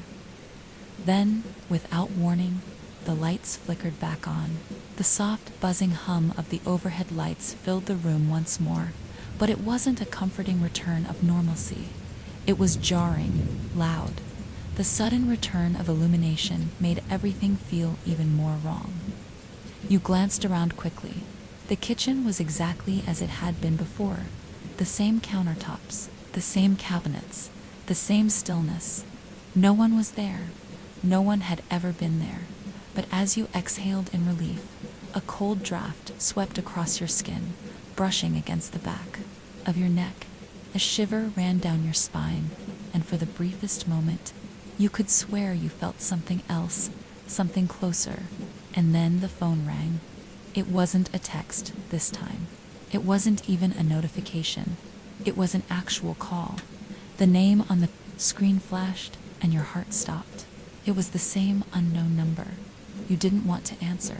You couldn't. Every instinct in your body screamed at you to let it go to voicemail. But, as if on its own, your hand reached out. It wasn't even conscious. Your thumb hovered over the green answer button, trembling, almost reluctant to touch it. The phone rang once more, and you felt a bead of cold sweat roll down your forehead. But the ringing stopped. The line went dead, clicked on. Then, just before you could pull the phone away from your ear, you heard it. Soft, faint, barely audible, but unmistakable. "I'm still here." The voice was familiar, but broken. It sounded like her, your sister, but distorted, twisted. You wanted to scream, to throw the phone across the room, but you couldn't. Your hand was frozen. Your chest felt tight, suffocating, as if the very air was pressing against your lungs. The last thing you heard was a whisperous, soft, broken sound that might have been a laugh. It echoed in your ear, a cruel, mocking sound. And then, silence.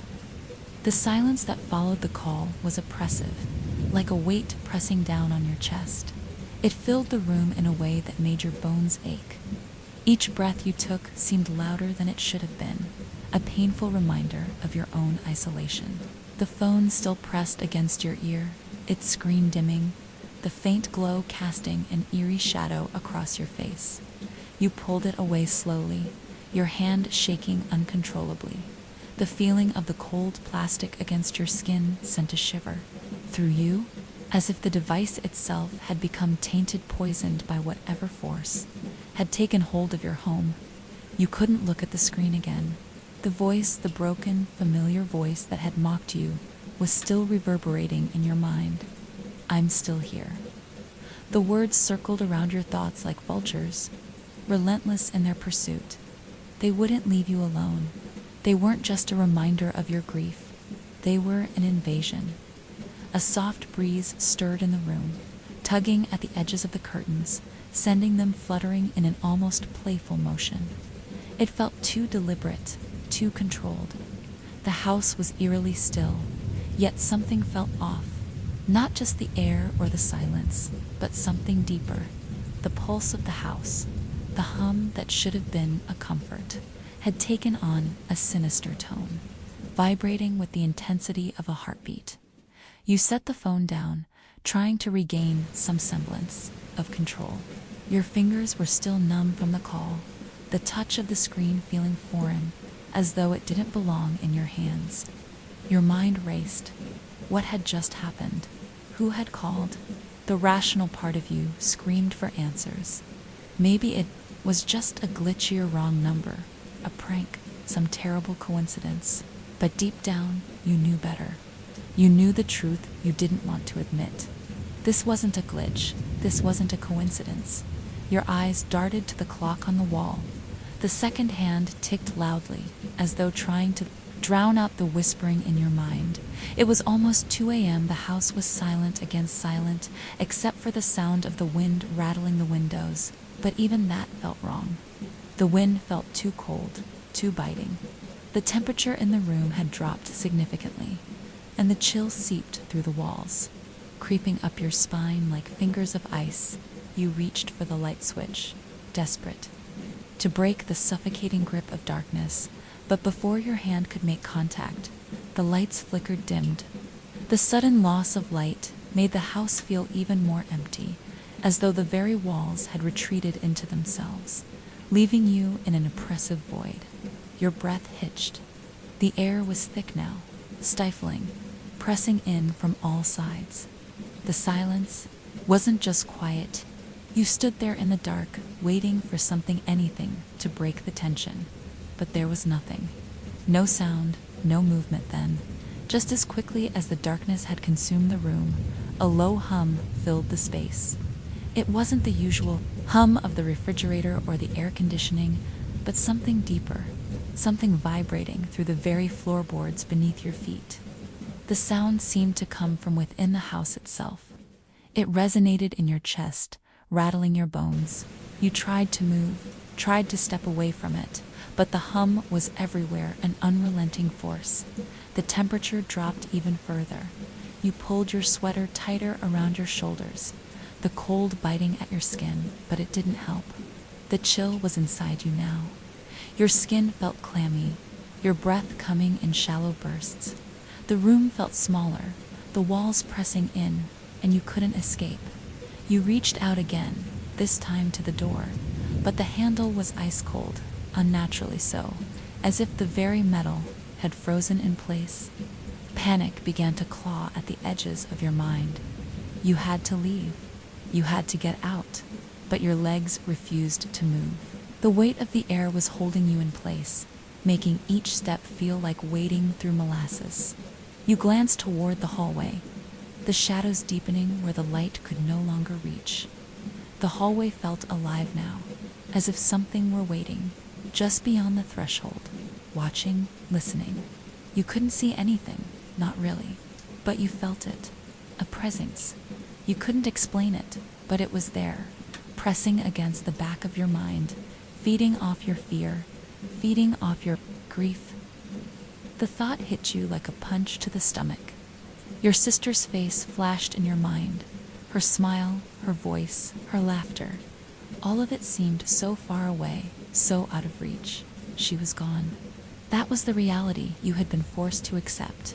The accident, the funeral, the empty house you had tried to fill the void with the mundane, with routine. But this wasn't routine. This wasn't something your mind could chalk up to some mistake, some misfiring snaps.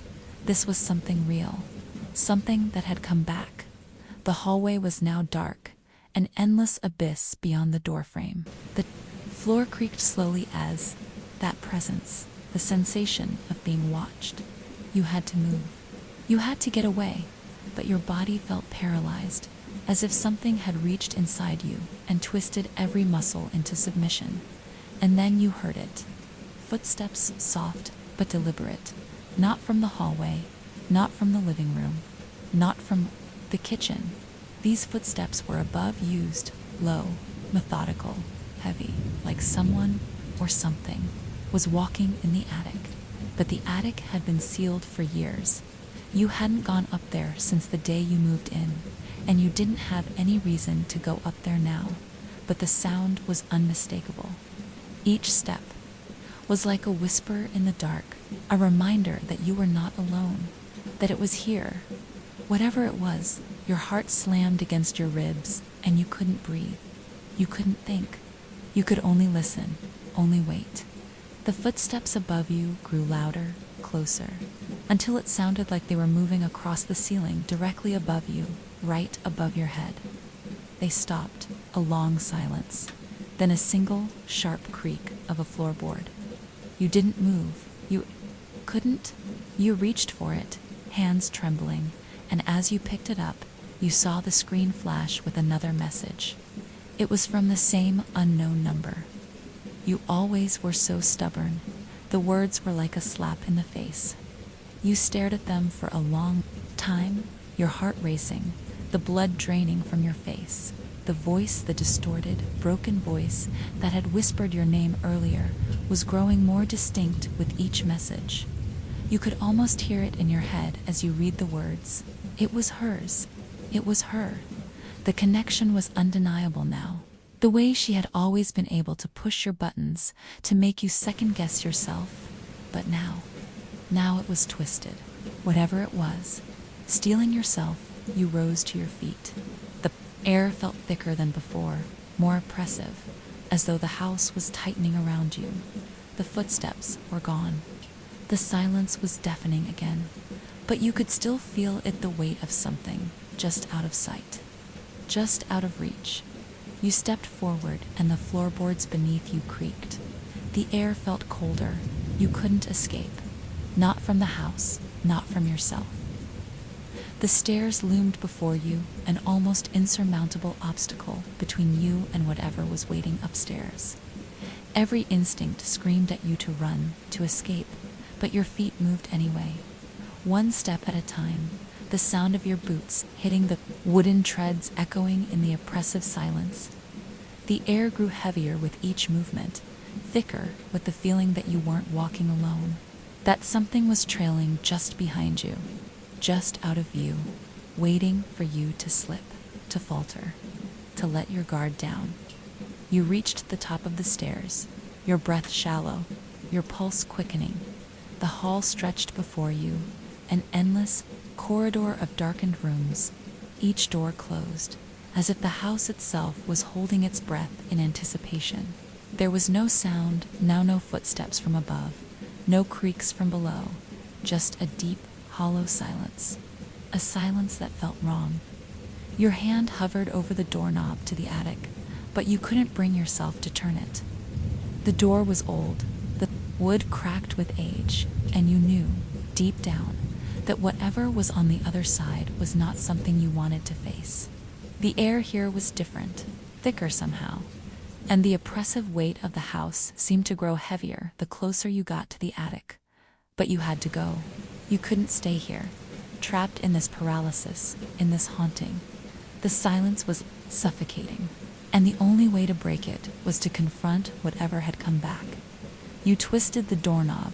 The sound of the lock clicking open reverberated in your ears, loud and final. The door creaked as it swung inward, and you stepped into the darkness beyond. The attic smelled old.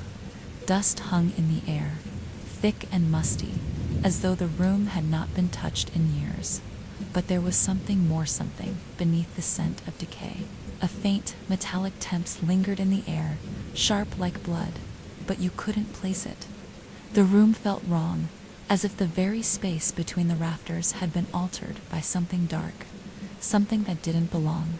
You took a cautious step forward, and your foot brushed against something soft, something warm. A chill crawled up your spine as you looked down, but you could hardly make out the shape in the dark. It was only when you took another step that the dim light from the hallway illuminated the object on the floor. A pile of old clothes, a coat, perhaps, a blanket. You bent down, your fingers trembling as you reached out to touch it. As soon as your fingers brushed the fabric, a shiver ran through you, deeper than the cold in the air. The fabric was damp, soaked through. Your stomach churned, and you pulled your hand back, recoiling as though you had touched something forbidden. The temperature in the attic dropped sharply, and the hairs on the back of your neck stood on end. The air was thick with the scent of decay now, overpowering and nauseating. You blinked, trying to steady your breath, but everything was blurring at the edges, the darkness pressing in on you from every direction. Your eyes flicked to the far corner of the room, where the shadows were deepest. Something moved. A shadow shifted as if it had come to life, stretching across the floor in a way that defied the logic of the room. It was a strange, unnatural movement, like something was crawling across the floor, dragging itself slowly toward you. The floorboards creaked under the weight of it, the sound of nails scraping against wood, the kind of sound you only hear in nightmares. You froze. The shadow in the corner shifted again, and then it rose, slowly, deliberately. The figure that formed from the darkness was indistinct at first, a vague silhouette that seemed to flicker like a faulty light bulb. But as it stood taller, its shape became clearer, more defined. You felt your heart thud painfully in your chest, your breath catching in your throat. A tall figure with long limbs that seemed to stretch unnaturally, the skin pale and stretched tight across the bones. The face was what made your blood run cold. It was your sister's face, or at least it was at one time. But now it was a grotesque distortion of what she had once been. Her eyes were wide, hollow and black as pitch, sunken deep into the sockets, and her mouth hung open in a permanent, twisted grin. A smile that wasn't a smile. A mockery of something human. You stumbled back, your feet tangled in the piles of old clothes and junk that littered the floor. The figure didn't move at first, just stood there, watching you with those empty eyes. The air felt thick, suffocating, as if the very space around you had become diseased, infected by this thing. "I'm still here," the figure whispered. It was your sister's voice, but twisted, stretched out in a way that made it sound wrong, like the echo of something that should have been long gone. It crawled up your spine, sinking deep into your mind, and you couldn't move, couldn't breathe. You were trapped. There was nowhere to run, nowhere to hide, but you had to move. You had to escape. The figure took a step forward, and the floor groaned under the pressure. The room seemed to close in on you, the walls pressing in from all sides, the ceiling lowering above you. You had to get out. Without thinking, you turned and ran. You ran as fast as your legs would carry you, not daring to look behind. The stairs were just a few feet away, the light from the hallway shining down like a beacon in the darkness. Your chest burned as you raced toward the door. But just as your hand reached for the doorknob, the lights flickered again. The door slammed shut. You screamed, the sound of your voice swallowed by the oppressive silence. Panic set in like a wave, crashing over you, pulling you under. Your hands shook as you tried the doorknob again, but it wouldn't budge. The cold metal felt slick, like ice, and you felt the presence behind you before you even turned around. You turned anyway. The figure was closer now. It was standing in the doorway, filling the frame, blocking your escape. The twisted grin on its face was wider now, almost impossibly so, its eyes burning with that dark, empty light. "I'm still here," it whispered again, the words rattling. "In your skull, I never left." You could feel it then, the weight of the thing behind you, pushing in on you from all sides, as if it were inside your very mind. The smell of decay was overwhelming, suffocating. You stumbled backward, your heart hammering in your chest, and the figure followed, its long arms reaching toward you, its fingers twitching as though they were ready to snatch you up and pull you into the dark. A cold breath rushed over your neck, and then there was nothing. The world went silent. The figure, the attic, everything vanished. You were standing alone in the hallway, trembling, drenched in sweat. The door to the attic was still open, but the room was empty. The shadows had receded, leaving only the faint glow of the hallway light. Your mind reeled. You stumbled backward, eyes wide, your chest heaving as if you had just been pulled from the depths of water. But the presence, the terror, was still there, still lingering in the air, a cold reminder of the thing that wasn't done with you yet. You heard it again, the whisper. It was so soft now, so faint that you almost thought you imagined it. But it was there, clear as day. "I'm still here." And you knew, deep down, that it wasn't just a voice. It wasn't just a message. It was a promise. You didn't know how long you stood there, staring into the empty hallway. The air was thick, suffocating, pressing in on you from all sides. The whisper had faded, but its echo lingered, like a shadow hanging over you, refusing to let you go. Every breath you took felt shallow, as if the very air itself was fighting against you, pulling at the edges of your consciousness. You could still hear it in your mind, faint but persistent, the voice. "I'm still here." Your eyes flitted toward the stairs, toward the front door. Any exit, any escape, but the thought of leaving your house, the house you had lived in for years, you couldn't run from it. You couldn't outrun the darkness that had settled inside you, inside your home. With trembling hands, you wiped the sweat from your brow, your gaze darting around the hallway. The place that had once been so familiar now felt like a foreign land, strange and hostile. The walls, once a comforting backdrop to your life, now seemed to close in, suffocating you with their silence. Even the light from the hallway seemed dimmer, the shadows longer, as if the house itself was holding its breath, waiting for something to happen. And then a sound.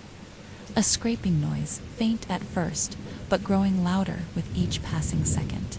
It came from the kitchen, followed by the distinct sound of something heavy being dragged across the floor. Your heart skipped a beat. There was no mistaking it. Something, or someone, was moving in your house. You weren't alone. You didn't want to go. Your feet were frozen to the floor, and your breath came in ragged gasps as you tried to summon the strength to move. But the sound kept growing louder, more insistent, pulling you toward it, urging you to investigate. You had no choice but to follow it. It was as if the house itself was calling you, forcing you to confront whatever nightmare it had unleashed. The kitchen door creaked open as you approached, the faint light from the hallway illuminating the room just enough to make out the shapes within. But it was the shadows that caught your attention, the shadows that were shifting, bending unnaturally, as if they were alive, twisting like serpents across the walls. The dragging sound grew louder, closer, until it stopped. And then you heard it, a voice, a low guttural sound that rumbled through the room, like a whisper from the depths of the earth. It spoke your name. It was her voice again, but distorted, muffled, as though it were coming from the very walls themselves. The house groaned, the floorboards creaking under a weight that wasn't there. A cold wind rushed past you, and for a brief moment you could feel her presence, her as if she was standing right beside you, her breath on your neck. But when you turned, there was nothing. The silence returned, deep, suffocating. You stood there for what felt like an eternity, the chill from the unseen presence crawling down your spine. The shadows twisted once again, this time pulling away from the walls as if something was drawing them in, compressing them into a single point of darkness. The shapes they formed were indistinct at first, but they were becoming clearer, sharper. A figure emerged at first. It was only a silhouette, tall and thin, stretching upward into the shadows above. It flickered, a glitch in reality itself, a distortion of the air. But as it grew more solid, more defined, the full horror of what you were seeing became clear. It was a woman. Or rather, it looked like a woman. Her body was emaciated, her limbs too long, too thin. Her skin was ashen, stretched tight over her bones, but her face was what made you freeze. Her eyes were wide and hollow, sunken deep into her skull. Her mouth hung open in a grotesque rictus, revealing sharp yellowed teeth that were too large, too sharp to belong to anything human. And she was smiling. You wanted to scream, but the sound caught in your throat.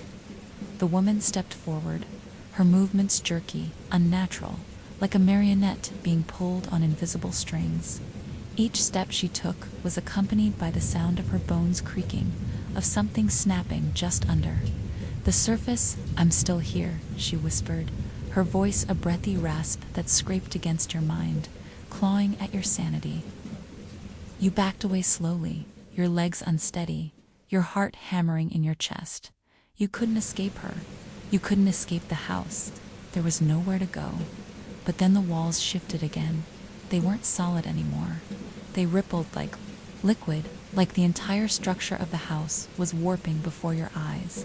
The kitchen, once familiar and safe, was now unrecognizable. The walls stretched and bent. The floorboards groaned as if they were alive, twisting under your feet. The space around you began to distort, folding in on itself like a funhouse mirror. The woman's grin stretched wider, impossibly wide, her head tilting back as she laughed. But it wasn't a human laugh. It was hollow, echoing in the distorted space around you, as though it were coming from everywhere and nowhere all at once. "She's not real," you told yourself. "This is a nightmare, just a nightmare." But you knew better. You could feel it in the pit of your stomach, the unmistakable weight of something real. The house had changed. It wasn't just the attic anymore. It was everywhere. The walls were alive. The shadows had a pulse. Another figure. It was small, hunched, almost crawling on the floor. At first it was hard to make out. The details became clearer. A child, a little girl, but this was no ordinary child. Her skin was gray and mottled, stretched tight across her bones, her eyes as dark as the shadows that now surrounded you. Her mouth, too, was open, but instead of teeth, her lips were sewn shut, and her hands, her tiny, delicate hands, were clutching something small and black, writhing in her grasp. It was a doll. The little girl crawled toward you, her movements slow and deliberate, her head jerking unnaturally with each movement. The doll in her hands twitched, as if it were alive. It was alive. Your stomach turned. You couldn't breathe. You couldn't move. The woman in the kitchen took a step forward, and the air grew colder, sharper, like the tip of a blade pressed to your skin.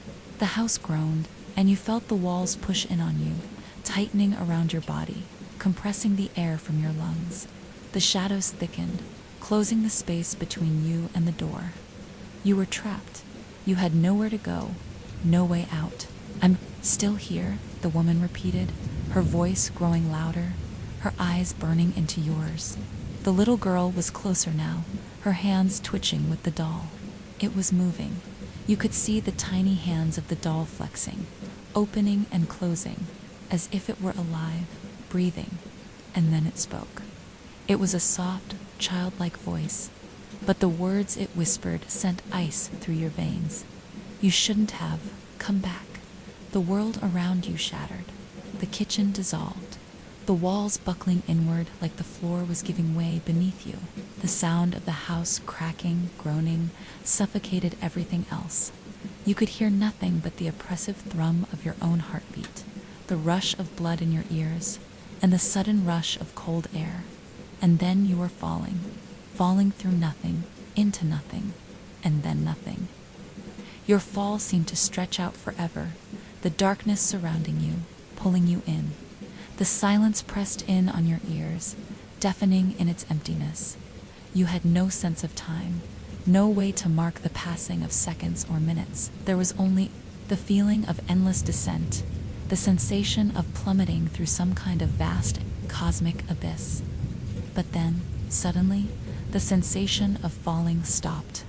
The world around you didn't settle into something solid.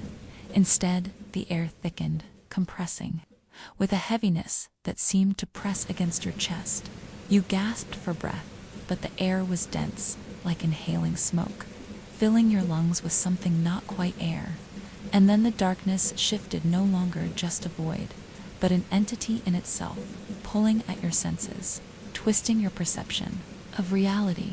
The faint, haunting whisper of your sister's voice reached your ears again, and you froze in place, heart pounding, every hair standing on end. It was distant, echoing, and yet undeniably close. It reverberated through your very bones, crawling under your skin. "I'm still here." The words held a weight, a finality, as if they were a tether that bound you to something ancient, something far beyond the house you thought you knew. You tried to scream, to cry out, but your voice was trapped in your throat, as though the very air was suffocating you. Every attempt to move was futile. You felt as though your body was stuck in time, suspended in an eternal moment, imprisoned by the presence that surrounded you. Suddenly, the blackness shifted again. You felt something brush past you, a cold draft that felt like fingers trailing across your skin. A presence. You weren't alone anymore. And then the shadows parted. In an instant, the world snapped into focus. It was like being pulled through a veil, the darkness cracking open like a brittle shell, revealing a place that was at once unfamiliar and hauntingly familiar. You were back in the house, but not the house you knew. The walls were warped, twisting as though they were made of liquid, bending unnaturally. The air was thick and oppressive, the temperature plummeting, sending a chill through your bones. You could see your breath condensing in front of you, a cloud of white vapor with each exhale. The very floor seemed to undulate beneath your feet, as if the house itself was alive, breathing with you. Before you, a shadow moved, shifting across the warped floor. It was your sister, or at least, it looked like her. But this version of her was wrong, so wrong. Her body was skeletal, her face a hollow mask, eyes wide and empty, fixed on you with an intensity that made your heart thud painfully against your ribs. The darkness clung to her, warping her features, pulling at her form, as if she were not entirely of this world. Her mouth opened wide, and the sound that came from her was not a scream, not a voice you knew. It was the noise of something ancient, something beyond the scope of your understanding. A guttural sound, a mix of sorrow and rage, a cry that reverberated through your very soul. "You shouldn't have come back," she whispered.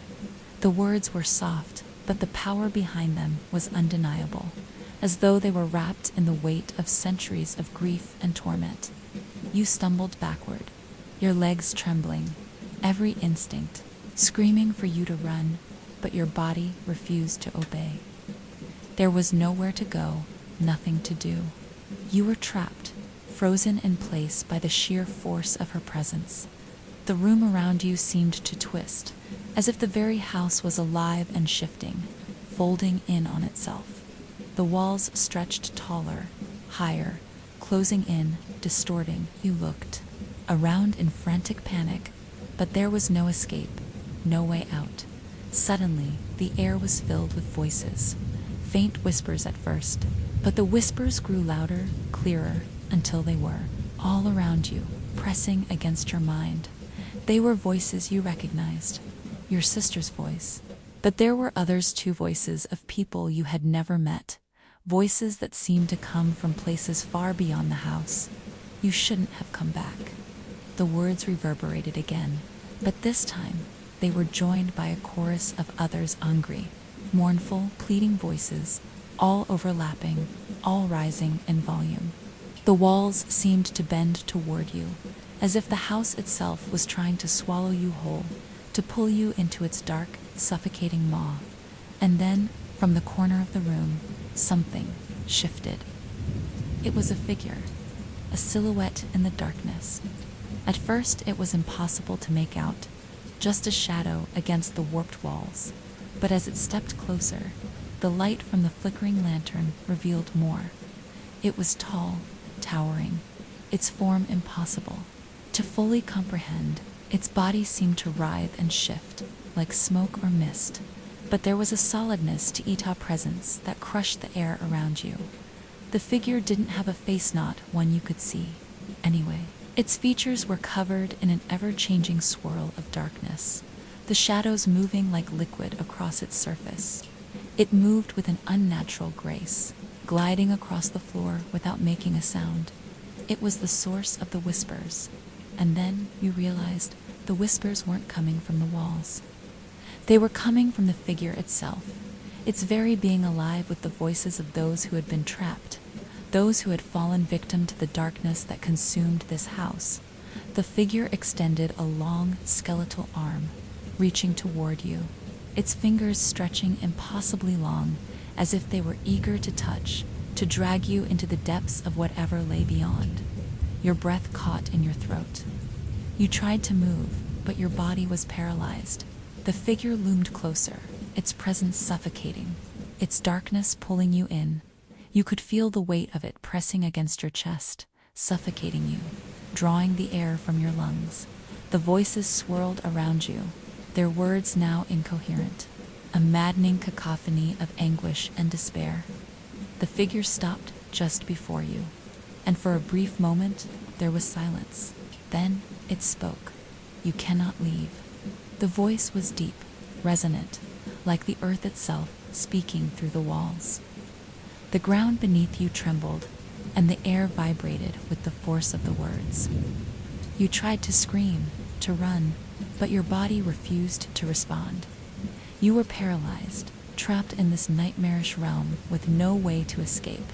And then, as if to confirm what it had just said, the walls around you began to close in, the darkness expanding, consuming everything in its path. The house itself seemed to pulse, beating like a living heart, as if it was alive with a dark, insatiable hunger. You felt the floor shift beneath your feet, the very foundation of the house trembling, as if it were about to collapse. Suddenly, a surge of energy rippled through the air. A sharp electric crackle filled the room, followed by a blinding flash of light. For a split second, everything went white, blinding.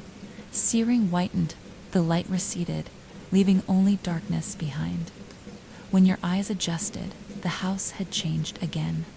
The walls were now nothing but black voids, and the air felt thinner, colder. The floor beneath you was no longer solid. Your feet seemed to sink into it, as though you were standing on the edge of a precipice. The figure was still there, looming, but now it seemed to be shrinking, pulling back into the shadows, as if it was waiting for something.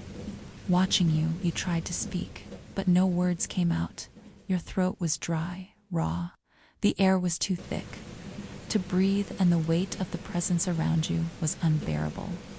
You felt it, the crushing pressure of something ancient, something old and evil that had waited for you. And then you heard it, the soft, faint whisper again, echoing in your ears. A voice so familiar, so close. "I'm still here." It wasn't your sister's voice this time. No. This time it was different. It was yours. A reflection of yourself, distorted, twisted by the darkness that had consumed the house. The thing that had waited for you to return. The realization hit you like a tidal wave. You weren't just trapped in the house. The house had become part of you. You had become part of it. And now there was no escape. The walls were closing in. The voices were rising again, and the darkness was swallowing you whole. You shouldn't have come back. And somewhere deep within the chaos, you heard a final whisper, soft, faint, but clear. "Now it's your turn." The air was dense, thick with a presence that seemed to press against your lungs, making every breath feel like a struggle. The house, if it could even be called that anymore, was alive, or something far worse. It breathed in the same rhythm. You did, and with every passing second, you felt it becoming more aware of your every move. The walls whispered, the floorboards creaked, and the shadows shifted with a life of their own, stretching long and dark across the room, as if they were waiting for the moment when they would swallow you whole. You had no idea how you had gotten here, how you had become a part of this. Everything was a blur, haze of fear and confusion. One moment, you had been in your house, in the room with the mirror, facing the twisted apparition of your sister, and the next, you had fallen through the darkness into this otherworldly, suffocating nightmare that wrapped around you. Like a death sentence, you shouldn't have come back. The words echoed in your mind, reverberating with such intensity that it felt as if the very walls were speaking them. Their voices, a chorus of agony and rage. Each syllable hit you like a hammer, breaking apart whatever fragile thread of sanity you had left. The figure, your sister, was gone, but its presence lingered, hanging in the air like smoke. Its absence only made the space around you feel colder, emptier, like the house had lost its anchor and was now floating in a void, lost to time, lost to everything. There was nothing real here. No time, no space, just an endless, oppressive darkness that seemed to stretch out infinitely, pressing in from all sides until the house no longer seemed like a structure at all, but a living, breathing thing that had consumed you. You tried to move, to escape, but your feet seemed stuck to the floor, weighed down by some invisible force. You glanced around, searching for some way out, but there was no door, no window, just walls that seemed to bend in and out, twisting, distorting the space, making you question what was real. The air, thick with some unspoken dread, seemed to pull at you, urging you to go deeper, to venture farther into the house. And then you saw it, a light, a flicker in the distance. You weren't sure whether it was real or a trick of your mind, but it was something different, something that promised escape. With every ounce of strength you had left, you pushed yourself forward, your feet dragging against the cold, shifting floor. The air grew colder, heavier, as you moved toward the light. The pressure of the house's oppressive weight increasing with every step, but you didn't stop. You couldn't. The light was the only thing that mattered now. The closer you got, the more the darkness seemed to shrink away, like a curtain being pulled back. It was a doorway, you realized, framed by something familiar, but you couldn't place it. The edges of the doorway glimmered faintly, as if it were made of glass, reflecting some other world beyond. You reached out, your hand trembling, and when you touched it, the chill shot through your fingers, spreading up your arm like ice. It was solid, real, and yet, as you looked closer, you saw that the light was not what it seemed. The reflections within the glass-like surface distorted, bending and twisting, showing glimpses of things that made no sense. Shadowy figures moved behind it, faces you couldn't recognize, bodies that seemed to flicker in and out of existence. You saw yourself, your own reflection, standing behind the door, but not as you were now. It was you, but twisted, deformed. Like a distorted memory, you recoiled, but the light pulled you in like a magnet. And before you could stop yourself, you found your body moving forward. The door opened with a low creak, and the air beyond it felt ... alive. Winding corridors stretching endlessly before you. The walls were covered in cracks, like old stone that had weathered centuries of neglect, and the faintest smell of decay clung to the air. It wasn't real. It couldn't be yet. There you were, standing in the middle of a place that looked like no place you'd ever seen. The walls were covered in symbols, runes, ancient markings that you couldn't understand. They seemed to pulse as if they were alive, as if they had a heartbeat that matched your own. Every step you took seemed to echo in the silence, amplifying the isolation, the dread. And then a voice.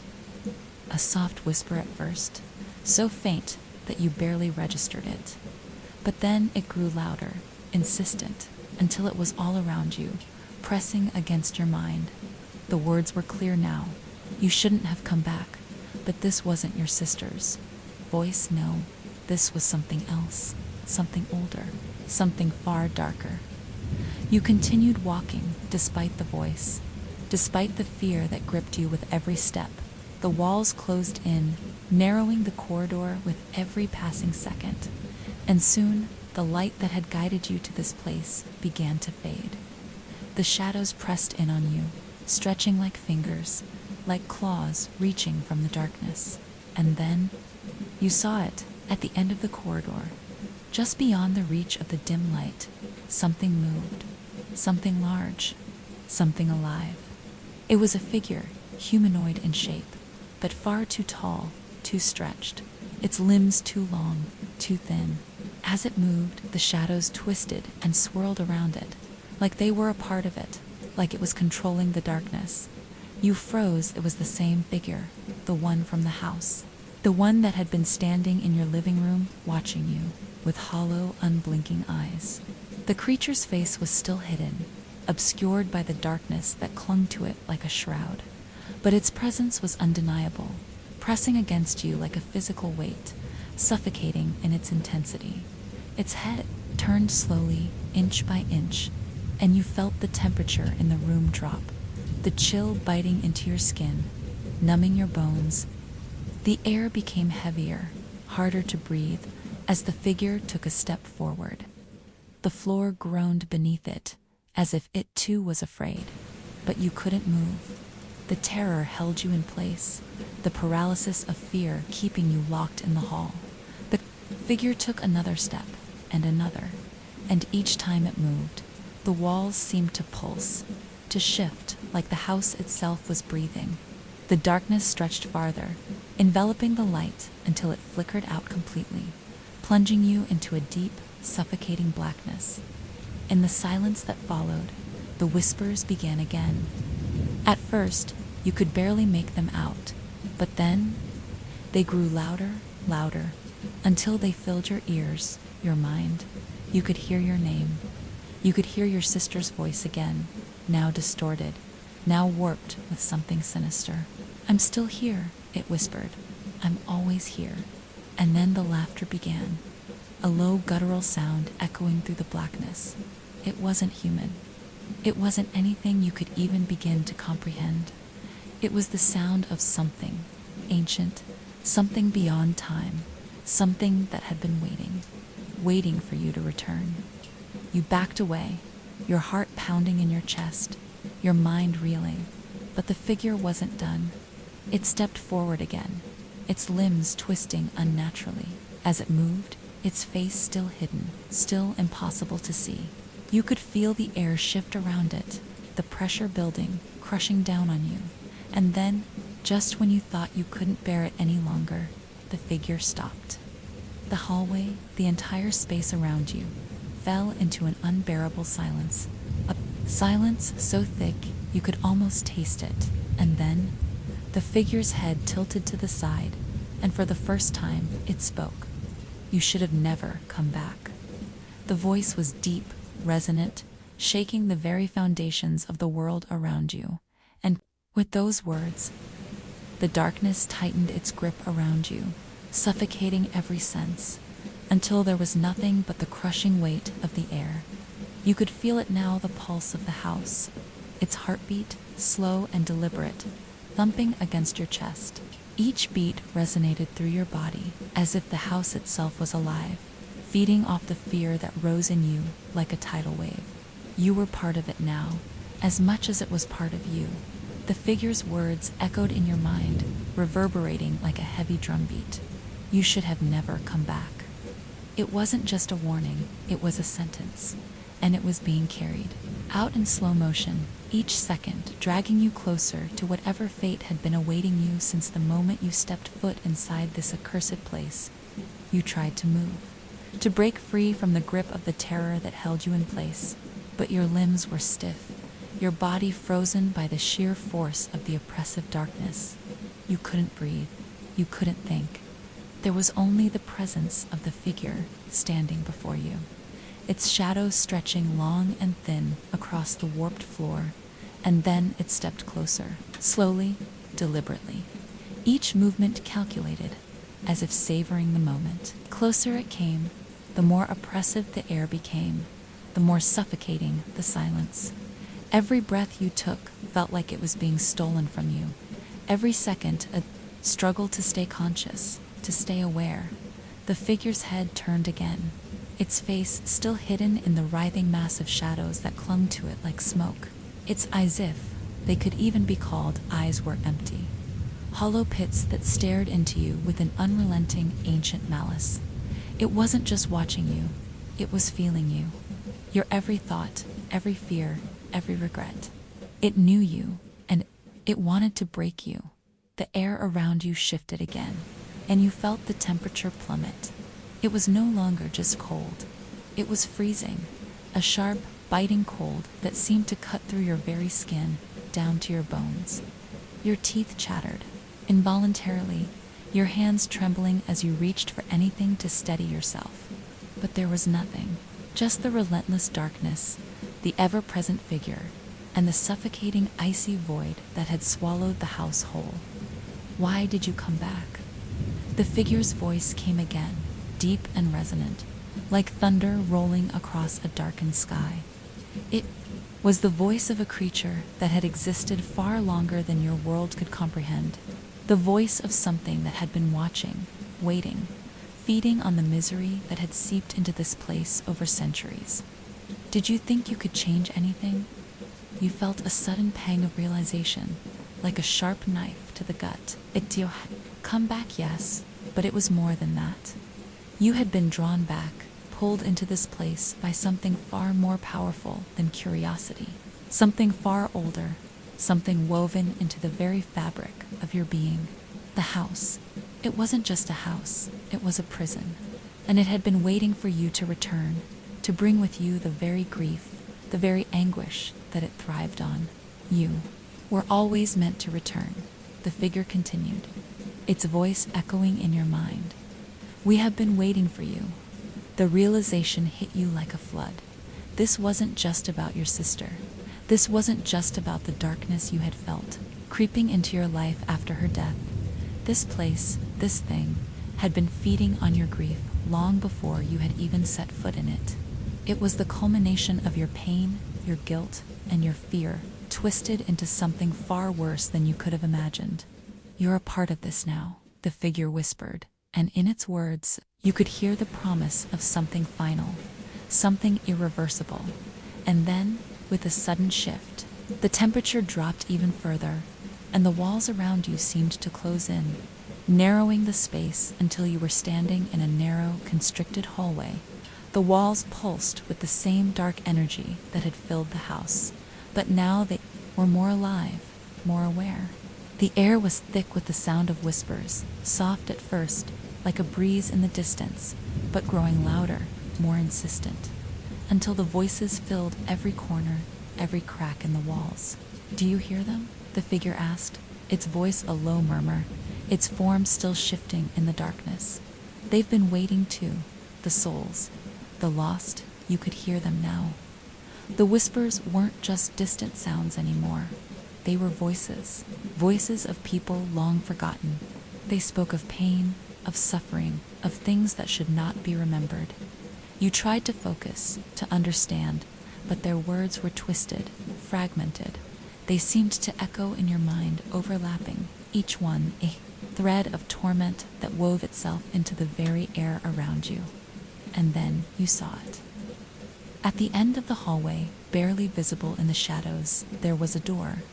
A door you didn't remember seeing before, but one that seemed to pull at you. You couldn't explain why, but there was something about it. Something familiar. Something wrong. You reached out, almost without thinking. And as your fingers touched the cold surface of the door, you felt a jolt, a surge of energy that shot up your arm, making your skin crawl. You recoiled, but the door opened anyway, creaking loudly, as if it had been waiting for you. Beyond, it was another room, but this room was different from the others. It was filled with light, not the warm, comforting kind, but cold, sterile. Light, like the kind you might find in a morgue. It was blinding, the light piercing through the dark like a beacon, casting long shadows that seemed to stretch into infinity. And there, in the center of the room, was a figure, a body, lifeless. "Still, your sister," you gasped. The air around you suddenly seemed to suffocate your lungs, the world spinning as you stepped closer. It was her, but not. Her face was pale, gaunt, her eyes sunken deep into their sockets. Her body was twisted, as though it had been broken and reassembled, her limbs contorted at unnatural angles. She wasn't alive, she couldn't be, but there she was, lying in the center of the room, as if waiting for you to see her. "You shouldn't have come back." Her voice echoed in your mind again, soft and distant, like a memory long forgotten.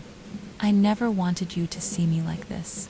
But as you reached out to touch her, the room shifted, the shadows twisted and writhed, pulling you back, holding you in place. You couldn't move, couldn't breathe. The darkness was consuming everything. Your sister's body seemed to flicker in and out of existence, and you realized with horror that she wasn't the one you had known. She had been changed by the house. She had become part of it. The floor beneath you trembled, and the air was filled with the sound of whispers, louder now, so loud that they drowned out everything else. The darkness closed in, and the walls began to pulse, their very surfaces, warping and shifting as if they were breathing, alive with the force of something ancient and hungry. "You can't escape." The words came again, but this time they were not from the figure. They were from the house. The thing that had been waiting for you, feeding on your grief, your fear. The house was a living entity, an insidious force, had wrapped its tendrils around your soul, drawing you in until there was no way out. You were trapped. The shadows closed in, swallowing the light, until the room was plunged into complete darkness. The whispers reached a crescendo, the voices merging into a single, deafening roar. And then there was silence. But it wasn't the silence of peace. It was the silence of finality. A silence that was colder than death itself, colder than anything you could have ever imagined. And in that silence, you knew there would be no escape.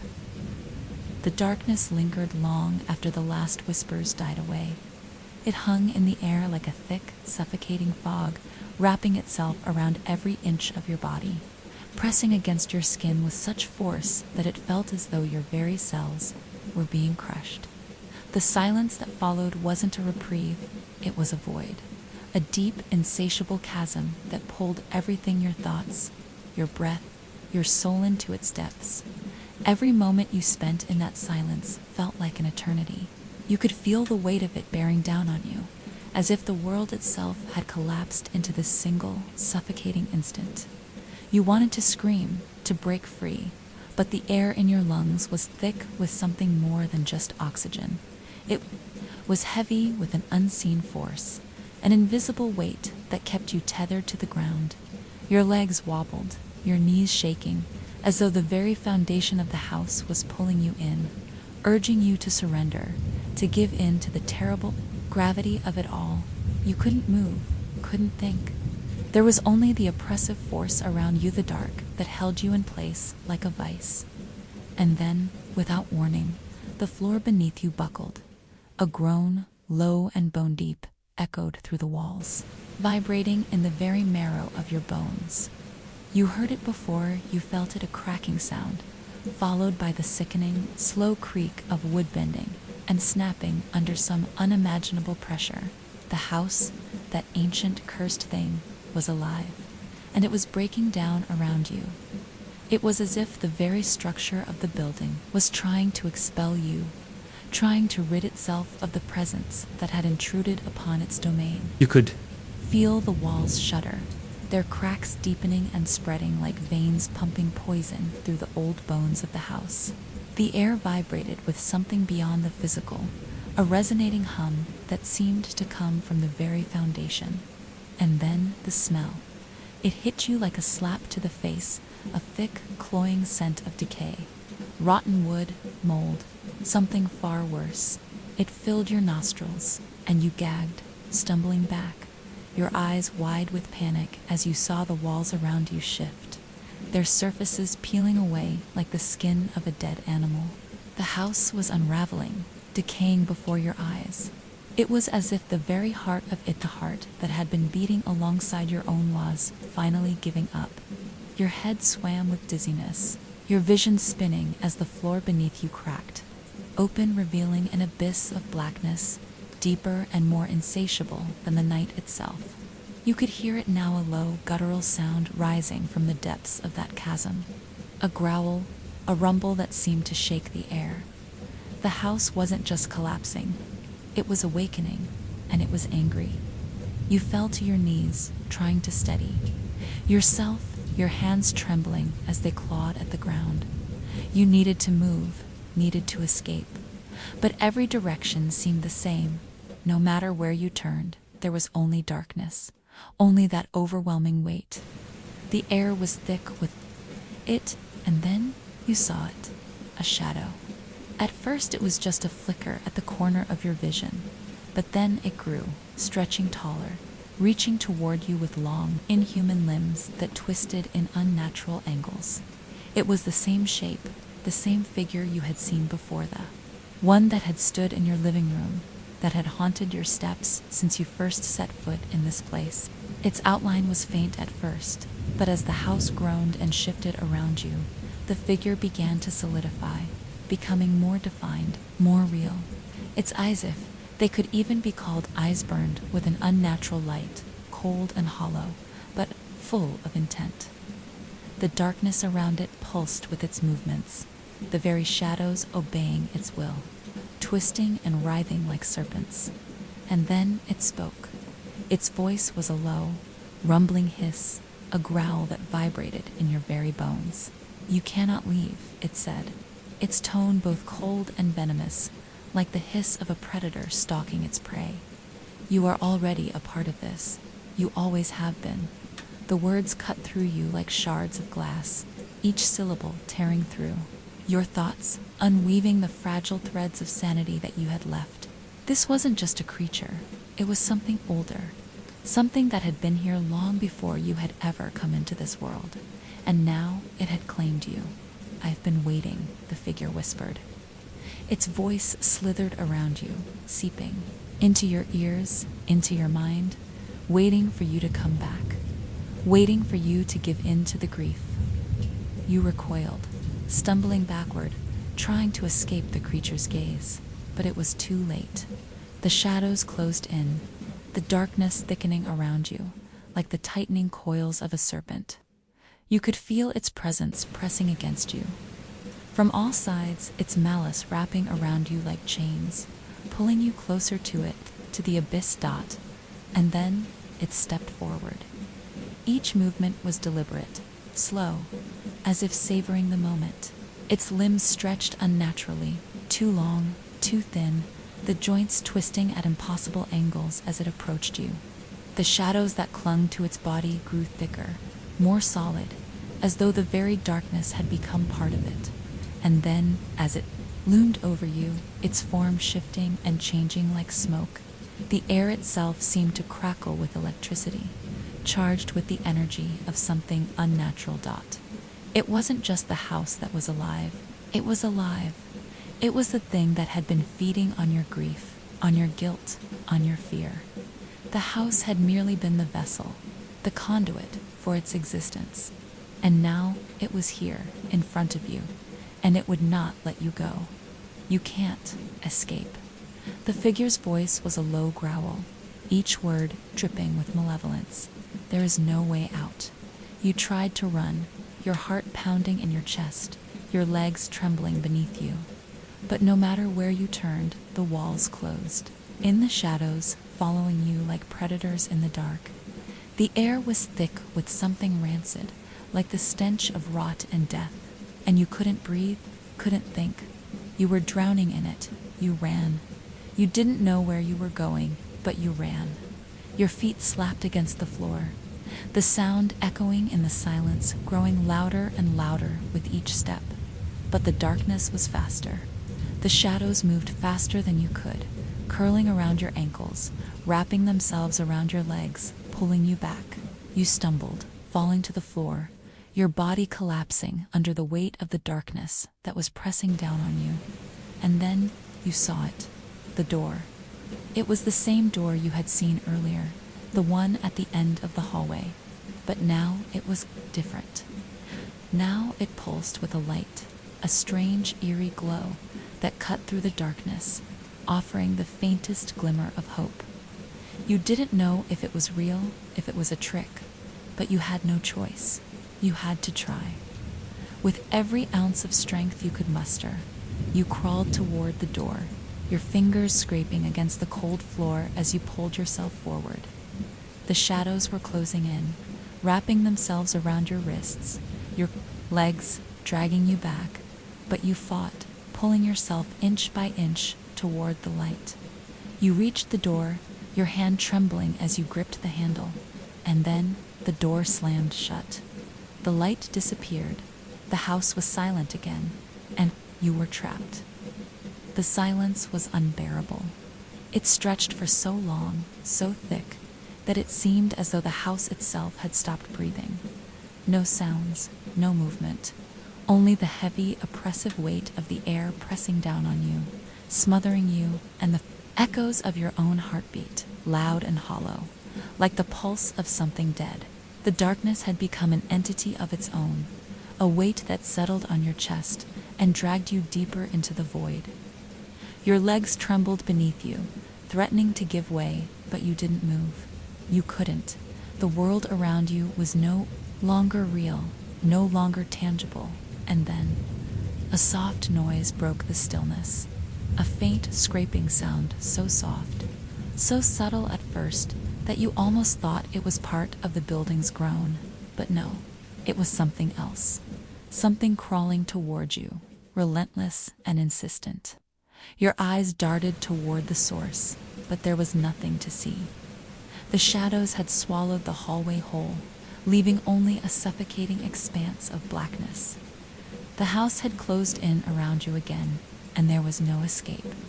But that sound was getting closer. Scrape, scrape, a slow rhythmic movement, like something dragging itself across the floor. Something searching, and then the whispers. They started as a faint murmur, the same voices that had tormented you before. Their words tangled and distorted, like broken glass scraping against your mind. But now they were more distinct. They were clearer. You could make them out, even though their language was strange, foreign. "It's too late," the first voice said. "You've sealed your fate. We will never leave." The second voice echoed. It was older, more familiar. "You are one of us now." Your breath caught in your throat. "One of us." The words reverberated through your skull, sending an icy shiver down your spine. You had heard them before, felt them in the pit of your stomach, but now they felt real, and the realization struck you like a bolt of lightning. This house, this accursed place, wasn't just a prison for the living, it was a prison for the dead. The air grew heavier, denser, as though the room itself had taken on weight, pressing you further into the floor, into the shadows. You could feel it now, the presence that had been lurking beneath the surface. The thing that had been watching you, waiting for you. It was here, and it was hungry. The scraping noise was louder now, closer. It moved toward you with unnatural speed, each movement punctuated by a low, hissing sound, like a snake sliding across the floor. You turned, your body frozen in place, but your eyes were drawn to the corner of the room. There, in the farthest reaches of the darkness, something moved. Something human, or at least it used to be. A shape, hunched and distorted, too long, too twisted. It dragged itself toward you, its hands scraping against the floor, nails long and broken. Its head was bowed, but you could see its face pale, cracked, hollowed out like a rotten pumpkin. It was one of them. The figure stopped just inches from you, its head jerking up, and for the first time you saw its eyes. They were wide, empty, voids, black holes that seemed to swallow everything in their path. It stared at you, its gaze so intense, so full of an ancient, unknowable malice that you couldn't look away. It was as though its very presence was unraveling your mind, dragging you into a place of terror and despair so deep you thought you might never return. "Do you know what we are?" it asked, its voice a dry rasp, a whisper that scraped across your eardrums like fingernails on glass dot. You shook your head, trying to find words, trying to find some escape, but there was none. There had been no escape since the moment you had stepped foot in this place. "We are the lost," the figure continued, its voice gaining strength, "the forgotten, the ones who have been consumed by the darkness. And now, you are one of us. You belong to the house. You belong to the darkness." The weight of those words crushed you, pressing against your chest with such force that you gasped for air. But it wasn't just physical. It was spiritual. It was mental. It was as if your very essence was being pulled away from you. Piece by piece, the shadows closed in around you, thick and suffocating, wrapping themselves around your limbs, squeezing the life from you. The room began to shift again, twisting, distorting. The walls groaned as they stretched outward, the floor beneath you warping like a funhouse mirror. Everything was bending, cracking, breaking apart. The house itself was disintegrating, but it wasn't just falling apart, it was reaching for something, for you, for anyone who dared to stay within its grasp. Your hands trembled as you reached out, trying to find something, anything to hold on to, but there was nothing, just the cold, empty air. Your chest tightened, your vision blurred as the house around you seemed to pull into a singularity, a vortex of light and shadow. You were being consumed. The figure stepped closer, its hollow eyes boring into yours. The scraping sound was louder now, as if more of them were coming, crawling toward you from the corners of the room. More bodies, more twisted, decaying figures, dragging themselves forward, their eyes locked on you, filled with endless hunger. You could hear their soft, muffled breathing, the rasp of their broken limbs dragging across the floor, the sound of their nails scraping against the wood, like the ticking of a clock, more frantic. There is no escape. You are one of us now. The house was collapsing, imploding on itself. The walls warped, the ceilings caved in. The floor cracked open like the mouth of some ancient beast about to devour everything in its path. The air was thick with the stench of rot and decay. And yet, as it all fell apart, you felt something else, something worse, the shadows. They weren't just filling the space, they were alive. They were the house itself, the very heart of it, the essence of its darkness, and it was growing. You could feel it now, like fingers brushing across your skin, like tendrils wrapping around your throat. It was coming for you, taking you, pulling you into the very core of its being. The floor beneath you cracked wide open, revealing the depths of an abyss, an endless, bottomless pit where nothing existed but darkness. And then the figure spoke, one last time, its voice a growl that rumbled from the depths of the earth. Welcome home. And as the darkness swallowed you whole, as the house consumed you in its endless maw, you knew there would be no return, no escape, not for you, not for anyone. The house had claimed you, and now it would never let go. There are moments, brief but eternal, where the boundaries between the living and the dead blur so thinly that it feels as though the world around you has split open. You fall through it, lost, slipping between worlds where nothing is as it seems, and everything feels wrong. That feeling, the one that lingers in the pit of your stomach long after you've come back from the edge, is what consumes you now.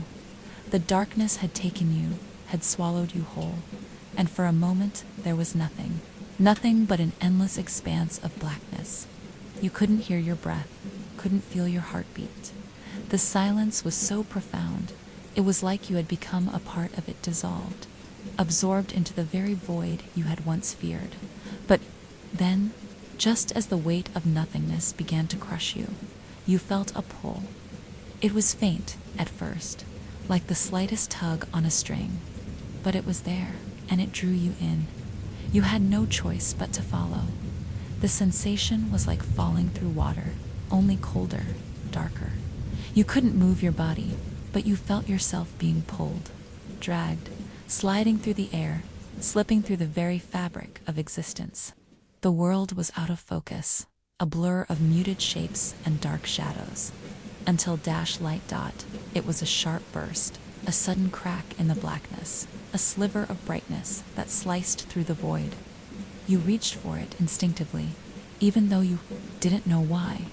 There was something about that light that felt wrong, like it was too bright, too inviting, a false hope.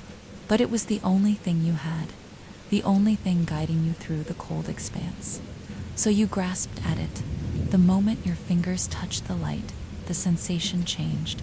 Instead of warmth, it burned, a searing, icy burn that shot up your arm and pierced your chest. You gasped, your body arching in agony as the light began to crawl across your skin, seeping into your veins. It wasn't like any light you had ever known. It was alive, writhing beneath your flesh, as though something inside it was trying to claw its way out. You could hear it then, a soft, scraping sound, like something trapped beneath the surface, trying to break free. You screamed, but the scream came out as a hollow echo, distorted, twisted, as though the very sound of your voice was being torn apart and shredded by the same darkness that had swallowed you whole. You fought against it, your hands clawing at your skin, trying to tear away the light, but it clung to you, wrapped around your bones, sinking deeper into your body. And then, as suddenly as it had started, it stopped. Everything went still. The pain receded, but the feeling of the light of something dark, twisted, and ancient within it remained, pressing against you, clinging to the deepest corners of your being. You couldn't rid yourself of it, no matter how hard you tried. It was a part of you now. You opened your eyes. The room you found yourself in was no longer the house you had known.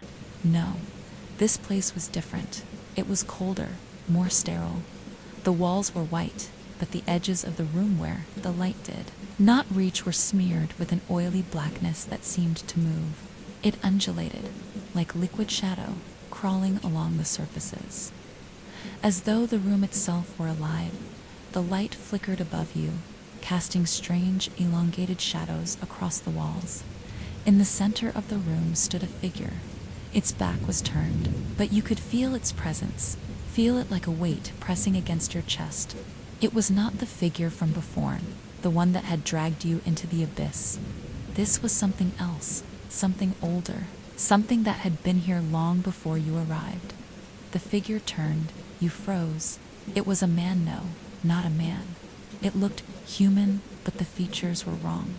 Twisted, the skin of its face was stretched too tight, the eyes too large, the mouth a gaping wound that seemed to stretch from ear to ear. Its hair was thin and brittle, falling in lifeless strands over its forehead, and its hands, they were too long, too thin. You wanted to scream, but the sound was caught in your throat, trapped there like a forgotten nightmare. You couldn't look away. The figure's eyes were locked on yours, and you could feel its gaze drilling into your skull, tearing away at the fragments of your mind. You don't belong here. The voice was faint, but it resonated in your bones, vibrating through the very air, filling your mind with an undeniable sense of dread. It was deep, low, a sound that had never existed in the realm of the living. It was something ancient told like. It had been here for centuries, if not millennia. You wanted to run. Your body screamed for you to move, but you were paralyzed, unable to tear your gaze from the figure's hollow eyes. It was as though the very space between you and it had been filled with a heavy, invisible force, one that pushed against you, pressing you down into the ground, keeping you in place. You are already lost. The words slithered into your ears, and you felt the weight of them press into your chest, settling like stones in your heart. The air around you seemed to grow thicker, colder, suffocating. You could barely breathe. The figure reached out its hand, and as it did, the shadows that had clung to the walls began to stretch, crawling toward you like 1,000 dark fingers, moving with purpose. With intent, they brushed against your skin. The sensation was wrong. It was unnatural. It was cold, like ice, but it burned. It burned through your clothes, through your skin, deeper, deeper, until you could feel the shadows worming their way into your very bones, into your blood. You gasped, but it only made it worse. The shadows began to coil around your neck, tightening like a noose, choking you, cutting off your air, and then the figure's hand, those long, brittle fingers, touched your face. You didn't know why, but you closed your eyes, and that was when it happened. The world shifted, the shadows receded. The figure's hand pulled away, and suddenly the room wasn't the same anymore. You were no longer standing in that sterile, empty space. The walls had vanished, replaced by an overwhelming darkness. The floor beneath you was no longer solid. It was like you were floating, suspended in the void, in an ocean of ink. And the whispers came again.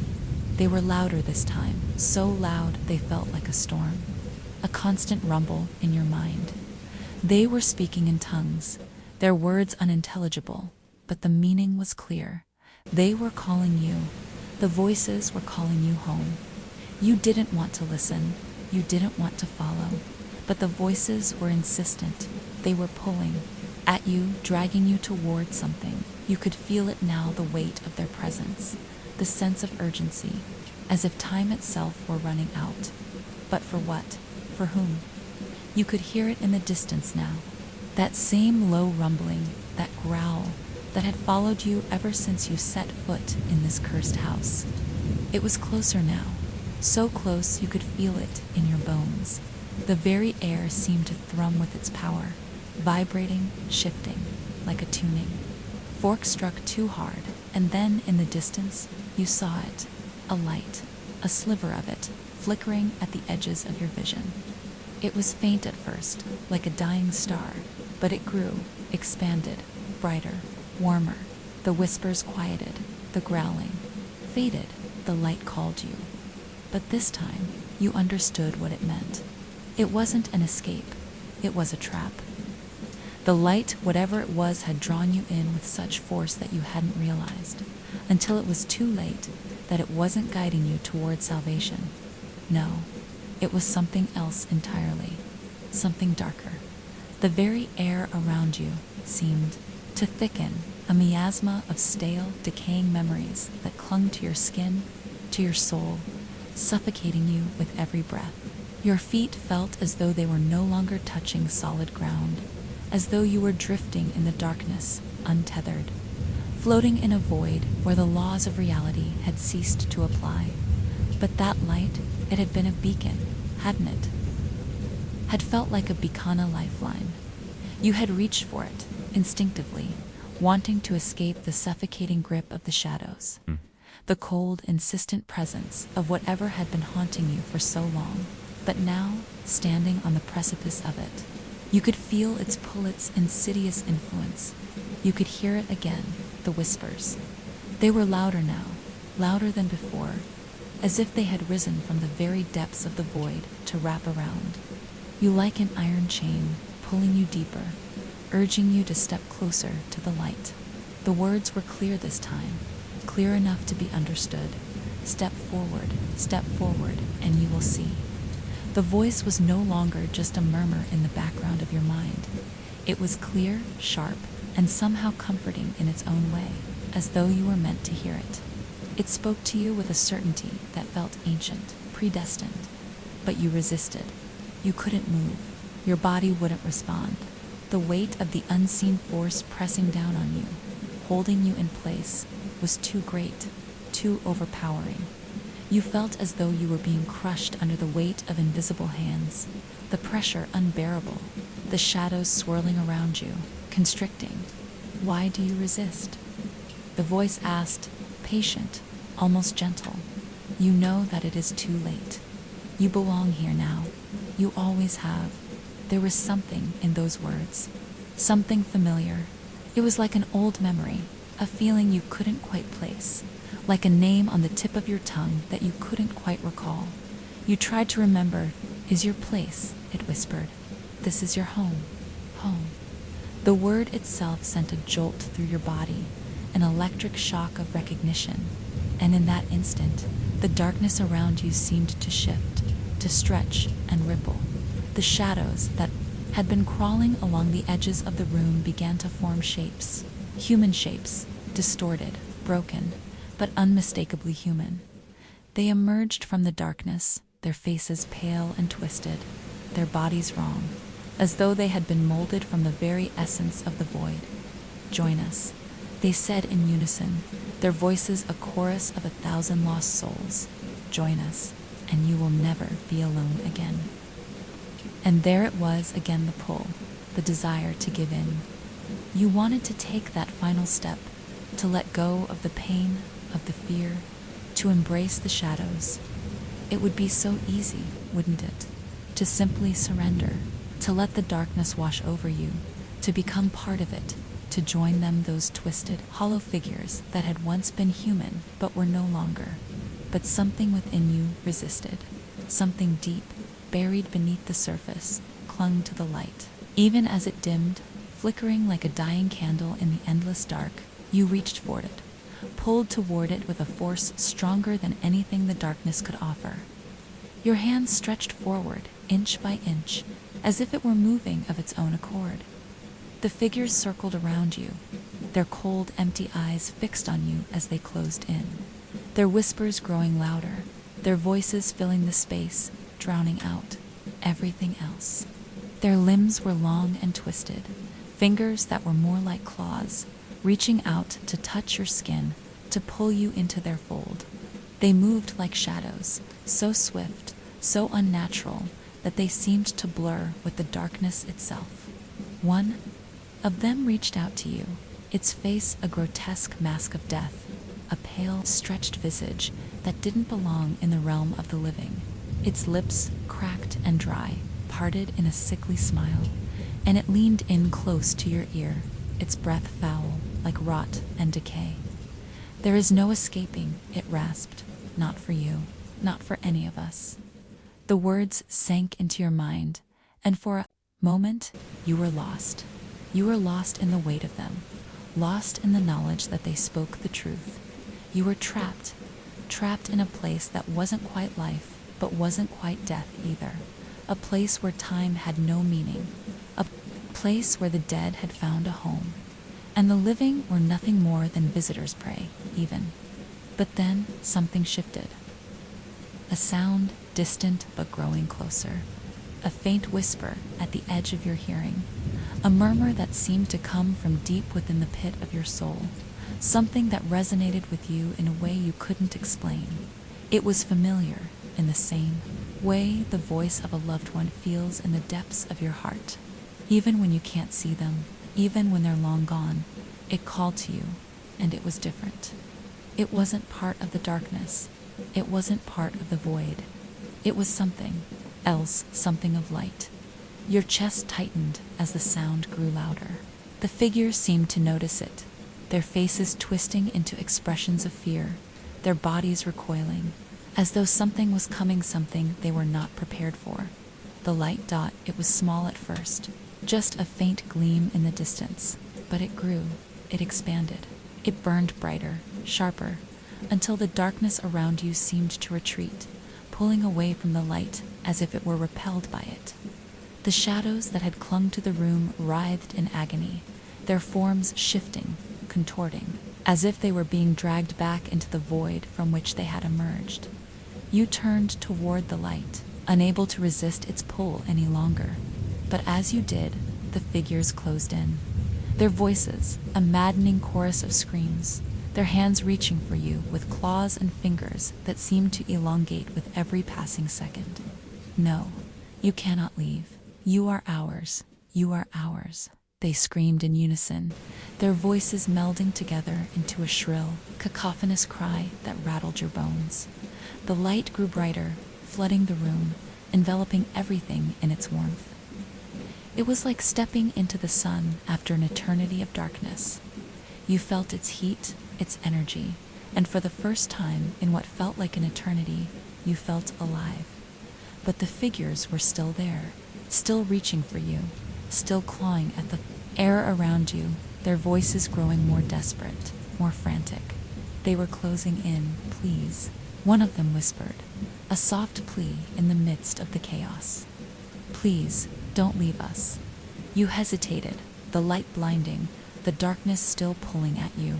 The house, the cursed place, the darkness, it had wanted you to stay, to join them, to become part of the void, part of the endless hunger that consumed everything. But you could feel it now, the truth of it, the weight of it. They were not calling to you because they cared. They were calling because they were empty. You were not. You were not like them. With a final, shuddering breath, you stepped into the light. The moment you stepped into the light, the entire world seemed to fracture. The darkness that had swallowed you so completely, that had been your prison, began to fall away in jagged, splintering pieces, as though it were glass breaking apart. Under immense pressure, it was as if the very fabric of existence was tearing, rending itself open, and in its wake, the light consumed everything. It wasn't like warmth, it wasn't like comfort. It wasn't the peaceful, soothing light of an escape you might imagine. No, it was sharp, piercing, almost excruciating in its intensity. It was like standing too close to a flame, feeling your skin begin to burn, but at the same time, feeling relief, like the fire was cleansing you, removing everything that had clung to you, everything that had sought to destroy you. The shadows shrieked, but their cries were swallowed by the light, their forms twisting and flickering, as if they couldn't exist in its presence.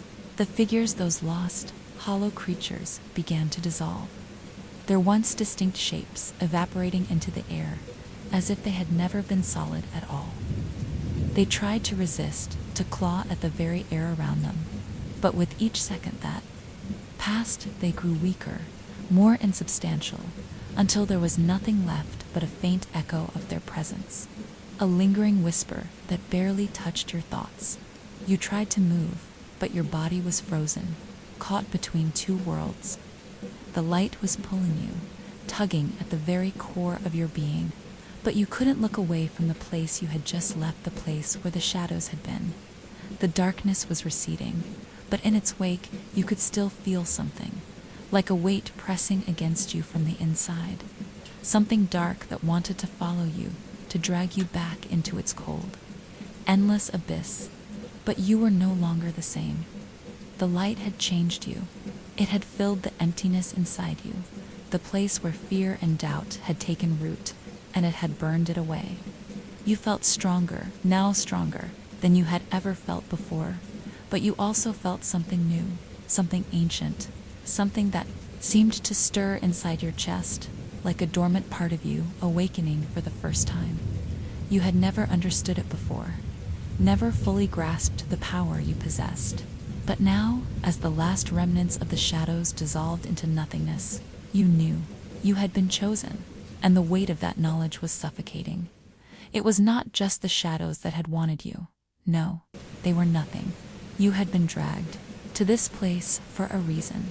There was something about you above your soul that had drawn them in, something they had coveted. And now that you were here, now that you were standing in the light, you could feel the consequences of that. The ground beneath your feet shifted. The walls, if they could be called, walls began to bend and warp, as if they were made of smoke, twisting into shapes that were not quite solid. The air itself thickened, rippling, as though it was alive, and for a moment you thought you could hear someone dash breathing, watching. The light flickered, fading in and out, as though it were losing its strength. The sound of breathing grew louder, more distinct, until it was unmistakably deep, guttural rasp, like the sound of something far too old and far too dangerous drawing breath in the dark. You spun around, your heart pounding in your chest, but there was nothing but the shifting walls, the vaporous tendrils that curled in on themselves, obscuring your vision. Then a voice. It was not the whispering figures you had left behind, nor the voice of the shadows that had once called to you. No, this voice was something else, something more powerful, more commanding. It resonated with the weight of centuries, vibrating through the very air, shaking the ground beneath you. You should not have come. It wasn't a warning, it wasn't a plea. It was a statement an inevitability. And in that moment, the light flickered one last time, its brightness dimming, sinking into a pale, sickly glow. The oppressive darkness surged forward, creeping back into the room, but this time it was different. It was not just an absence of light, it was a presence entity. It reached for you with tendrils that stretched impossibly long, curling toward you like the hands of something hungry. You belong to us now. The voice came from everywhere inside your head, in your bones, deep in your soul. It was not the figure from before, nor the whispering shadows, but something older, something that had waited in the darkness for far too long. Your heart raced. The pull of the shadows was unbearable now. They were closer than ever before, surrounding you, their cold tendrils wrapping around your legs, your arms, your throat. You could feel the weight of their presence pressing in, suffocating you, as though the very air had been stolen from you, leaving you gasping for breath. It wasn't just the fleeting moment of warmth had experienced, it was something more, something that had been born from the darkness itself, power buried deep within your soul, something that had been awakened in the depths of the void. And with that power came the understanding, the realization, the shadows, the darkness. They were afraid of you. The room trembled, the air thick with tension, as though the very fabric of the universe was holding its breath, waiting. You knew what you had to do. You understood. You were the one who had been chosen, and you were no longer afraid. The light surged within you, growing brighter, more powerful, filling your veins with its radiance. It wasn't a gentle, comforting light anymore. It was a forza, weapon, and it exploded outward, pushing against the darkness, driving it back. The shadows shrieked in pain, recoiling as though they were being burned, torn apart by the light. The figure, whatever it was, howled, its form rippling, distorting as if it were trying to flee, but it could not. The light consumed it, tore it apart piece by piece, unraveling it, erasing it from existence. And then, as suddenly as it had started, it was over. The room was still. The air was silent. The darkness had receded, leaving nothing but a faint, lingering whisper in the back of your mind, a reminder of what you had faced, what you had overcome. But even as the light dimmed and the last remnants of the shadows dissolved, you knew something deep in your bones. You hadn't defeated it. Not truly, it was still there, waiting. The silence that followed the final battle with the darkness felt like a void in itself, an emptiness so profound that it seemed to echo through your very soul. The air was cold now, bitterly so, and as you stood amidst the remnants of the light, what was once a brilliant purging force now dimmed to a mere flicker, you felt it. A presence that clung to you like a shadow, haunting you even in this moment of supposed victory. The room around you, once an impenetrable abyss, was now clear, revealed in its unsettling stillness. The walls, which had once bent and shifted with the dark energy, now stood firm and solid, yet they felt wrong, like something had been erased from them. The air smelled of ash, of something burnt, but there was no source for the scent. No sign of the battle that had just occurred. It was as though the shadows had never been, as though they had never touched this place at all. But you knew better. The light had driven it back, yes, but it hadn't destroyed it. That power, that ancient force, had been contained, pushed into the corners of your mind and soul, only to wait. The whisper, the voice that had spoken from the darkness, still a faint hum beneath your thoughts, like a string pulled taut, waiting for the right moment to snap. You could feel it even now. It was there, watching you, listening. You took a cautious step forward, your breath shallow, each movement measured. The light, now a dull flicker, barely illuminated the space around you. The faintest stir of air made your skin crawl, and for the first time since you had entered this place, a cold terror gripped your heart. You hadn't truly escaped. You hadn't left you, had merely entered another phase of the same cycle that had no end. The thought settled into you like a stone sinking to the bottom of a lake, the weight of it suffocating. And yet, in the depths of your mind, there was a strange, unsettling peace. A peace that had come with the realization that this was not the end of your journey, but merely a new chapter, a new layer to peel back. A truth had been revealed to you, one that resonated with the very core of your being. You were bound to this place, to this struggle. It was your fate, your curse. The room, if you could even call it that, shifted again. The light grew fainter, still, as if it were fighting to maintain its form, to hold the creeping darkness at bay. You stepped forward, a sense of dread creeping up your spine, but something more overtook you, curiosity. What had truly happened here? What had you become?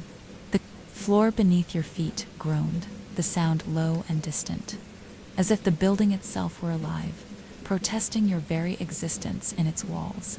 You looked around, half expecting the shadows to spring from the corners, to lunge at you, to drag you back into the void. But there was nothing.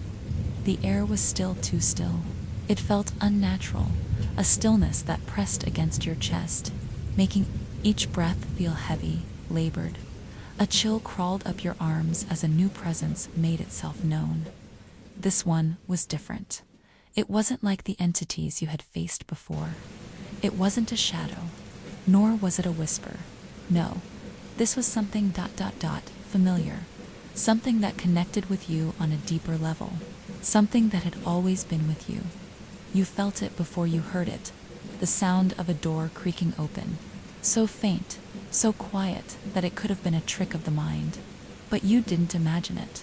You couldn't, half expecting to see the doorway open fully to reveal an endless blackness beyond. But instead, the door was half open, the crack too narrow to see through, yet somehow it beckoned. Step forward, the voice said. But this time it wasn't a chorus. It wasn't 1,000 voices. It was only one, a single voice that had been with you all along. It was your voice, distorted, like a reflection of your own thoughts that had been twisted in the darkness. A voice you had never truly recognized until now. You felt the pull of the unknown, of the abyss behind that door, the ever-present, ever-hungry pull that had once dragged you into the void. But now there was something else, a connection, a bond that could not be broken. The door beckoned again. Slowly, cautiously, you moved toward it, every step heavier than the last. Each footfall echoed in your mind, reverberating through the silence, the emptiness. The door groaned again, louder this time, as though it were alive. The faintest flicker of light, so distant you could barely see it, glimmered beyond the threshold, tempting you. But there was something wrong about the light. It wasn't the light you had followed earlier, the one that had guided you. No, this one was colder, harsh and natural. The closer you got, the colder the air grew, the tighter the pressure. Around your chest the shadows seemed to cling to you now, more persistent, like they were drawn to your presence. They swirled just outside your vision, out of reach, but you knew they were there. Just behind you, you belong to us, the voice repeated. And now, it didn't sound as if it was trying to pull you into darkness. Now it knew you, and you knew it. There was no pretense anymore, no empty promises. It was familiar, like a part of you that had been lost and now had returned. You placed a hand on the door, and the moment you did, a shiver ran through your entire body. It was cold freezing to the touch. The wood itself seemed to pulse with life, throbbing against your skin, as if it were alive, waiting for you to enter. You pulled back instinctively, but the pull was stronger now. Relentless. Your hand returned to the door, and with a groan you pushed it open. A wave of frigid air rushed past you, biting at your skin, and the light beyond poured through the crack, casting twisted shadows that stretched across the room. As you stepped across the threshold, you felt the shift. The room behind you, what little was left of it, seemed to fall away. The world around you was blurring, distorting, like a painting melting under the heat of a flame. You were no longer in the same place. You were no longer in the same world. Everything around you shimmered, as though reality itself were made of glass, cracking, splintering, about to break apart at any moment. You stepped further, and the world twisted violently. The light flickered, then exploded into darkness. You stumbled forward, disoriented, as the door slammed shut behind you, leaving no trace of the place you had just come from. The dark air tasted of something familiar, of old regrets and forgotten memories. But now it was real. Now the shadows weren't just creeping behind you. Now they were part of you. They had followed you. They had found a new home. You had been pulled into this world, not as an intruder, but as part of it. It had always been waiting for you, and now you would never escape the door. Your only exit vanished behind you, lost to the swirling, intangible darkness that stretched endlessly before you. You were home, but not the home you had once known. The darkness around you grew thick, a heavy curtain that swallowed everything in its path, leaving no trace of what had come before. The door, once a tangible thing, was now nothing more than a memory, a fleeting, distant thing that had vanished the moment you crossed into this new space. There was no more light, no more warmth, just a cold that sank into your bones, wrapping itself around you like an eternal embrace. The shadows, which had been mere whispers before, now clung to your skin like an infection, crawling up your arms. Around your neck, tightening like a vice, you stood still, barely breathing, as the oppressive silence filled the air. There was no echo of footsteps, no rustle of movement. Only the pulsing, suffocating stillness, as though the very fabric of the world had been stripped away. You were in a place where time did not exist, a place where reality was warped, twisted beyond recognition. The shadows that had once danced at the edges of your vision now seemed to have a purpose and intent. They were not just lingering in the corners of your sight.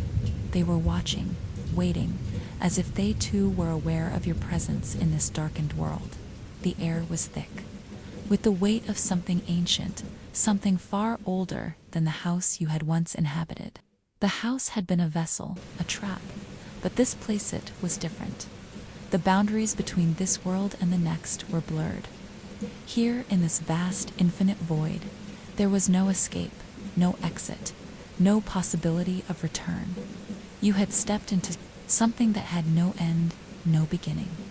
A prison that could not be escaped. But that was the thing about prisons, they only hold you as long as you let them. And as you stood there, frozen in place, a realization began to settle in. The shadows, the voices, the twisted figures, they had all been a part of something far greater than you had understood. They were manifestations of the darkness that had always been inside you, inside everyone who had dared to set foot in this place. The grief, the fear, the pain, they were not external forces. They were not things that had been done to you. No, they were things that had been chosen, things that had been fed by your emotions, by your every weakness. The darkness had not consumed you. It had been you all along. The thought sent a shiver down your spine, colder than the air around you, colder than anything you had felt before. But then, a strange sense of clarity washed over you, like a veil lifting from your eyes. You could see it now, see the way the shadows twisted and churned around you, not as enemies, not as forces to be fought, but as reflections. Reflections of everything you had been hiding from, everything you had pushed away, everything you had refused to confront. The darkness was not just a thing to escape, it was part of you, and you had been running from it for so long. You closed your eyes, the weight of the realization sinking in, pulling at your mind, at your very soul. The path had never been about escaping the darkness. It had been about embracing it, about accepting it, knowing it, and letting it transform you. You had tried to fight it, to run from it, but now you understood. It had always been a part of you, always. When you opened your eyes again, the shadows were different. They were not as hostile, not as suffocating. They still clung to you, but now they seemed to have softened. They moved with you, not against you, like they had always known you, always been a part of you. The walls around you, they could even be called walls, shifted and moved, becoming fluid, like they were made of smoke or vapor. There were no longer any boundaries, no lines that could be crossed. You were not in a place anymore. You were in a state of being, a state of understanding. And then the figure appeared. It wasn't a figure like before, tall and monstrous, its form twisting and warping like something from a nightmare. No, this was something familiar, something human. At first, you couldn't see its face, just a silhouette against the shifting, smoke-like background. But as it stepped closer, you could feel the presence, the recognition, deep in your gut. The voice, too, was familiar, soft, comforting, yet with an edge of sorrow. "You've come back to me." The words sent a jolt through your chest. Her voice was unmistakable. Your sister, the one you had lost, the one who had never really left, and in that moment, everything clicked into place. The house, the shadows, the endless abyss you had traversed. It had all been a reflection, a mirror of your journey, not just through this place, but through yourself. You had been running from the grief, the loss, the pain. You had tried to escape it, to bury it, to pretend it didn't exist. But now, standing before you, your sister, or the idea of her, you saw it clearly. She wasn't lost. She wasn't gone. She had been with you all along, just as the shadows had been, just as the darkness had been. She was a part of you, your grief, your love, your pain. And only by accepting her, by accepting the part of you that had been torn away, could you understand the truth, she said softly, stepping closer, her form now fully visible in the pale Light that shimmered around you. Her face was still distorted, her eyes hollow and black, but there was a softness there now, a peace that hadn't been there before. Her hand reached out to you, and you felt it then, the pull, not of the darkness, but of something else, something that felt like love, like connection. It was no longer about fighting the darkness. It was no longer about running. You had always been a part of it, and now you had the choice to embrace it, to stand with it, rather than fight against it. You reached out, your hand trembling, and when your fingers brushed hers, the world around you shifted once again. The shadows receded, and the light, bright and warm, now flooded the space. It wasn't harsh, wasn't burning, it was just light, pure, simple light. And as you stood there, holding her hand, you knew that it wasn't the end of your journey. It was only the beginning of a new cycle, a new understanding. The darkness had been your prison, yes, but it had also been your salvation. You had found peace in the shadows. You had found the truth in the dark. And now, in the light, you understood. You were free, but not in the way you had imagined.